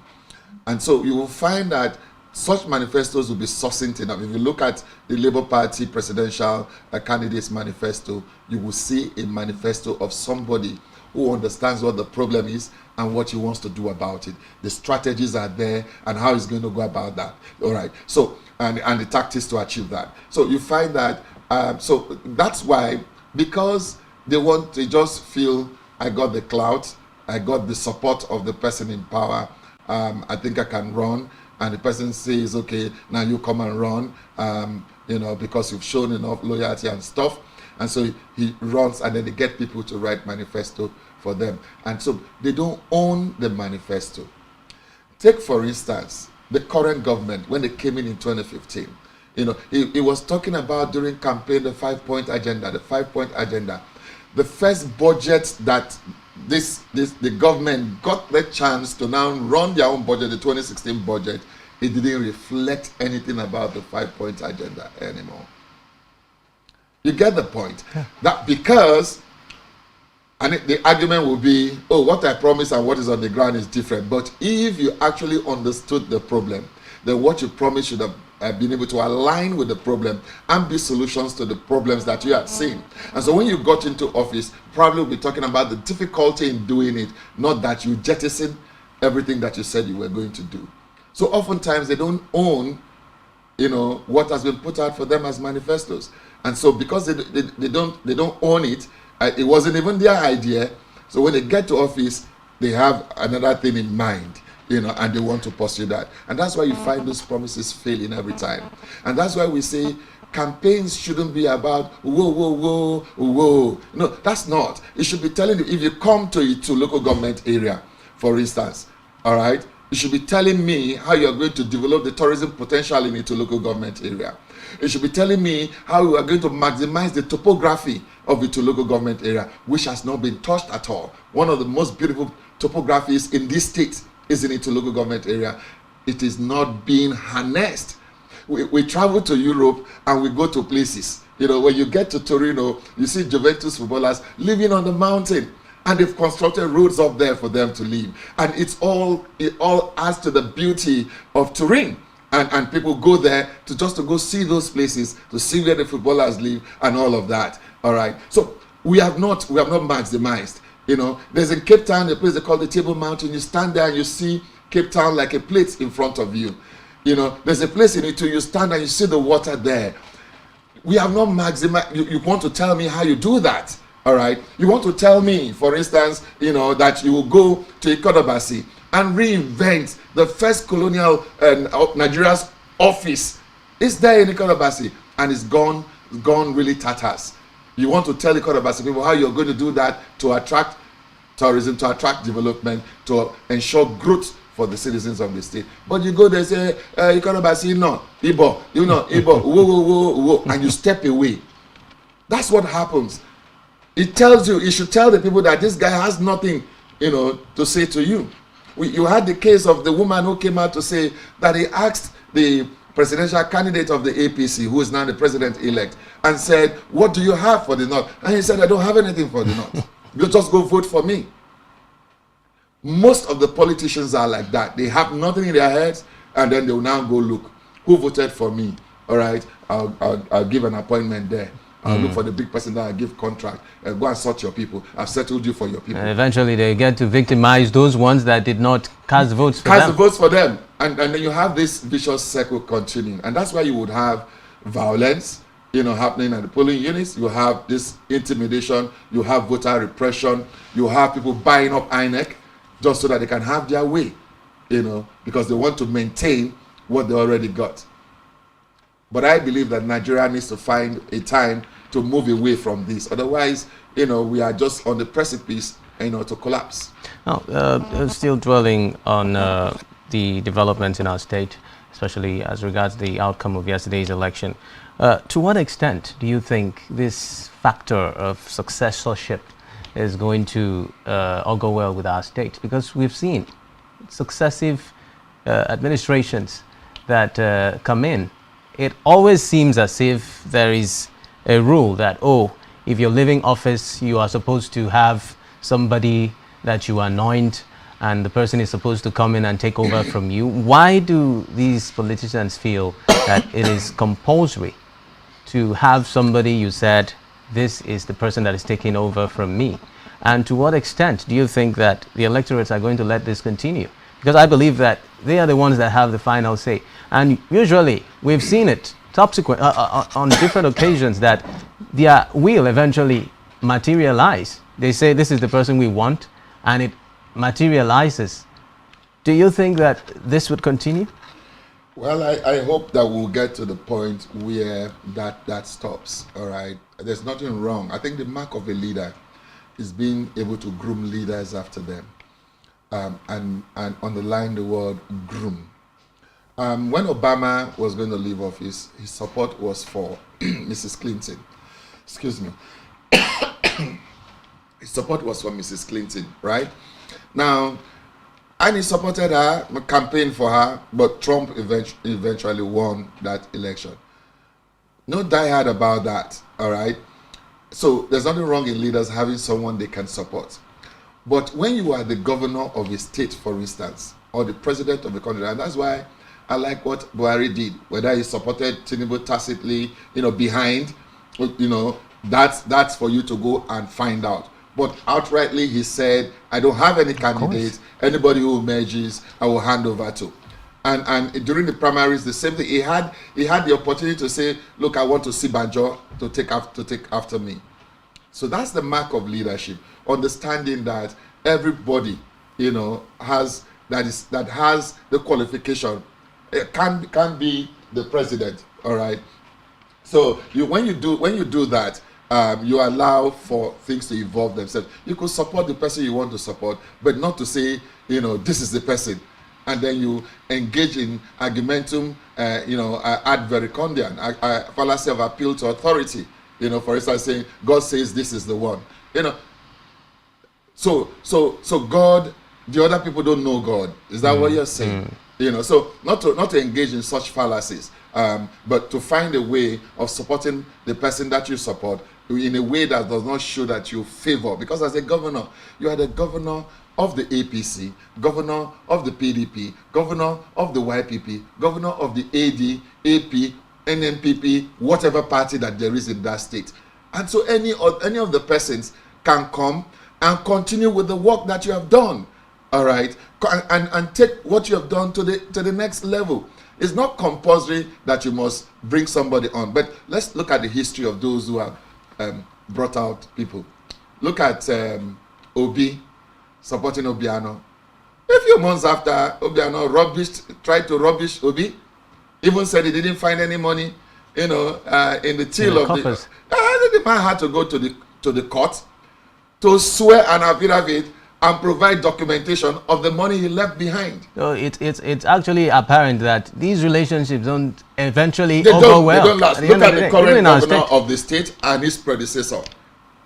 A few years after, poof, they were gone. They were no longer friends. All right? They had broken out to the point that one of them was not using the airport, was using another state to come into the state. That's how bad things were. And they don't learn about these things. Time after time, they keep doing it. They've seen all of the things that have happened with different state governments where the governor had insisted on putting on his own person, and that his own person turns out to be his problem afterwards. They don't learn from that. I'm not a prophet, but it will happen. It has happened once, twice, fourth, fifth, it will happen.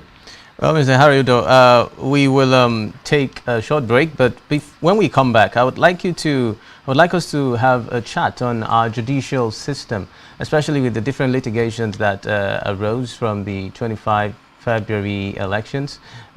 We would get to really understand to what extent is our judicial system effective.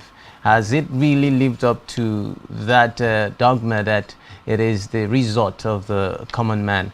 Well, if you're still listening and watching us on our different platforms, this is Spectrum TV, Nigeria Decides Studio 2023, and we are still debating on the outcomes and fallouts of the 2023 elections that took place yesterday, the governorship and the House of Assembly elections.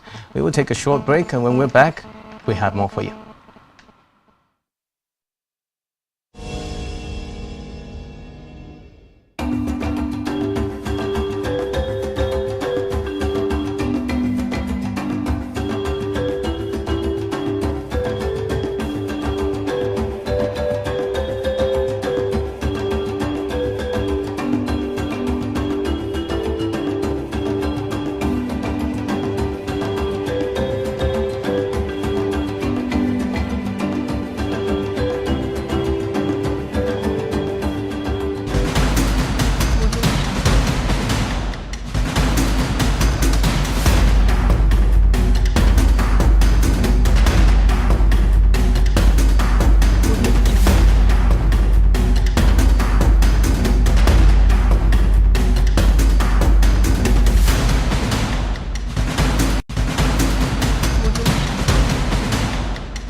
Many thanks for still staying hooked up to Spectrum TV, Nigeria Decides Studios. We're still playing host to Mr. Harry Udo, the chairman CSO. Well, on our judicial system, sir, do you think that there would be any positives that would come out from the litigations that have been embarked upon by the presidential candidate of Labour Party? If we could get your 2 cents on that before we round up. Well, like the presidential candidate of the Labour Party said, that he has confidence in the judiciary, and he said that he's been one of the most beneficiaries of the judiciary system. Yes, when you look at his antecedents, where he won, and they gave the vote, they announced someone else in Gigi, and he went to court. It took about 3 years for him to get that back, and he got it. And then just after that, there was the election. So he went for interpretation, of the law of the land, and he got it. And then he was impeached, and he went to court, and he got it. And then there are other litigations that he also won. And people think that this is different. Well, this is the hierarchy. Yeah, this is the hierarchy, but I think that the judiciary, this is the time for them to, like what American stakeholder was saying when talking about Nigeria's election. He said he believed that the judiciary can be better than what they are, and he believes that they can do better and give proper adjudication to the case in hand. And I think that it's very clear. It's very clear. It's the issue of the abuse of the law of the land, and they shouldn't have issues with that, and be sure to ensure that the issues of technicalities don't come into play here, because often you find that matters have been adjudicated on technicalities. All right. So I have confidence. These judges, Supreme Court judges, they are Nigerians, and despite the fact that most of them, their children aren't here, they have relations who are also suffering bearing the brunt of bad governance, and they should understand that their ruling has a lot to do for the future of the country. Just as I expected the Inec chairman to understand the enormity, of the responsibility that was placed upon his shoulders to ensure that if he gave regulations, he should stand by those regulations. He cannot act irresponsibly like he did. All right. So I have confidence in the judiciary that this time around they will do the right thing. Now, just before we let you go, in a matter of moments from now, the announcement as regards who emerges as the governor of Akwa Ibom State will be out there, and the different representatives. What instructive words would you have for these crop of leaders that will be taking over the helms of affairs in the state? You see, Nigeria and Akwa Ibom State has come, to the precipice. It's either make or mar where we are right now. So it behoves whoever emerges as governor, and of course the State Assembly representatives, to realize the enormity of the task at hand. Number one, for instance, for Akwa Ibom State, they must seek to build a homogeneous state. They must bring everybody together.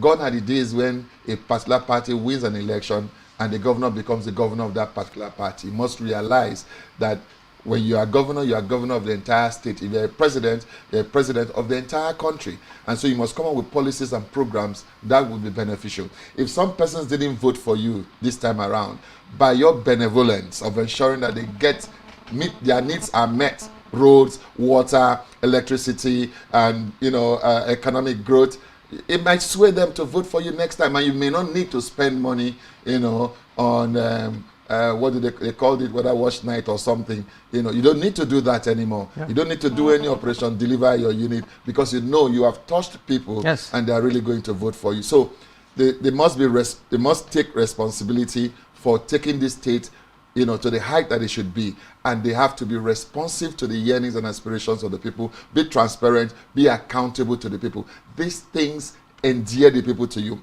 When you endear the people to you, governance becomes easy. And that would be my counsel to them at this time. Thank you very much, Mr. Harry Udo, Chairman, Civil Society Organization, CSO. I would dock with your last words. Yes, let us make the electorate who didn't vote for you, make them believe that they made a mistake by impacting their lives. Absolutely. Because if you do that, definitely there is that opportunity. There's that definite opportunity that definitely they're going to vote for you when next there's an election like this. In this case, in the next 4 years. Now you're still tuned on to Spectrum TV, Nigeria The Side Studios. We are still tracking for you what is happening at the Collation Center. We'll take a short break, and when we're back, good news would be on your airwaves. Thank you.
up-to-date information on topical issues affecting the common Nigerian. From issues on politics, hello Nigeria, I remain committed.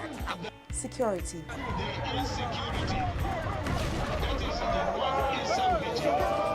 Education, health, lifestyle, and so much more. Join Janice Kobum and Uyai Aniakin every weekday from 7 a.m. to 9 a.m. on Rise and Shine Daily, exclusive on Spectrum Television.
Glad to have you back on Spectrum TV, Nigeria, the side studios. We are still tracking every information as regards yesterday's outing in the elections that is supposed to produce the gubernatorial seat occupier for Akwa Ibom State, and of course the different state houses of assembly representatives. My name is Xavier Robert, holding it down here at the Spectrum TV. Of course, sister platforms Planet FM and Tanxio FM are also hooked up. We will be joining the Collation Center in a matter of moments, especially currently. We understand that the Collation Center is observing a recess. So once they are back, we would be hooking up. We have our field reporters, Francis Adet, and of course, Esther Otoyo, standing by to relay to us every outcome at the Collation Center that would culminate at the announcement of the eventual winners of the different seats being vied for. But currently, we would review a couple of incidences that occurred yesterday at different polling units and wards across the state, especially as regards the freeness and fairness of elections all through the state. And of course, the different skirmishes, the reports of violence and voter apathy that played a role or the other in the different centers in the state. Well, I was fortunate to be in Ibom yesterday, where we had reports from the senator, the senator who was the YPP candidate for the governorship seat of Akwa Ibom State.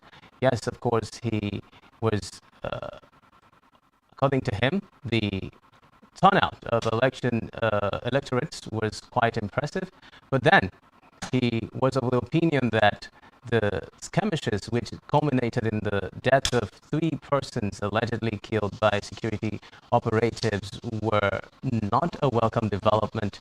We also saw him criticizing reports of skirmishes in a different location within Ibom local government area, where citizens of that location were complaining about the fact that a certain representative, a leader of a particular constituency in that area, prevented them from having a free, smooth actualization of their voting power. There were reports that the voting ballot papers were destroyed. They were destroyed by agents working for a particular political party and trying to make them sway their decisions to vote a particular candidate. So we are going to be reviewing these footages and getting to understand why is it difficult for electorates to be allowed to decide who they want to vote for. Why is it a factor that is recurrent in the election of Nigeria, where we get to see the electorates being prevented from giving out their votes to whoever they believe is going to, serve them better in the country? So in Ibom, there was a particular local government area where we had reports of skirmishes, and even when we reached out to the village head, he was of the opinion that allegedly that a senator representing that area was preventing voters from voting.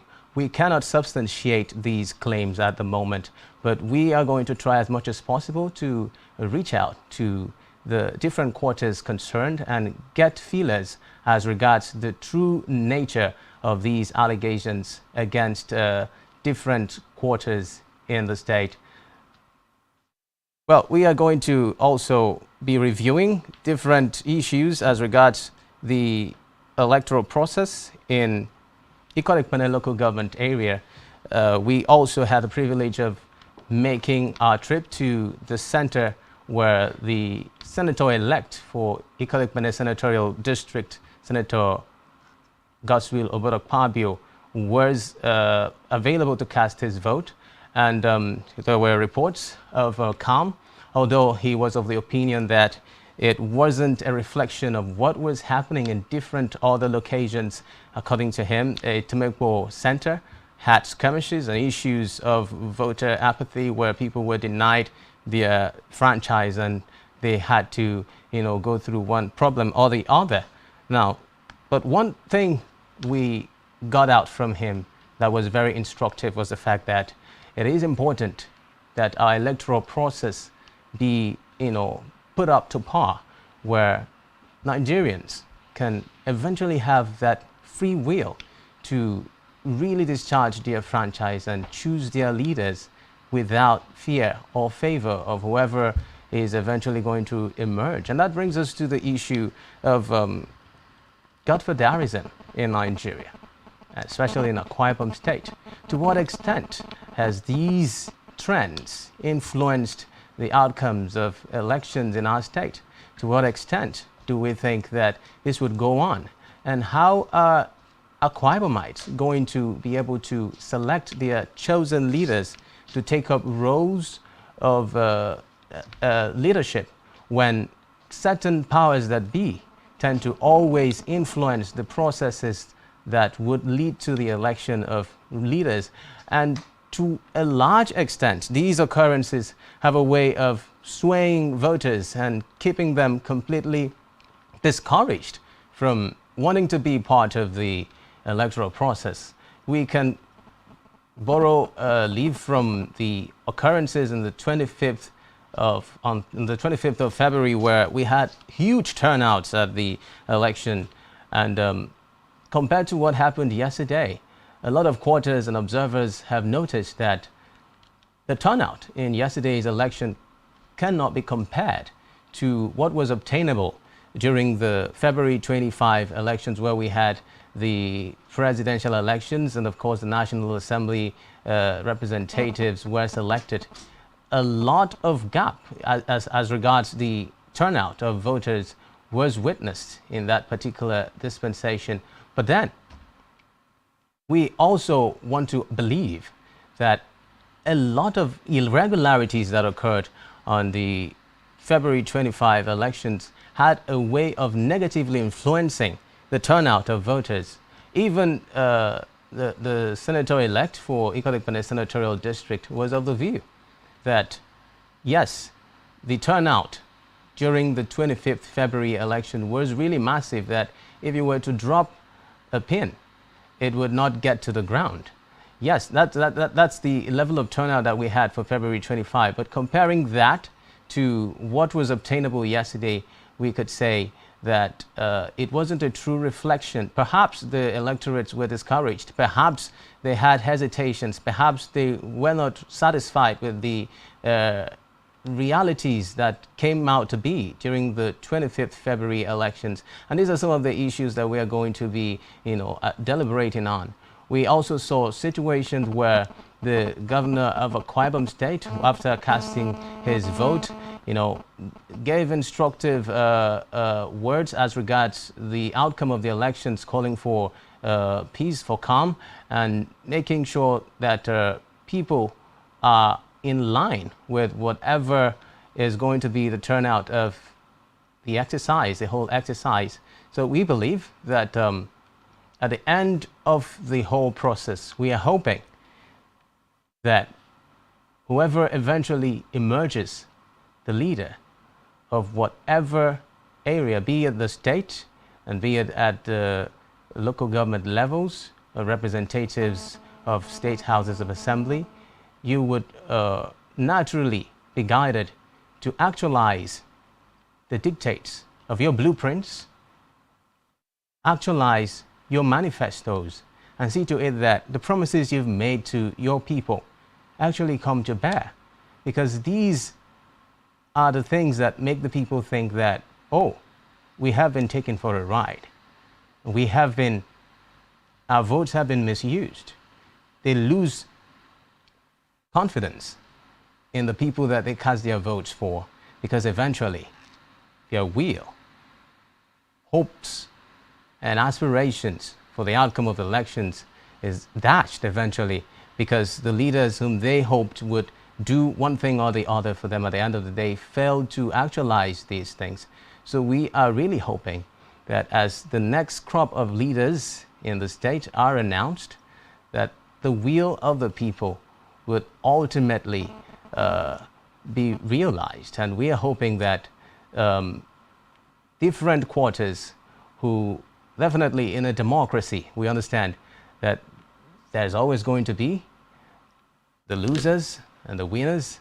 We believe that at the end of the day, people, would understand that if they have grievances as regards the outcome of the polls, they have to follow legitimate means to vent and avoid situations where they try to heat up the polity and bring about restiveness in the state and country at large. Now, issues of voter irregularities that came up yesterday, still in Ibom.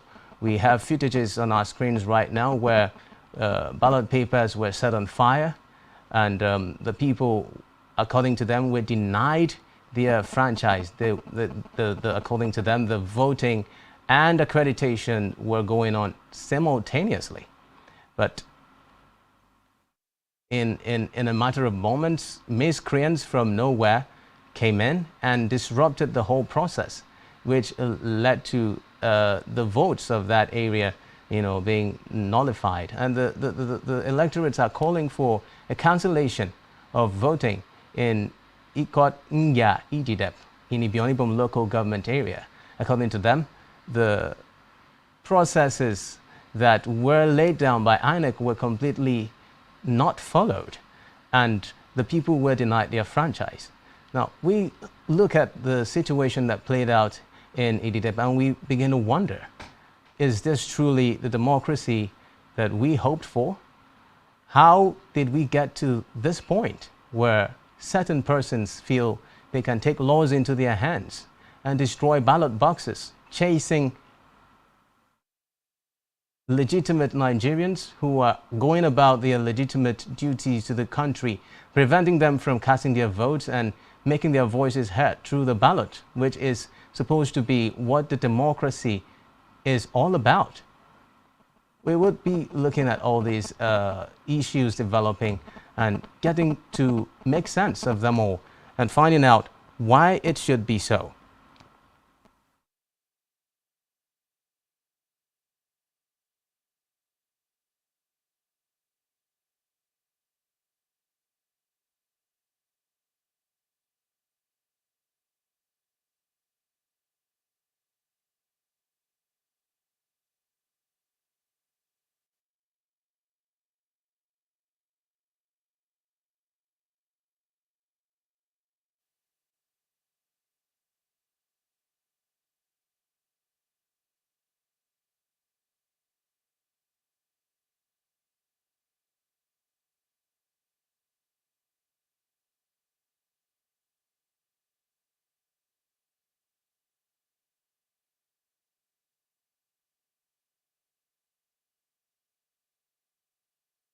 Nigeria Decide Studios, trying to make sense of the whole processes that is going to be culminating at the announcement of the different leaders who have emerged winners in the different contests for governorship seat and the State House of Assembly seats of the different constituencies in Akwa Ibom State.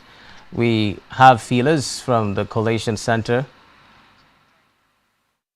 Okay, we have Collation Center where we understand that the recess is over and we are going to be rejoining the Collation Center to get direct live feeds as regards the electoral process and the announcements that will ensue. Do stay with us, Spectrum TV.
Ladies and gentlemen, while waiting for the national media houses to do their configuration so that they can join us live, I'd like us to maintain peace in the environment and also do not move anyhow.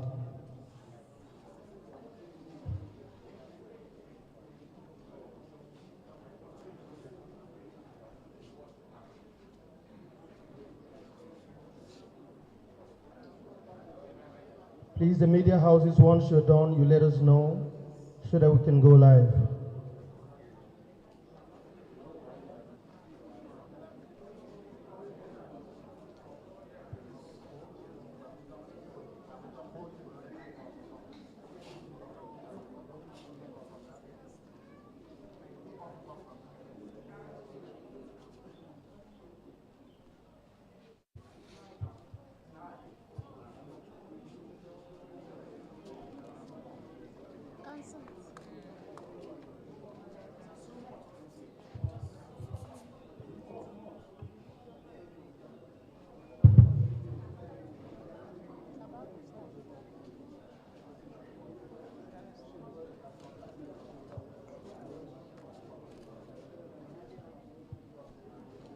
The rec.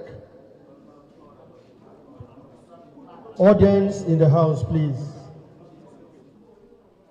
Agents of the party, members of the press, we've come to the end of the coalition. And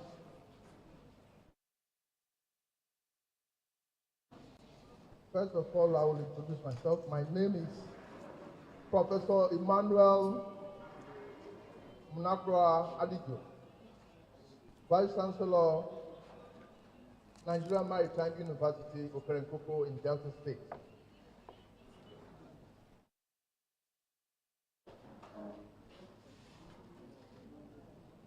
I want to present the collated results from the collation booklet.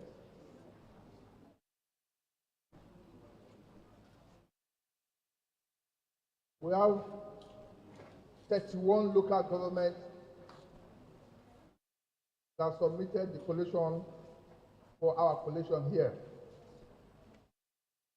And the total number of registered voters are 235,7418. 235,7418.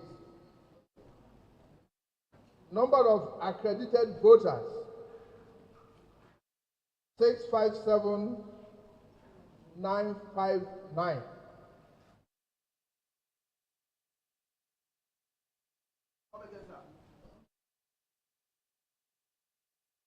$657,959.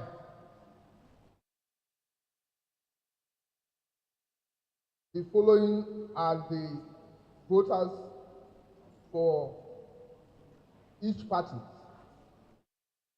Party A, the total vote is 437 votes. 437 votes. Party AA, 181. 181. Party AAC, 393. 393. Party ADC, 1685. 1685. Party ADP, 642. 642. Party APC, 129602. 129602.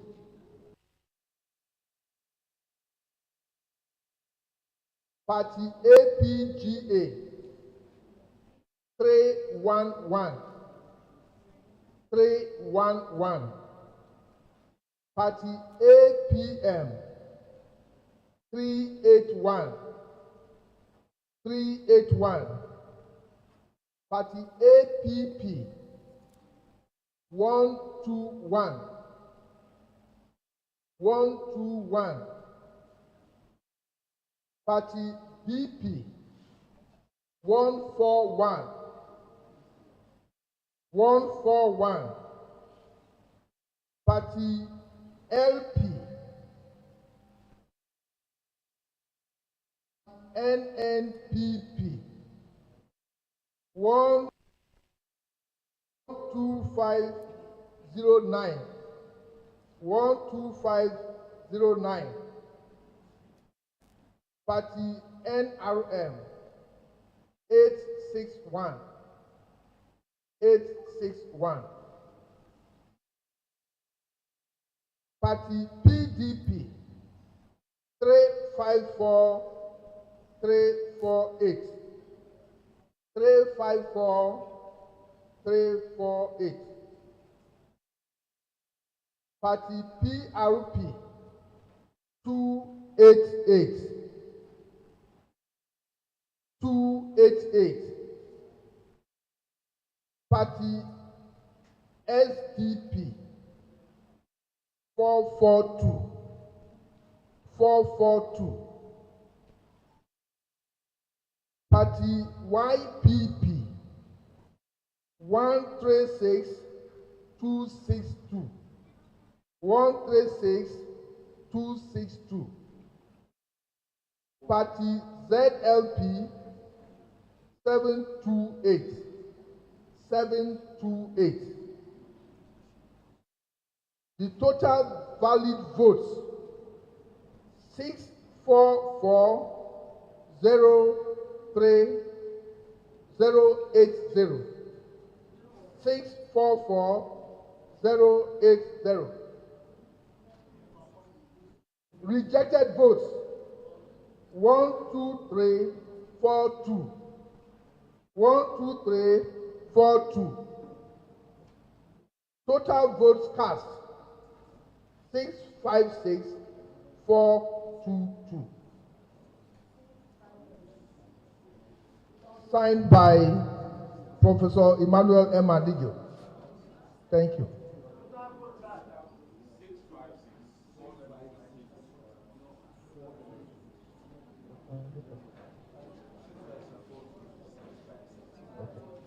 So, this is the summary of the results.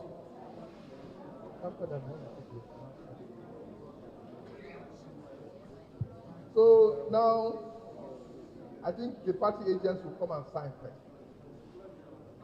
The party agents will come and sign.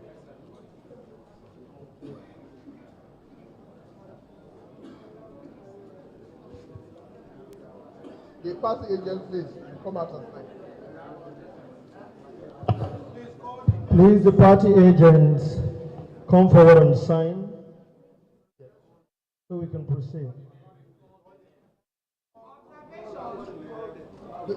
We have AA. AA can come out, please. A can come out, please. Alphabetically, starting from party A. Party A, please come forward and sign. Thereafter, AA can follow. Akwa party, please come forward and sign the result. The next person is AA. AA can come forward if Akwa is not ready.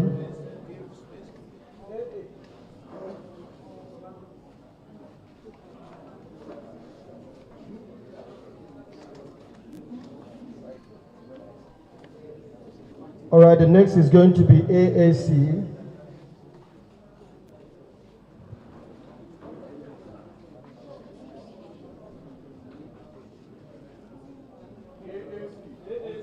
AAC is going to be next.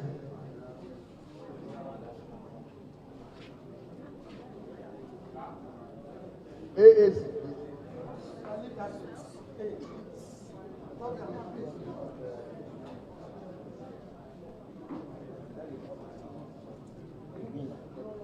ADC is going to be the next to sign the result.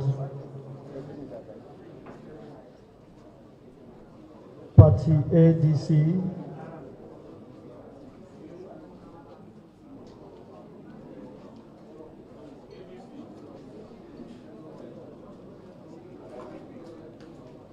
All right, after Party ADC, the next is going to be Party ADP. ADP is going to be next to sign the result.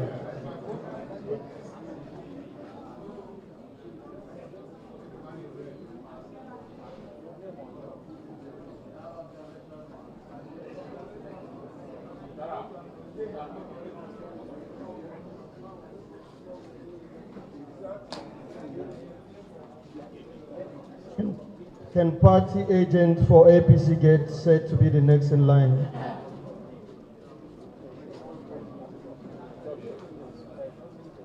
APC, you're next in line to sign the result.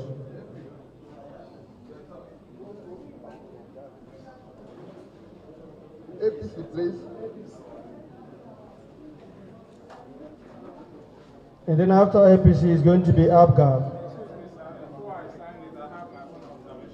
You made the observation and we know now. You made the observation. No, it was just with reference to one local government that I met at that point in time. The result has been collected, and I have to raise some concern from the report that I've gotten from the field before I endorse it, so that you know that I'm not in consent with it, even though I would endorse it to proceed from there, and you will know that I have my own observation and I made it known to the committee.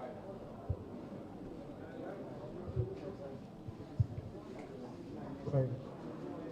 The collation officer, the reg, and all the personalities on the high table, the chairman and agents of the various political parties. Sir, it is on note that some of the results that have been collected from the various local governments were marked with violence. And of course, I was thinking that before such reports are received here, the reg would have dialogue with the residents or the EOs and those who came out from the field, compared with the security result or report. Election is all about representing the people. Are we sure that what we are doing today is a reflection of the wishes of the people across the Akwa Ibom state? Or we are just doing the normal rituals about the result collation?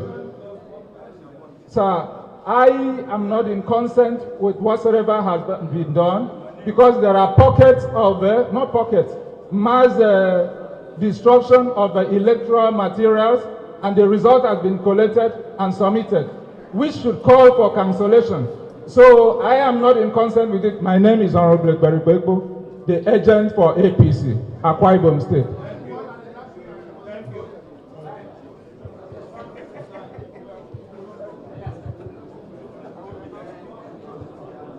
All right, after that, the next party in line is going to be ABGA to sign the election result.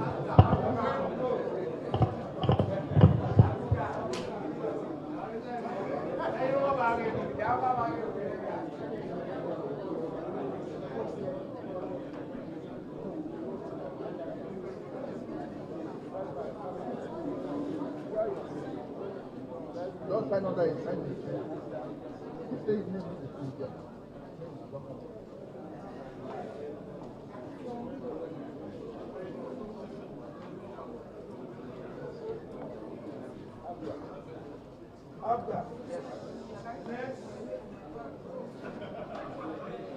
Okay, after the ABGA is going to be party APM. The agents for party APM, can you get ready? APM.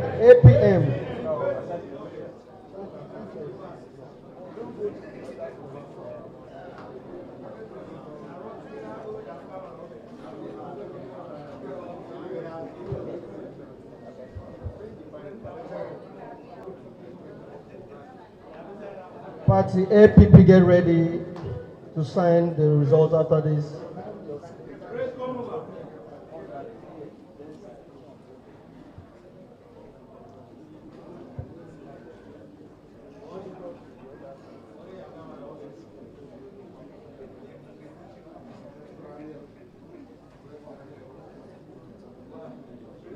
APP, please come forward.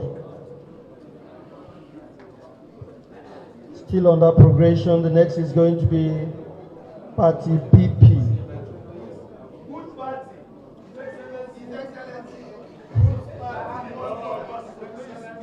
Party BP next in line to sign the result.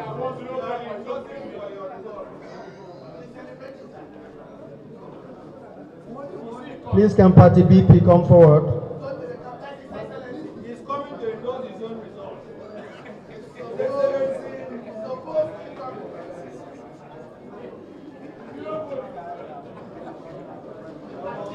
Please can I have the party agent for Labour Party get ready, LP.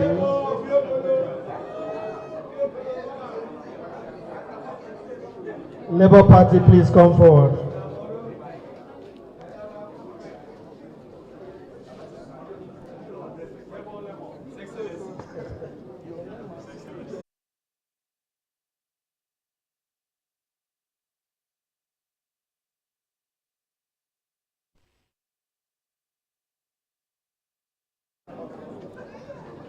All right, after the Labour and PP, can you step forward?